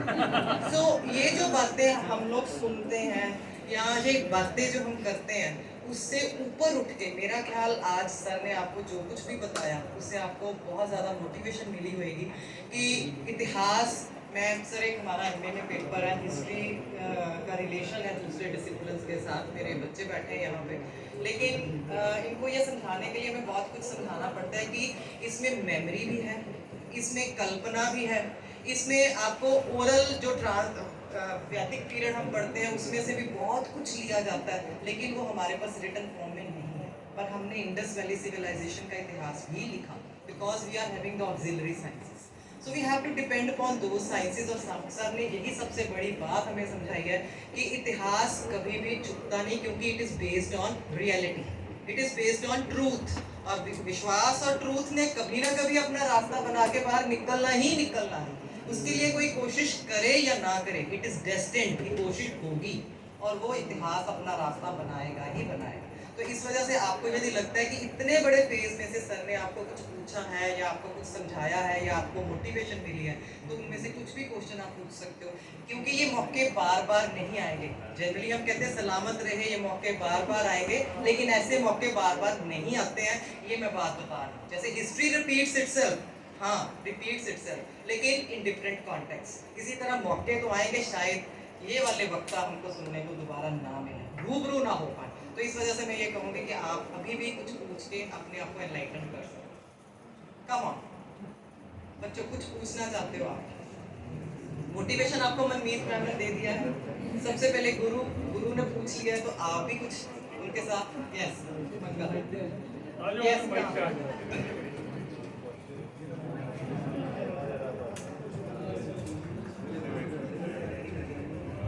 ਪਹਿਲਾਂ ਆਪਣਾ ਨਾਮ ਦੱਸੋ ਤੇ ਦੱਸੋ ਕੋਰਸ ਕਰ ਰਹੇ ਹੋ। ਹਾਂਜੀ ਸਰ, ਮੇਰਾ ਨਾਮ ਮੰਗਲਜੀਤ ਹੈ, ਮੈਂ MA ਹਿਸਟਰੀ ਦੇ ਫਸਟ ਸਮੈਸਟਰ ਦੇ ਸਟੂਡੈਂਟ ਹਾਂ। ਸਾਰਾ ਮੈਂ ਲੈਕਚਰ ਸੁਣਿਆ, ਬਹੁਤ ਵਧੀਆ ਲੱਗਾ, ਕਾਫੀ ਜਾਣਕਾਰੀਆਂ ਵੀ ਨੇ, ਪਰ ਮੈਂ ਕੁਛ ਉਹਦੇ ਵਿੱਚ ਹੋਰ 2-3 ਗੱਲਾਂ ਜ਼ਰੂਰ ਕਹਿਣੀਆਂ ਚਾਹੁੰਦਾ। ਮਾਫੀ ਵੀ ਚਾਹੁੰਦੇ ਹਾਂ ਤੁਹਾਡੇ ਸਪੀਚ ਤੋਂ ਬਾਅਦ ਕੁਛ ਕਹਿਣਾ। ਤੇ ਤੁਸੀਂ ਇੱਕ ਬੁੱਕ ਦਾ ਨਾਮ ਲਿਆ ਹੈਗਾ ਕਿ ਹੂ ਆਰ ਦ ਗਿਲਟੀ, ਜਿੰਨਾ ਕਿ ਮੈਂ ਉਹਦੇ ਬਾਰੇ ਮੈਂ ਵੀ ਬੁੱਕ ਪੜ੍ਹੀ ਹੈਗੀ ਹੈ, ਪੰਜਾਬੀ ਦੇ ਵਿੱਚ ਟ੍ਰਾਂਸਲੇਟ ਹੋ ਕੇ ਆਈ ਹੈ। ਤੇ ਉਸ ਬੁੱਕ ਨੂੰ ਲਿਖਣ ਦੇ ਵਿੱਚ ਜਾਂ ਉਸ ਦੇ ਤੱਥ ਇਕੱਠੇ ਕਰਨ ਦੇ ਵਿੱਚ ਇੱਕ ਰਾਈਟਰ ਜੋ ਸਾਡੇ ਦੇਸ਼ ਦੇ ਬਹੁਤ ਵੱਡੇ ਇੰਟੈਲੈਕਚੁਅਲ ਨੇ, ਗੌਤਮ ਨਵਲਖਾ, ਉਹਨਾਂ ਦਾ ਵੀ ਇੱਕ ਅਹਿਮ ਜਿਹੜਾ ਰੋਲ ਹੈਗਾ। ਅੱਜ ਉਸ ਰਾਈਟਰ ਦੇ ਉੱਪਰ ਜਿਹੜਾ ਉਹ ਫੋਨ ਨੂੰ ਯੂਜ਼ ਕਰਨਾ, ਘਰ ਦੇ ਵਿੱਚ ਪੈਨ ਨਹੀਂ ਯੂਜ਼ ਕਰਨਾ, ਕਾਗਜ਼ ਨਹੀਂ ਯੂਜ਼ ਕਰਨਾ, ਤੁਸੀਂ 2-3 ਤੋਂ ਵੱਧ ਕਾਲ ਨਹੀਂ ਕਰ ਸਕਦੇ, ਤੁਸੀਂ ਇੰਟਰਨੈਸ਼ਨਲ ਕਾਲ ਨਹੀਂ ਕਰ ਸਕਦੇ, ਤੁਸੀਂ ਕਿਸੇ ਵੀ ਫੰਕਸ਼ਨ 'ਚ ਪਾਰਟਿਸਿਪੇਟ ਨਹੀਂ ਕਰ ਸਕਦੇ।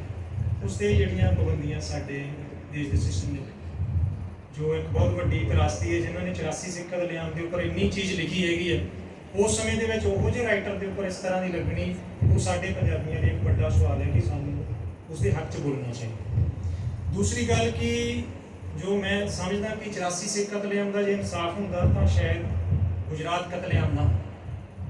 ਗੁਜਰਾਤ ਕਤਲੇਆਮ ਦੇ ਉੱਪਰ ਵੀ ਮੈਂ ਇੱਕ ਗੱਲ ਕਹਿਣੀ ਚਾਹੁੰਦਾ, ਕਿਉਂਕਿ ਚਰਚਾ ਹੋਈ ਉਸ ਦੇ ਉੱਪਰ, ਕਿ ਗੁਜਰਾਤ ਕਤਲੇਆਮ ਦੇ ਉੱਪਰ ਇੱਕ ਬਹੁਤ ਬਿਹਤਰੀਨ ਪੱਤਰਕਾਰ ਰਾਣਾ ਜੂਰ, ਉਹ ਤੁਸੀਂ ਸਭ ਨੇ ਸੁਣਿਆ ਵੀ ਹੋਗਾ, ਨਾਮ ਸਰਚ ਕਰਕੇ ਦੇਖਿਓ ਕਦੇ, ਕਿ ਉਸ ਲੇਡੀ ਨੇ ਆਪਣੀ ਬੋਡੀ ਦੇ ਉੱਪਰ ਕਿੰਨੇ ਹੀ ਕੈਮਰੇ ਲਾ ਕੇ ਉੱਥੋਂ ਦੀ ਜਿਹੜੀ ਗੁਜਰਾਤ ਦੀ ਸਾਰੀ ਸਟੇਟ ਹੈ ਉਹ ਸਭ ਦੇ ਬਾਰੇ ਜਿਹੜਾ ਆਪਣਾ ਰਿਕਾਰਡ ਉਸਨੇ ਇਕੱਠਾ ਕੀਤਾ, ਜਿਸ ਨੂੰ ਦੇਸ਼ ਦੇ ਵਿੱਚ ਕਿਸੇ ਨੇ ਵੀ ਛਾਪਣ ਤੋਂ ਮਨਾ ਕਰਤਾ। ਜਿਹੜੀ ਉਹ ਅਖਬਾਰ 'ਚ ਕੰਮ ਕਰਦੀ ਸੀ ਉਸਨੇ ਵੀ ਮਨਾ ਕਰ ਦਿੱਤਾ, ਔਰ ਉਸ ਲੜਕੀ ਦੇ ਉੱਪਰ ਬਹੁਤ ਵੱਡਾ ਜਿਹੜਾ ਉਹ ਇਹਨਾਂ ਨੇ ਕਰਨ ਦੀ ਕੋਸ਼ਿਸ਼ ਕੀਤੀ ਕਿ ਉਹਦੀ ਹਰ ਕਿਤੇ ਉਸਦੀ ਆਵਾਜ਼ ਨੂੰ ਜਿਹੜਾ ਦਬਾ ਦਿੱਤਾ ਜਾਵੇ। ਉਸੇ ਦੇ ਵਿੱਚ ਤੀਸਤਾ ਤਲਵਾੜ ਹੈ ਜਿਸ ਨੇ ਗੁਜਰਾਤ ਦੇ ਜਿਹੜੇ ਕਤਲੇਆਮ ਹੋਇਆ, ਕਿ ਕਿਸ ਤਰ੍ਹਾਂ ਦੀ ਟ੍ਰੈਜਡੀ ਹੈਗੀ ਕਿ ਇੱਕ 9 ਮਹੀਨੇ ਦੀ ਪ੍ਰੈਗਨੈਂਟ ਲੇਡੀ ਆ, ਕਿ ਉਸਦੇ ਪੇਟ ਨੂੰ ਪਾੜਿਆ ਜਾਂਦਾ, ਉਸਦੇ ਪਾੜ ਕੇ ਉਹਦੇ ਵਿੱਚੋਂ ਬੱਚਾ ਕੱਢਿਆ ਜਾਂਦਾ, ਔਰ ਉਸ ਬੱਚੇ ਨੂੰ ਨੇਜੇ ਤੇ ਟੰਗਿਆ ਜਾਂਦਾ, ਔਰ ਉਸ ਨੂੰ ਟੰਗਣ ਵਾਲੇ ਬੰਦੇ ਨੂੰ ਜਿਹੜੀ ਸਾਡਾ ਸੁਪਰੀਮ ਕੋਰਟ ਜਿਹੜਾ ਬਹੁਤ ਆਸਾਨੀ ਦੇ ਨਾਲ ਇਜਾਜ਼ਤ ਦਿੰਦਾ ਕਿ ਜਾ ਤੂੰ ਆਜ਼ਾਦ ਫਿਜ਼ਾ ਜੀ। ਇਹੋ ਜਿਹੇ ਘਿਨਾਉਣੇ ਕੰਮ ਕਰਨ ਵਾਲੇ ਦੇ ਉੱਤੇ ਸਾਡੇ ਅੱਗੇ ਬਹੁਤ ਵੱਡਾ ਸਵਾਲ ਉਹ ਖੜਾ ਕੀਤਾ ਹੈਗਾ। ਸਰ ਤੁਹਾਡੇ ਸਾਰੇ ਲੈਕਚਰ 'ਚ ਇਹ ਚੀਜ਼ ਅਸੀਂ ਫੀਲ ਕਰਦੇ ਹਾਂ ਕਿ ਜੋ ਤਰਾਸਦੀ ਅਸੀਂ ਹੰਢਾਈ ਹੈ, ਜੋ ਦੇਖੀ ਹੈ, ਉਸ ਦਾ ਦਰਦ ਜੋ ਸਾਡੇ ਅੰਦਰ ਹੈਗਾ, ਉਹ ਸਾਡੇ ਉਸ ਦਰਦ ਨੂੰ ਮਹਿਸੂਸ ਕਰਦੇ ਹਾਂ, ਹੋਰ ਕਿਤੇ ਨਾ ਹੀ ਦਰਦ ਵਾਪਰੇ।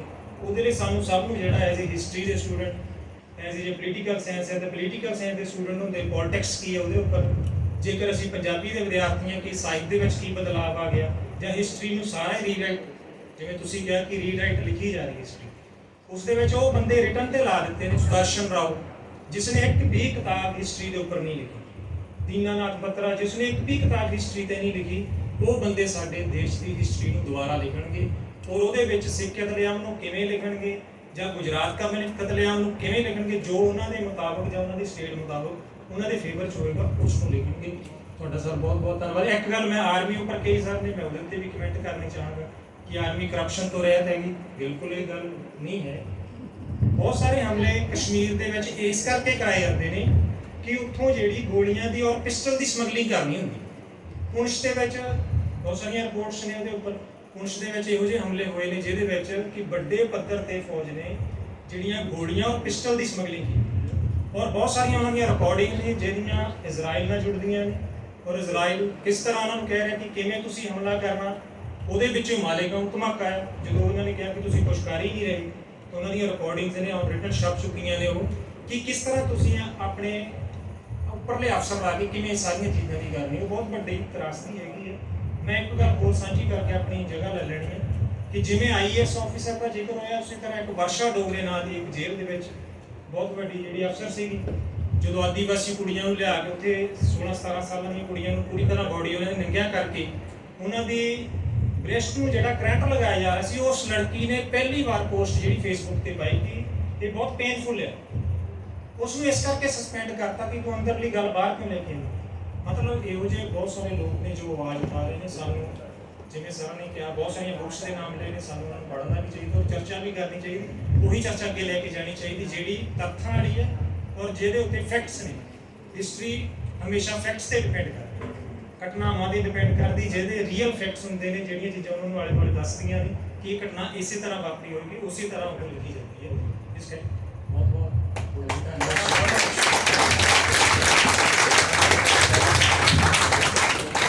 ਇਹ ਨੌਜਵਾਨ ਕੁਝ ਕਰਕੇ ਦਿਖਾਏਗਾ, ਪੂਰੀ ਉਮੀਦ ਹੈ ਮੈਨੂੰ। ਜਦੋਂ ਤੁਹਾਡੀ ਪਹਿਲੀ ਕਿਤਾਬ ਆਏਗੀ ਨਾ ਤੇ ਮੈਨੂੰ ਉਹਦੇ ਬਾਰੇ ਦੱਸਣਾ ਜ਼ਰੂਰ। ਮੈਂ ਸੀਰੀਅਸ ਹੈਗਾ, ਸੀਰੀਅਸ ਗੱਲ ਕਰ ਰਿਹਾ। ਸ਼ਾਬਾਸ਼। ਦੇਖੋ, ਜੇ as a student of history ਤੁਹਾਡੇ ਅੰਦਰ ਐਸੇ ਜਜ਼ਬਾਤ ਉੱਠਦੇ ਨੇ ਤੇ ਤੁਸੀਂ ਉਸ એનર્ਜੀ ਨੂੰ ਯੂਜ਼ ਕਰੋ, ਉਹਨੂੰ ਚੈਨਲ ਕਰੋ ਤੇ ਕੰਮ ਕਰੋ। ਬਹੁਤ ਵਧੀਆ ਲੱਗਾ ਇਹ ਗੱਲ ਸੁਣ ਕੇ ਮੈਨੂੰ। ਸ਼ਾਬਾਸ਼।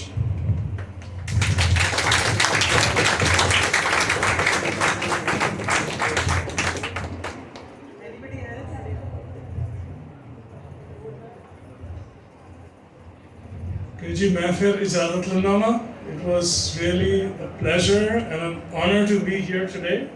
ਤੁਸੀਂ ਮੈਨੂੰ ਸਮਾਂ ਬਖਸ਼ਿਆ, ਬੜੇ ਛੋਟੇ ਨੋਟਿਸ ਤੇ ਪ੍ਰੋਗਰਾਮ ਰੱਖਿਆ ਗਿਆ ਸੀ। ਸੋ ਮੈਂ ਹਿਸਟਰੀ ਡਿਪਾਰਟਮੈਂਟ ਦਾ ਸਾਰੇ ਫੈਕਲਟੀ ਮੈਂਬਰਸ ਦਾ ਬਹੁਤ ਸ਼ੁਕਰਗੁਜ਼ਾਰ ਹਾਂ। ਤੁਸੀਂ ਮੈਨੂੰ ਇੰਨੀ ਸੋਹਣੀ ਤਰ੍ਹਾਂ ਵੈਲਕਮ ਕੀਤਾ ਤੇ ਮੌਕਾ ਦਿੱਤਾ ਬੱਚਿਆਂ ਦੇ ਨਾਲ ਇੰਟਰੈਕਟ ਕਰਨ ਦਾ। Thank you.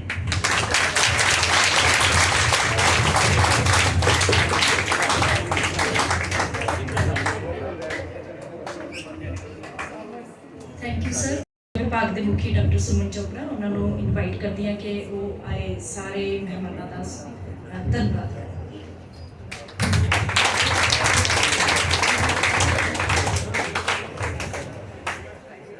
Respected Sardar Sarabjit Singh ji, principal हमारे बीच में है नहीं, कह के गए कि मैं अभी पहुंच जाऊंगी, लेकिन उनकी चेयर हमारे बीच में, इसलिए मैं उनको भी एड्रेस करूँगी। Professor Jasveen Kaur ji, principal professor Jasveen Kaur ji, और my faculty members, my colleagues and my dear students. I would like to thank you all for making this event successful with your gracious presence. पर मैं एक बात यहाँ पे सर ये कहना चाहूँगी कि जब डॉक्टर करमवीर सिंह ने पहली बार हमें ये बोला कि आप हमारे बीच में आ रहे हैं और हमारे कॉलेज के आने के बारे में हमें बताया, तो आपकी प्राप्तियों के बारे में पहली बार मैंने पढ़ा। मुझे पहले नहीं पता था। मैं सच पे चल रही हूँ, मैं भी बोस्ट ऑफ करती जाऊँ कि मैंने बहुत पढ़ा, मैंने नहीं पढ़ा था, मैंने सुना नहीं था। पहली बार हमने तब सुना एंड कहते हैं ना आंखें खुल जाना, तो लगता है कि मेरे को इतना लेट क्यों हो गया, मैंने पहले क्यों नहीं सुना, मैंने पहले क्यों नहीं किया। सो ये मेरे पार्ट पे थोड़ा सा रह गया कि पहले हमने इनके बारे में नहीं जाना और इतिहास को एक नए नज़रिए से देखने का मौका हमें आज मिला। तो आपकी प्राप्तियों के बारे में जब मैं पढ़ रही थी और रचनाओं के बारे में जब देख रही थी और आज आपके विचारों को जब रूबरू सुना, तो मुझे गौरव का एहसास हुआ था। और ऐसी मल्टी टैलेंटेड पर्सनैलिटी को देख के मेरे मन में सिर्फ एक ही ख्याल आया कि वही लोग रहते हैं खामोश अक्सर ज़माने में जिनके हुनर बोलते हैं। तो जब आपको पहली बार देखा या फोटो देखी तो मुझे नहीं लग रहा था कि ये कैसे होगा, बात कैसे करेंगे, और ये तो बड़े सूफियाना अंदाज के मालिक लग रहे हैं। सर आपके लिए छोटा सा एक गिफ्ट ले रहे थे, तब भी हम सोच रहे थे कि इनके ऊपर ये अच्छा लगेगा कि वो अच्छा लगेगा। तो इस वजह से मैं ये बात आपके सामने कर रही हूँ, सच्चाई बयान कर रही हूँ कि ये वाकई खुश चुप रहने वाले लोग बहुत बड़े बड़े काम करते हैं। और उसका दूसरा उदाहरण हमारा ही स्टूडेंट मंगलजीत, क्लास में बहुत चुप, कभी कभी इसने बंक करना नहीं तो बंक नहीं करता, रेगुलर है स्टूडेंट, लेकिन इसकी जो हमारे साथ बात करने का तरीका है उसी से हमने जज कर लिया था कि वाकई ये बच्चा बहुत इंटेलिजेंट है। सच कहूँ तो इतना मेस्मराइजिंग स्पिरिचुअल हिस्टोरिकल लेक्चर सुनने के बाद जब अचानक मुझे मैडम ने बोला कि वोट ऑफ थैंक्स करना, तो मेरा एकदम से ऐसे लग रहा था जैसे मैं किसी ध्यान में बैठी हूँ और इंजॉय कर रही हूँ। वो कहते हैं ना अनहद नाद सुनाई दे रहा है, मुझे वो सुनाई दे रहा था, लेकिन एकदम से मुझे अचानक मेरी साधना में जैसे विघन पड़ गया। और सर आपको सुनकर ऐसा लग रहा था कि मैं टाइम मशीन में बैठ के हिस्ट्री के अलग अलग इतिहास के अलग अलग समय से गुजरती एंशिएंट से मिडीवियल से मॉडर्न से अकबर का पीरियड भी देख लिया, शाह हुसैन का पीरियड भी देख लिया। तो ऐसे लग रहा था कि जैसे मैं मिडीवियल पीरियड की किसी खानका में बैठकर और फकीर शाह हुसैन के सामने उनकी बैठी काफ़ी सुन रही है। मतलब इतना ज़्यादा अच्छा हम सब लोगों को लगा। और ये बात मैडम भी बोल के गए हैं, तो ये कह के गए हैं कि मेरा उधर भी ड्यूटी बनती है, मैंने जाना है, मैं जाना नहीं चाह रही, लेकिन अभी वो हमें फिर दोबारा ज्वाइन करेंगे। सूफीबाद के बारे में इन्होंने सर आपने जो 2-3 बातें की, मैं उसके बारे में ज़रूर थोड़ा सा बात करूँगी। वो ये है कि आपने कहा कि पहली बार मैंने म्यूज़िक सुना और उसका दर्द मेरे दिल में कहीं से ऐसे आया कि मैंने फिर जो लिखना शुरू किया या गाना गुरमत संगीत, तो मेरे मन में ये पढ़ाते ज़रूर थे बच्चों को कि आहा से उपजा होगा नाथ, ये कहा जाता है, हिंदी वालों को पता होगा, ये कविता है। सो वाकई ही जो क्रौंच पक्षी है उसकी आहा से ही पहली बार रामायण तुलसीदास जी ने जब लिखी थी, तो वो जो उनकी पेन थी उसको देखने के बाद ही उनको ये दर्द महसूस हुआ और उन्हें मानवतावादी कल्याणवादी ये जो ग्रंथ है वो लिख दिया, महाकाव्य जो लिखा। तो आपने उसी तरह से ये लिया, गुरमत संगीत भी लिया, और उसके बाद आपने हमें बताया कि 84 के जो वही बात मुंह पे फिर वही वर्ड आता है बोलने के लिए। कत्लेआम जो हुआ उस टाइम पे, जो हुआ दिल्ली में, उसके बारे में बताया। और उसके कई ऐसे अंश हुए पहले जिससे वाकई मेरे रोंगटे जो थे वो खड़े हो रहे थे सिर्फ सुन के। यदि आपकी किताबों को हम पढ़ लेंगे तो पता नहीं क्या होगा, जिन्होंने भोगा होगा तो उसका हाथ तो आपको हम बता ही नहीं सकते। सो इतिहास, ये भी इन्होंने बताया कि इतिहास, बेटा आप ये मेरी बात का ही जवाब देने लगे हो कि इतिहास हम क्यों पढ़ते हैं। जनरली आई यूज्ड टू से कि वो लोग बहुत इंटेलिजेंट होते हैं जो अपने ही सेल्फ एग्जाम्पल से सीख जाते हैं, लेकिन वो लोग बहुत ज़्यादा इंटेलिजेंट होते हैं जो दूसरों को से सीख जाते हैं। और हम इतिहास का जो है, इतिहासकार कह लो, इतिहास के स्टूडेंट्स कह लो, हम दूसरे मतलब पहली जनरेशन के बारे में पढ़ते हैं और उनसे हम कुछ सीखते हैं। ये अच्छा है, ये बुरा है, ये होना चाहिए, ये नहीं होना चाहिए। तो हम बहुत ज़्यादा इंटेलिजेंट हैं। इतिहास सब्जेक्ट के बिना किसी भी सब्जेक्ट की एग्जिस्टेंस नहीं है। चाहे आप साइंस के स्टूडेंट हो, चाहे आप कंप्यूटर साइंस के स्टूडेंट्स हो, तो पहला सबक ये सिखाया जाएगा कि हु इन्वेंटेड कंप्यूटर्स, बैबेज। तो ये चीज़ सीखने के लिए हमें इतिहास के साथ इतिहास के साथ हमें कल्पना के साथ मेमोरी, इन चीज़ों का होना बहुत ज़रूरी है। सो इस वजह से मैं ये कहूँगी कि उसमें से हमें सत्य को ढूंढना है। एक महासागर में डुबकी लगा के फिर उसमें से सत्य को निकालना है। ये चीज़ें हमें सर की इन किताबों को पढ़कर, सर के विचारों को सुनकर ये समझ आएंगे। तो इसके बाद इन्होंने एक जगह एक चीज़ बात की जहाँ से मैं इनके साथ थोड़ी सी सहमत नहीं हूँ, वो है कि इतिहास हमें जो है कि ये चीज़ तो अच्छी लगी कि इन्होंने कहा कि इतिहास हमें सिर्फ ये नहीं सिखाता कि मेजर वॉर्स जितनी हुई हैं वो तलवार से हुई है।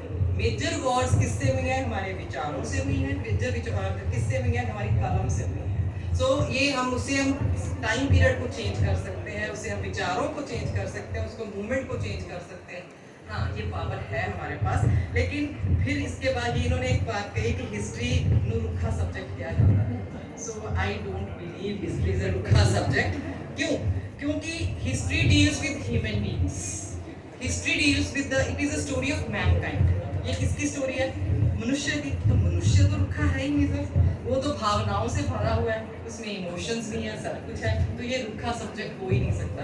इसके साथ ही समाज का है, इसलिए सॉरी मैं एक बात ये कहूँगी कि ये हमारे सब्जेक्ट को एटलीस्ट रुखा ना, मुझे रूखा नहीं लगता ये रुखा है ही नहीं है सर। ये तो बहुत प्यारा सब्जेक्ट है और इसके बिना तो शायद किसी भी सब्जेक्ट के बारे में आप पूरी तरह जानकारी हासिल ही नहीं कर सकता।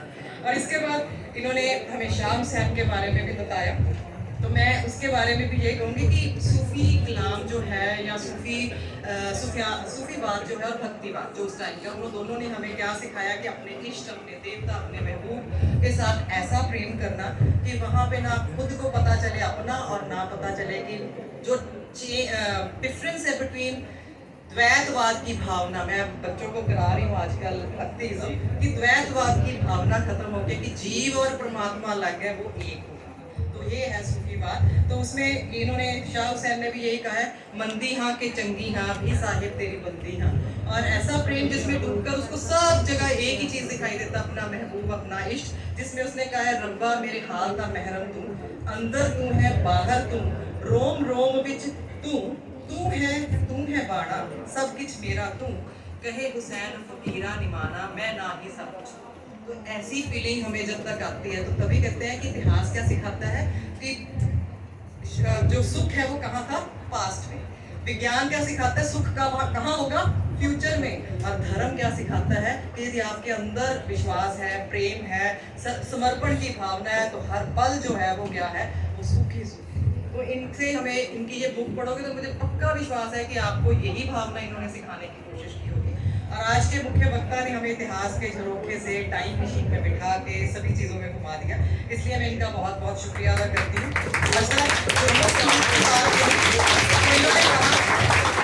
मुझे क्या एहसास हो रहा था, मेरे को लग रहा मैडम भी ये एहसास करते हैं। उन्होंने कहा कि आपकी आवाज़ ही कोई सूफी का नगमा है, आपकी आवाज़ ही कोई सूफी का नगमा है, जिसको सुना तो सुकून जन्नत सा मिला। तो सर आपका यहाँ आने के लिए, अपना टाइम स्पेयर करने, क्योंकि कोई इंसान, मतलब सबसे बड़ा गिफ्ट क्या होता है? टाइम, क्योंकि वो अपनी ज़िंदगी का एक हिस्सा आपको देता है। तो सर ने इतना बड़ा अपनी ज़िंदगी का हिस्सा आप लोगों को दिया।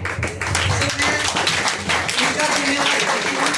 इस पौधा के बाद अपनी ट्रेनिंग काउंसिल का, अपनी बस बेटा, मैं समझ गई इशारा आपका, अक्लमंद को इशारा बहुत है कि थोड़ा बोलो मैडम। मैं कम ही बोल रही हूँ। बस ये है कि एक जो फर्जी बात है, फर्जी थैंक्स बनता है, वो मैंने ज़रूर करना है, क्योंकि इस एक इवेंट जो आप देख रहे हो ना, 2 पल या 4 पल का, उसको बनाने में बहुत टाइम लगता है, और उन सबका थैंक्स ना किया जाए तो वो भी गलत होता है। तो इस वजह से मैं अपनी गवर्निंग काउंसिल का, प्रिंसिपल मैम का एक ही शब्द में बोल रही हूँ, एक ही लाइन में, एक सेंटेंस में, अपने